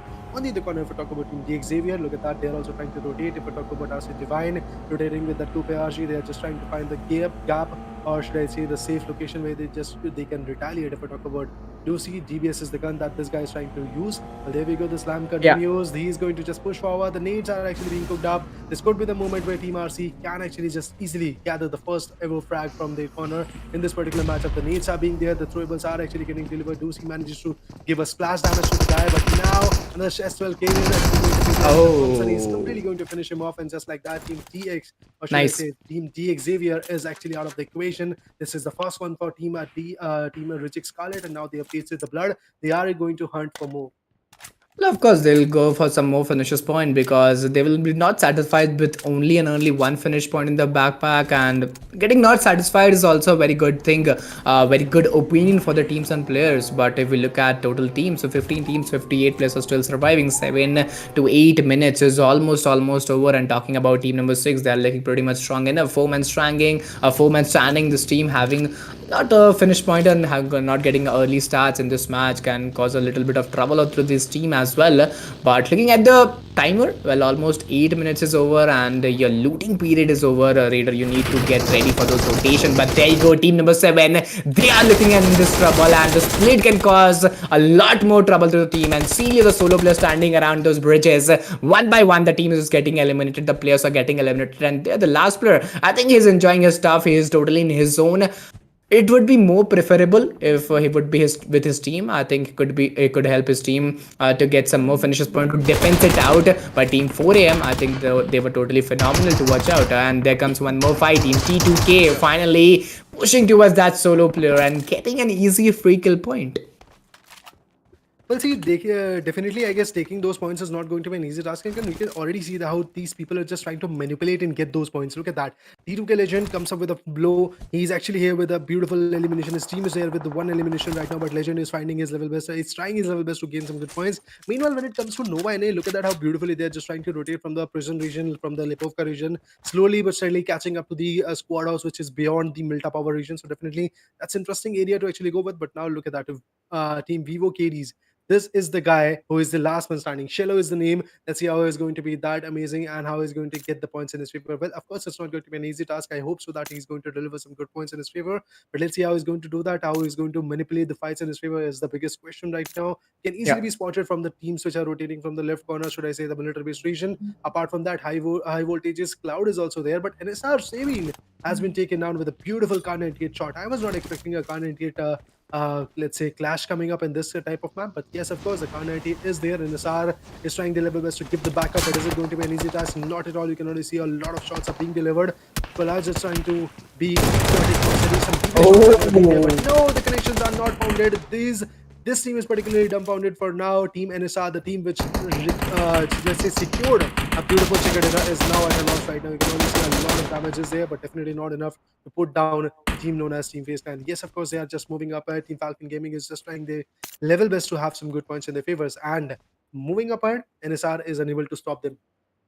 Of course, they will try the level best to get some more finishes point. But talking about Team NSR, last match was totally fantastic for the team with that chicken dinner in their backpack. They will try to maintain the same consistency, but they're not looking in the same zone. They're not looking in the same potential because losing those two players at those early phases can cause them a lot of trouble. But talking about Team number 5, I think they are also in difficulties. 2 players has been taken down. Almost 3 players has been eliminated. The last player standing, it's Doma surviving on those dot HP. And with that Molotov and some sprays, he'll get eliminated. And this team will get out of the lobby. But talking about Team One Shark, well, One Shark is also in action. Talking about Team number 4, Team RC, they have secured 3 finishes point without losing any player. So this is the positive start. But there comes a jump shot, and with that jump shot, Team FaZe will give that a counter attack and get those 6 finishes point in the backpack and secure top 12 teams position. And later, I think the last match is moving in a very fast phase, is moving in a very lethal phase. Teams are just initiating those fights. They're not making any plan. They're not plotting the players or somewhat like that. They're just pushing in, getting those fights, getting those finishes point, or losing the fights and getting exited out of the lobby. I think is this the last match why they are doing so, or the teams which they are doing so? I think they could be in the last part of the points table as well.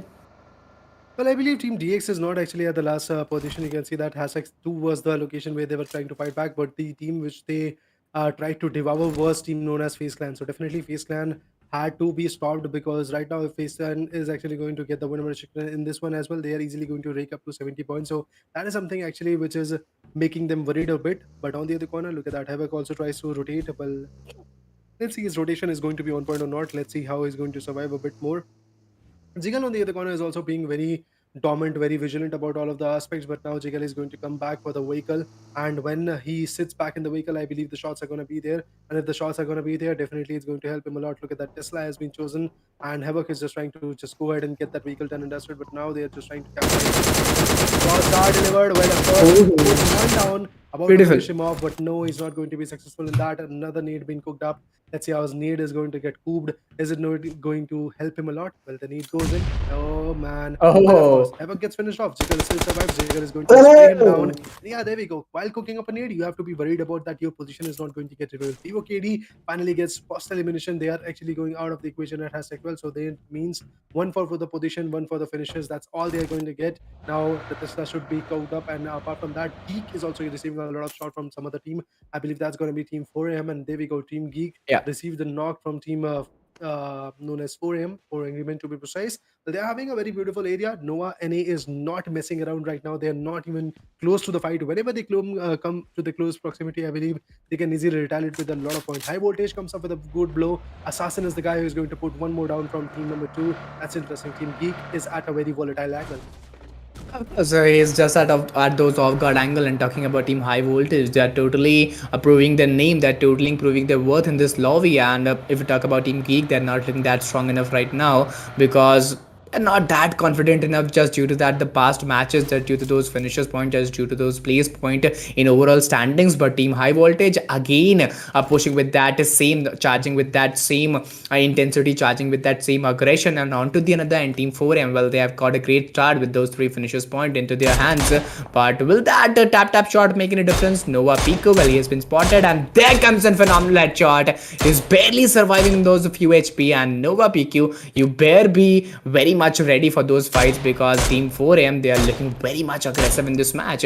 But one more thing to find out, Raider. I will look at the teams. 11 teams, 38 players are surviving, and the timer is almost 15 minutes is still over. 15 minutes is almost over, and you have 10 to 12 minutes more left in your hand. And this is the third zone. This is the fourth zone with which we were talking about. So the game gonna be very much clusterifying. The crowd are gonna be very much bonified for the teams and players. But if we look at the zone formation, it is totally shifted towards those military regions, those open grounds. What do you think the last zone where it could be? It could be those at those compound regions or at those open green grass field regions.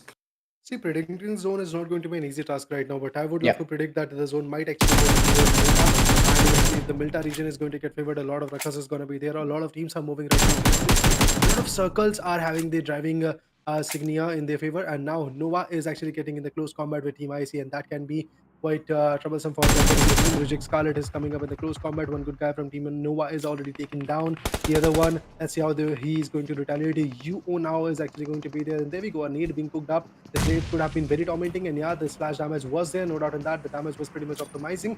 Apart from that, one more nade has to be cooked up. Some more nades actually getting thrown at the locations where they might actually find the enemy coming up, but still Nova is unable to just capsize the fight, and Nova NA is unable to keep the troublesome situation in the favor. So more trouble that guy has to be in the cover, fails to do so. Now another nade is going to get cooked up. Hasaki meanwhile being the last one standing. Can he actually come back with the fight? That's the biggest question. The push is about to be there anytime soon. Well, let's see how this push is going to get converted. Is it going to be a possible scenario? Duelo also gets the cover. Some more smokes are actually there right now, as you can see, but the spray comes in from the back, but it's going to be Team Chem Entertainment coming up with the blow, and now Benny manages to put him down. Duelo just now found that revival has been done. Some more smokes has to be cooked up, some more revivals has to be done and dusted, and this is a blessing in disguise for Team Nova NA.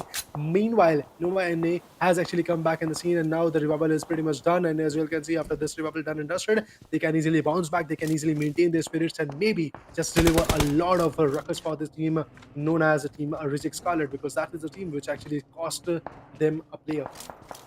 Of course, they could maintain the same potential as well. And if we talk about the team, so Team RC almost 4 men standing with those 4 finishers point in the backpack, and this is the start what we were talking about. And if we talk about the regions, well, Milta is the region always to provoke out for the teams and the players. And if we look towards the farm, it's also looking very much clusterifying, very much challenging for the team. But Team NSR, they are almost with that confidence just because of the past matches not having the man advantage into their favor. This could be very much difficult for the team. Talking about Team FG, well, there comes some surprising grenade, some tricky grenades which could cause a lot of trouble to Team FG as well. But those 4 finishers point in the backpack, this is very much important to watch out. 11 teams, 35 players.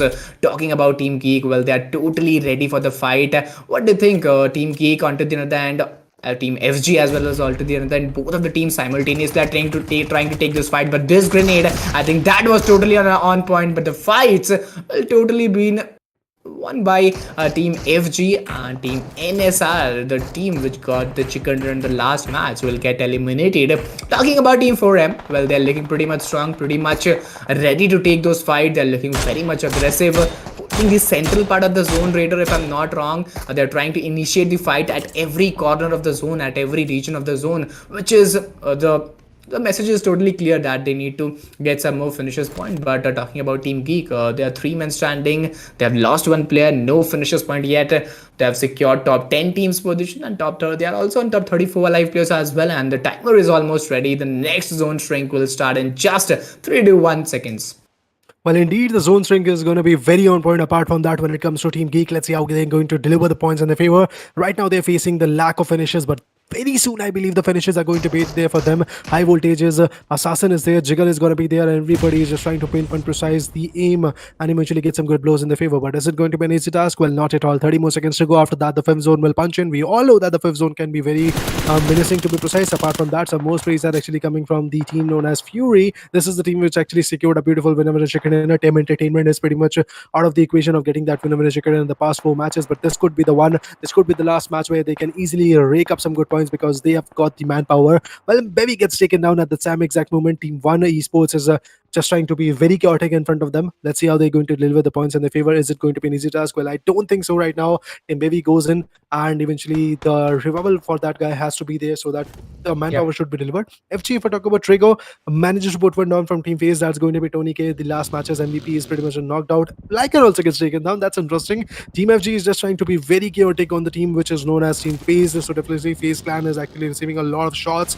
A lot of people are from that particular team are being taken down. There could be a situation where they might actually go down to the dust, but there we go. The spottation is there. Trigo might be going down soon enough. The 6x has been cooked up. Let's see how this sprays are actually going to get impacted as well. You can see FaZe Tony K gets taken down. Lycan gets taken down. FaZe clan as a whole has been taken down. That's interesting. At 56 points as a whole, the team has been destroyed. Team 4 Angry Men is still surviving. High Voltage is still surviving. And now Team FG is in trouble with the team known as One Esports, and you can already see they are doing a very beautiful job. But finally, SVCCC was also taken down. Furious Gaming finally is at a loss, and just like that, the number of teams which are still surviving is going to be single digit. That's going to be only 8, and 28 is the right amount of players that we are going to look up to the next fight. Well, of course, so there are almost 8 teams and 28 players, and there comes some tapped up shot from Team 4AM. Then still they are still at the zone central part of the region, which is very much difficult for the teams, very much difficult for the players as well to carry out the same position throughout the match. But if we talk about Team High Voltage, well, Cloud is back in action. He has taken down Geek Snipes with that DP28. And I think it's a very decent weapon for that close range, long range, mid range. It can deliver some basic level shots as well as some advanced level shots as well. But talking about Team High Voltage, well, they're justifying the name quite nicely. They're justifying the name quite heavily. Having those zone advantages, having those compounds in their favor is always a plus point in your team. But Team GEEK, I think this is the last match, so they're trying something new. They're trying something different to get those place point. Currently, they have lost 2 players. They haven't secured any finish point. This is the trouble scenario for the team. But if they anyhow maintain the position throughout the match, I think they can deliver some good overall standings in the overall statistics. But talking about the timings, well, almost 21 minutes is over, and looking at Team 1x1, well, 1x1 is still that player holding there. One Hang is also there with those M416 in his hand. Both of the players are still waiting onto the another end. Just 10 seconds left out for the zone shrink. Talking about Team RC, 4 men standing with those 4 finishes point. And if we look towards the zone, well, what do you think, Raider? My prediction is zone can shift towards those compound regions, and there, no, it's almost like 50-50. 50% region is of compounds, 50% region is of those open land regions, and the teams need to acquire and predict that when and how will the zone shrink of the 6th and 7th zone. But if we talk about Team High Voltage, they are totally inside the zone. Even Team 4AM is inside the zone, and they can gatekeep to get some more finishes point and some off-guard rotation as well. But talking about Team GEEK, well, that could be very much difficult for the teams to get inside the zone. Talking about Team RC, it's very much favorable for the Team RC because they are totally in the center of the zone, and they could acquire a good number of finishes point from there. Well, indeed, I believe the damage is actually coming up right now. As you can see, One Esports is just trying to rotate and find a safe haven for themselves as well. And yes, of course, they've got the edges of the zone. Oh, look at that Shengfu. His vehicle is actually damaged diagonally. His 2 good tires have been burst out, but still he actually is able to cross over and have a greater spot. If we talk about Hong, he's also coming up with the bike. Definitely a very risky rotation from his corner, but definitely he's in the zone. That's interesting coming up. Let's see how Team 4 Angry Man is going to give the call out for them. Meanwhile, 4 Angry Man is very close to having the first position because right now they're having 53 points, and the team which is at top is having 56 points. So definitely 3 more to go for them, and they can easily rake up some good points. Meanwhile, RC manages to deliver a beautiful blow to that particular team known as Team Entertainment, and Team Entertainment is looking not that great. We can already see Team Fury is also receiving a lot of shots. Meanwhile, Team Entertainment, they're just trying to deliver some good points. GEEK also manages to take 1 more down, and the nade goes in. Let's see how this nade is going to impact. Kawacha gets taken down.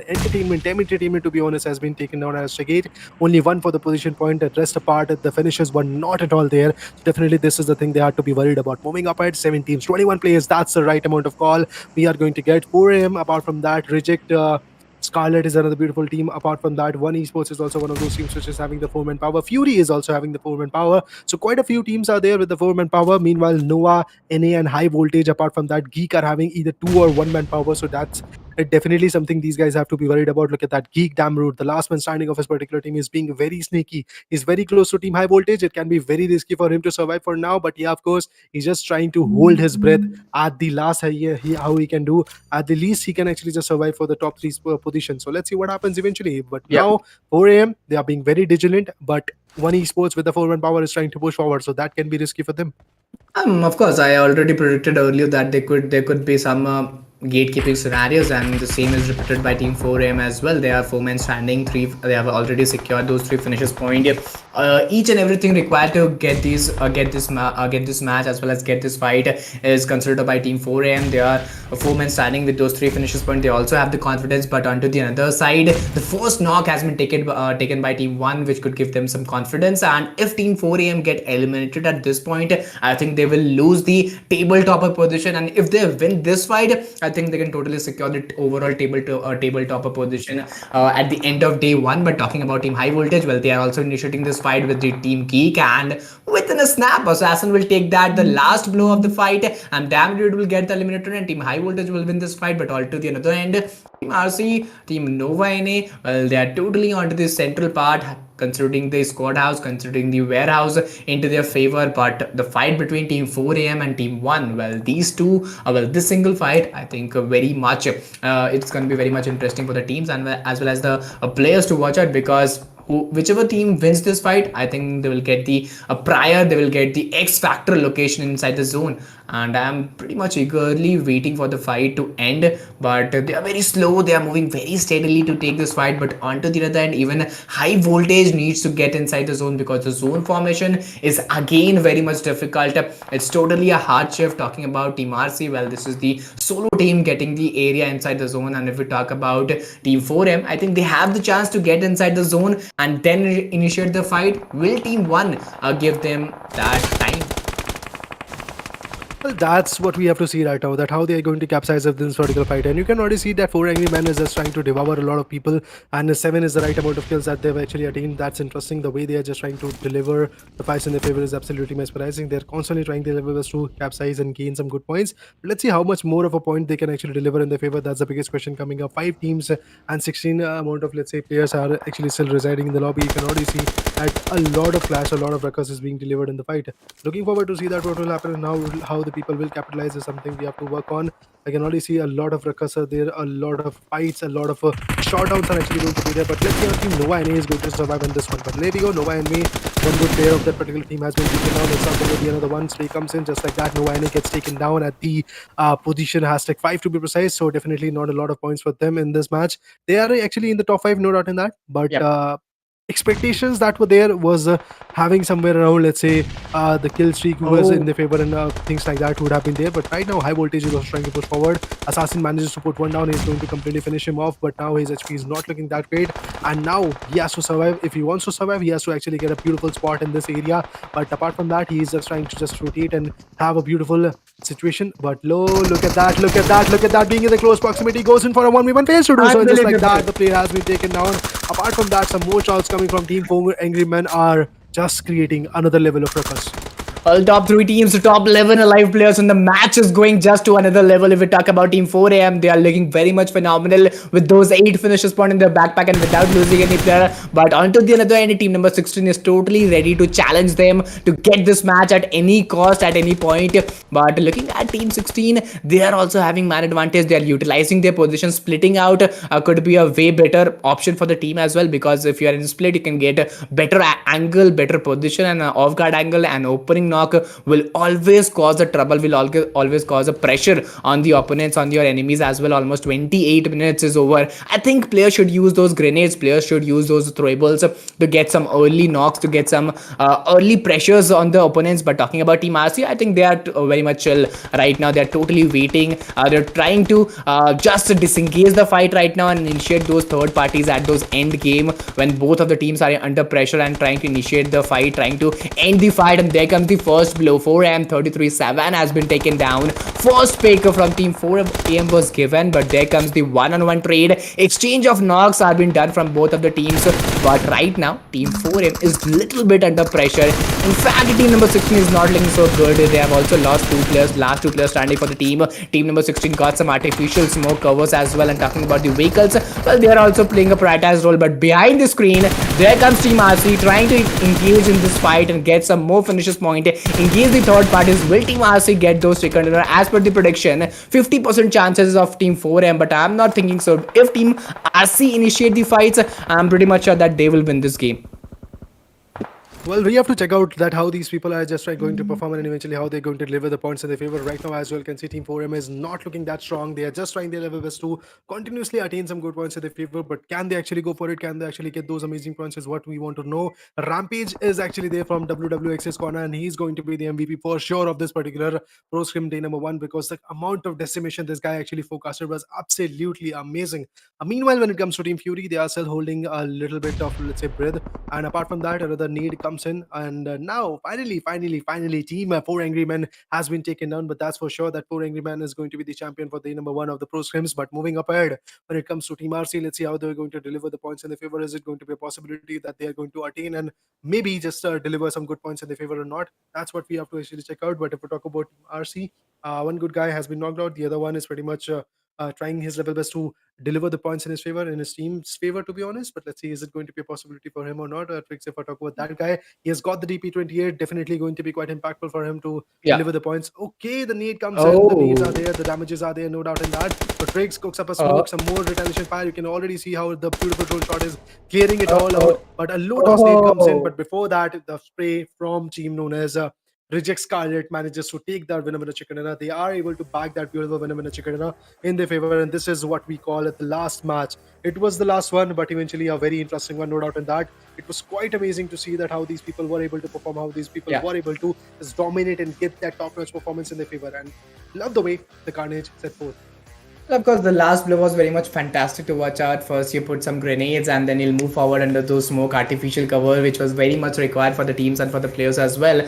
But apart from these things, I would also like to request my audience to please do hit that like button, guys. Subscribe the stream, share with your friends, share with your mates, share with your PUBG friends as well. But talking about the day 1, well, day 1 was overall totally fantastic to watch out. We will move towards the most valuable player, but before that, if you haven't liked the stream, please, I'll again say to please do hit that like button and subscribe the channel. Make sure to go ahead and like the stream, guys, as we are once again just, let's say, saying and emphasizing that situation, that go ahead and like the stream. It actually motivates us a lot, and eventually if you have any criticism for us, our Instagram handle is here. Eagle's Instagram handle is also there. You can go ahead and just connect with me and eventually tell us that what is happening and how the issue is actually getting over there. But eventually when it comes to the channel, well, definitely guys, go ahead and support Frontline Esports, because they are coming up with these kind of amazing scrims.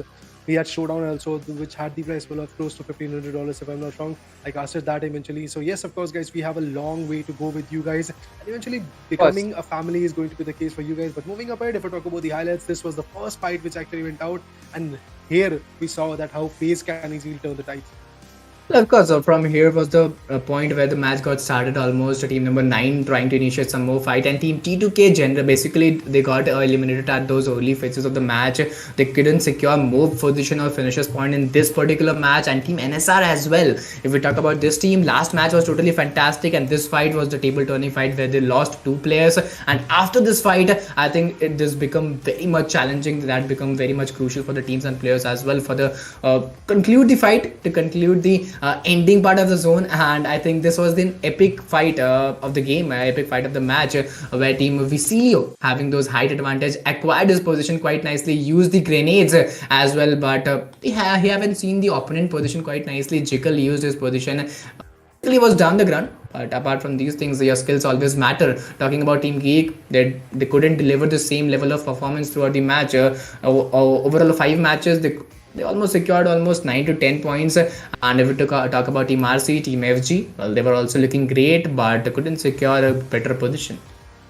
Well, definitely, in order to gain those amazing points, teams have to actually rake up some good seriousness and eventually then deliver the fights in their favor. Look at that.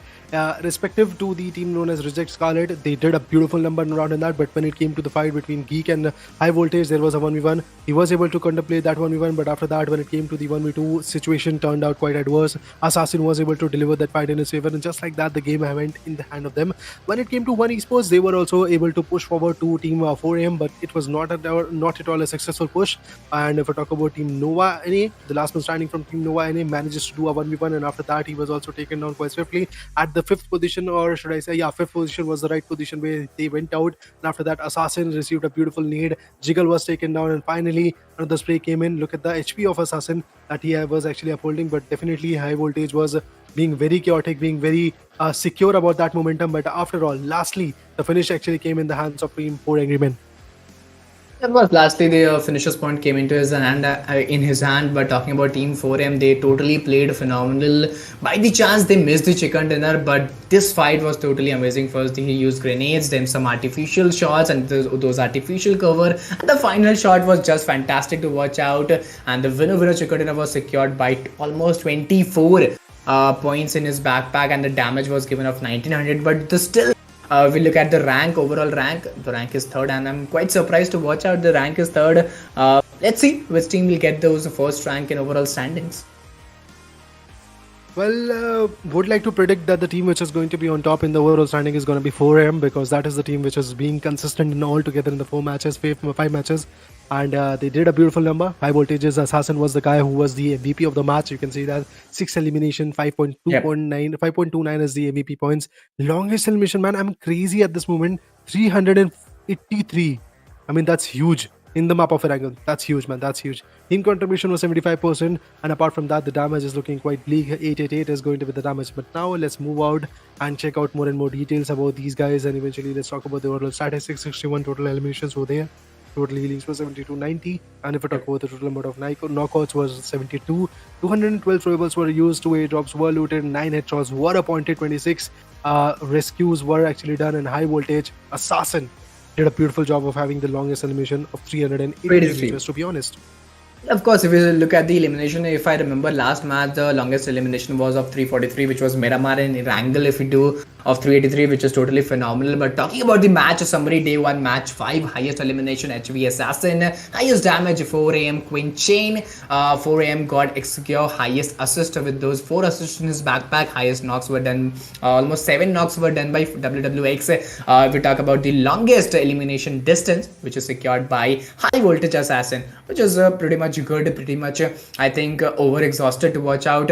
But apart from the match summary, we'll move towards the chart of elimination and damage. But before that, match ranking, well, hashtag 1 is secured by Reject Scarlet with those 24 points. 4 Angry Men, well, they were pretty much good but couldn't secure the first position or chicken dinner with those 23 points. Second position Fury 17 points. Third position High Voltage 16 points. Fourth position Furious Gaming 9 points. Fifth position One Team 8 points. Sixth position FaZe Clan 7th, and similarly teams are getting up to 16th position with some single digit number 3, 2, 2, 1, 0, 0.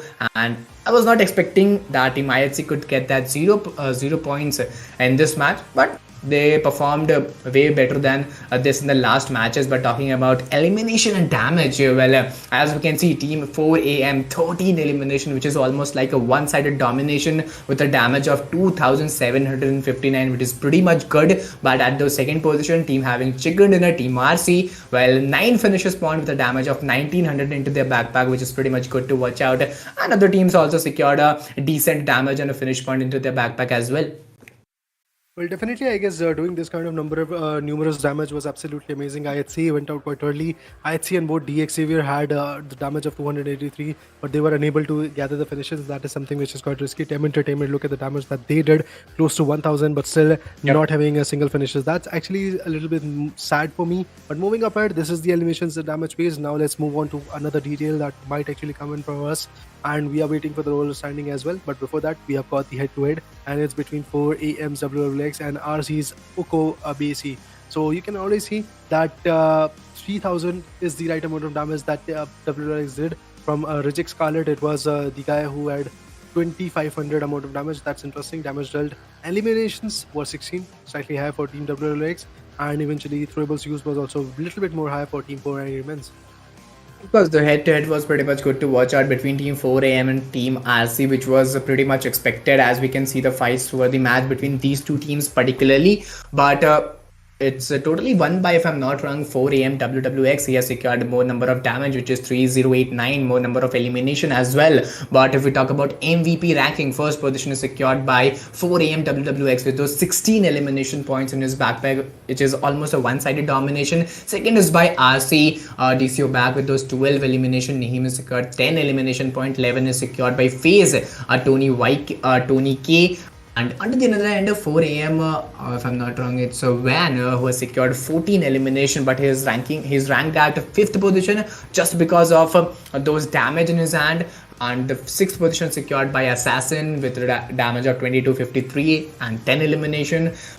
7th secured by NV Sasuke, if I'm not wrong, it's Hasiki with those 8 elimination with 1906 damage. 8th is secured by 4AM Quinchin with 5 elimination and 2553 damage. If we talk about the overall ranking, this is what we were waiting for, and here comes the post-match ranking of all the 5 matches. 4 Angry Men dominating at those table toppers with those 72 overall points in their backpack. Second position is secured by FaZe Clan 52nd, and if we see the competition radar, there's no competition between first and second, but the competition between second to 6th or 5th, it's pretty much difficult. It's just like neck to neck, 56, 55, 53, 52. Just because of 1 or 2 3 points, you can rank from 2nd to 7th as well.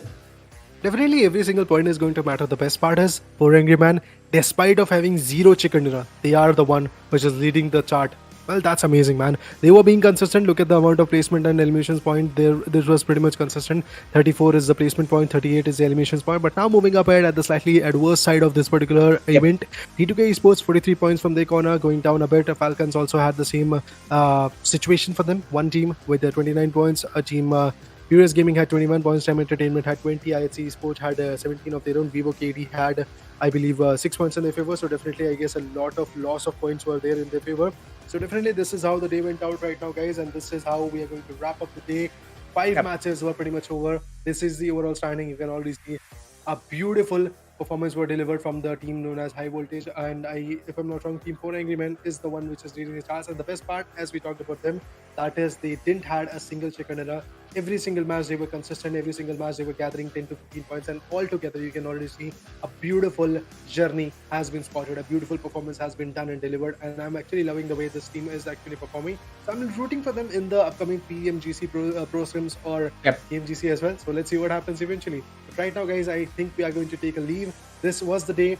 5 good matches were there. 5 amazing matches were there. Miramar, Miramar, and after that, Irangal wrapped the day, and pretty much it was quite amazing. If you have any feedback, make sure to actually just go ahead and DM us on the Instagram handles, and you can actually contact the Frontline Esports Discord server as well, or you can contact the production partners as well. So guys, make sure to actually go ahead and do that, all of that stuff as well. Meanwhile, Eagle, if you have anything to add on, make sure to do it.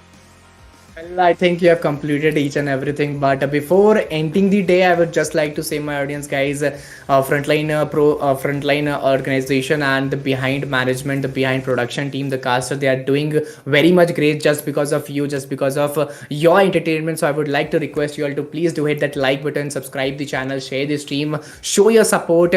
Our like target would be of 1.5k. It's almost 1k as I can see. So I would request you all to please do hit that like button, subscribe the channel, share the stream. Till then, guys, stay safe, take care. We'll meet you another day with day 2, and keep supporting us.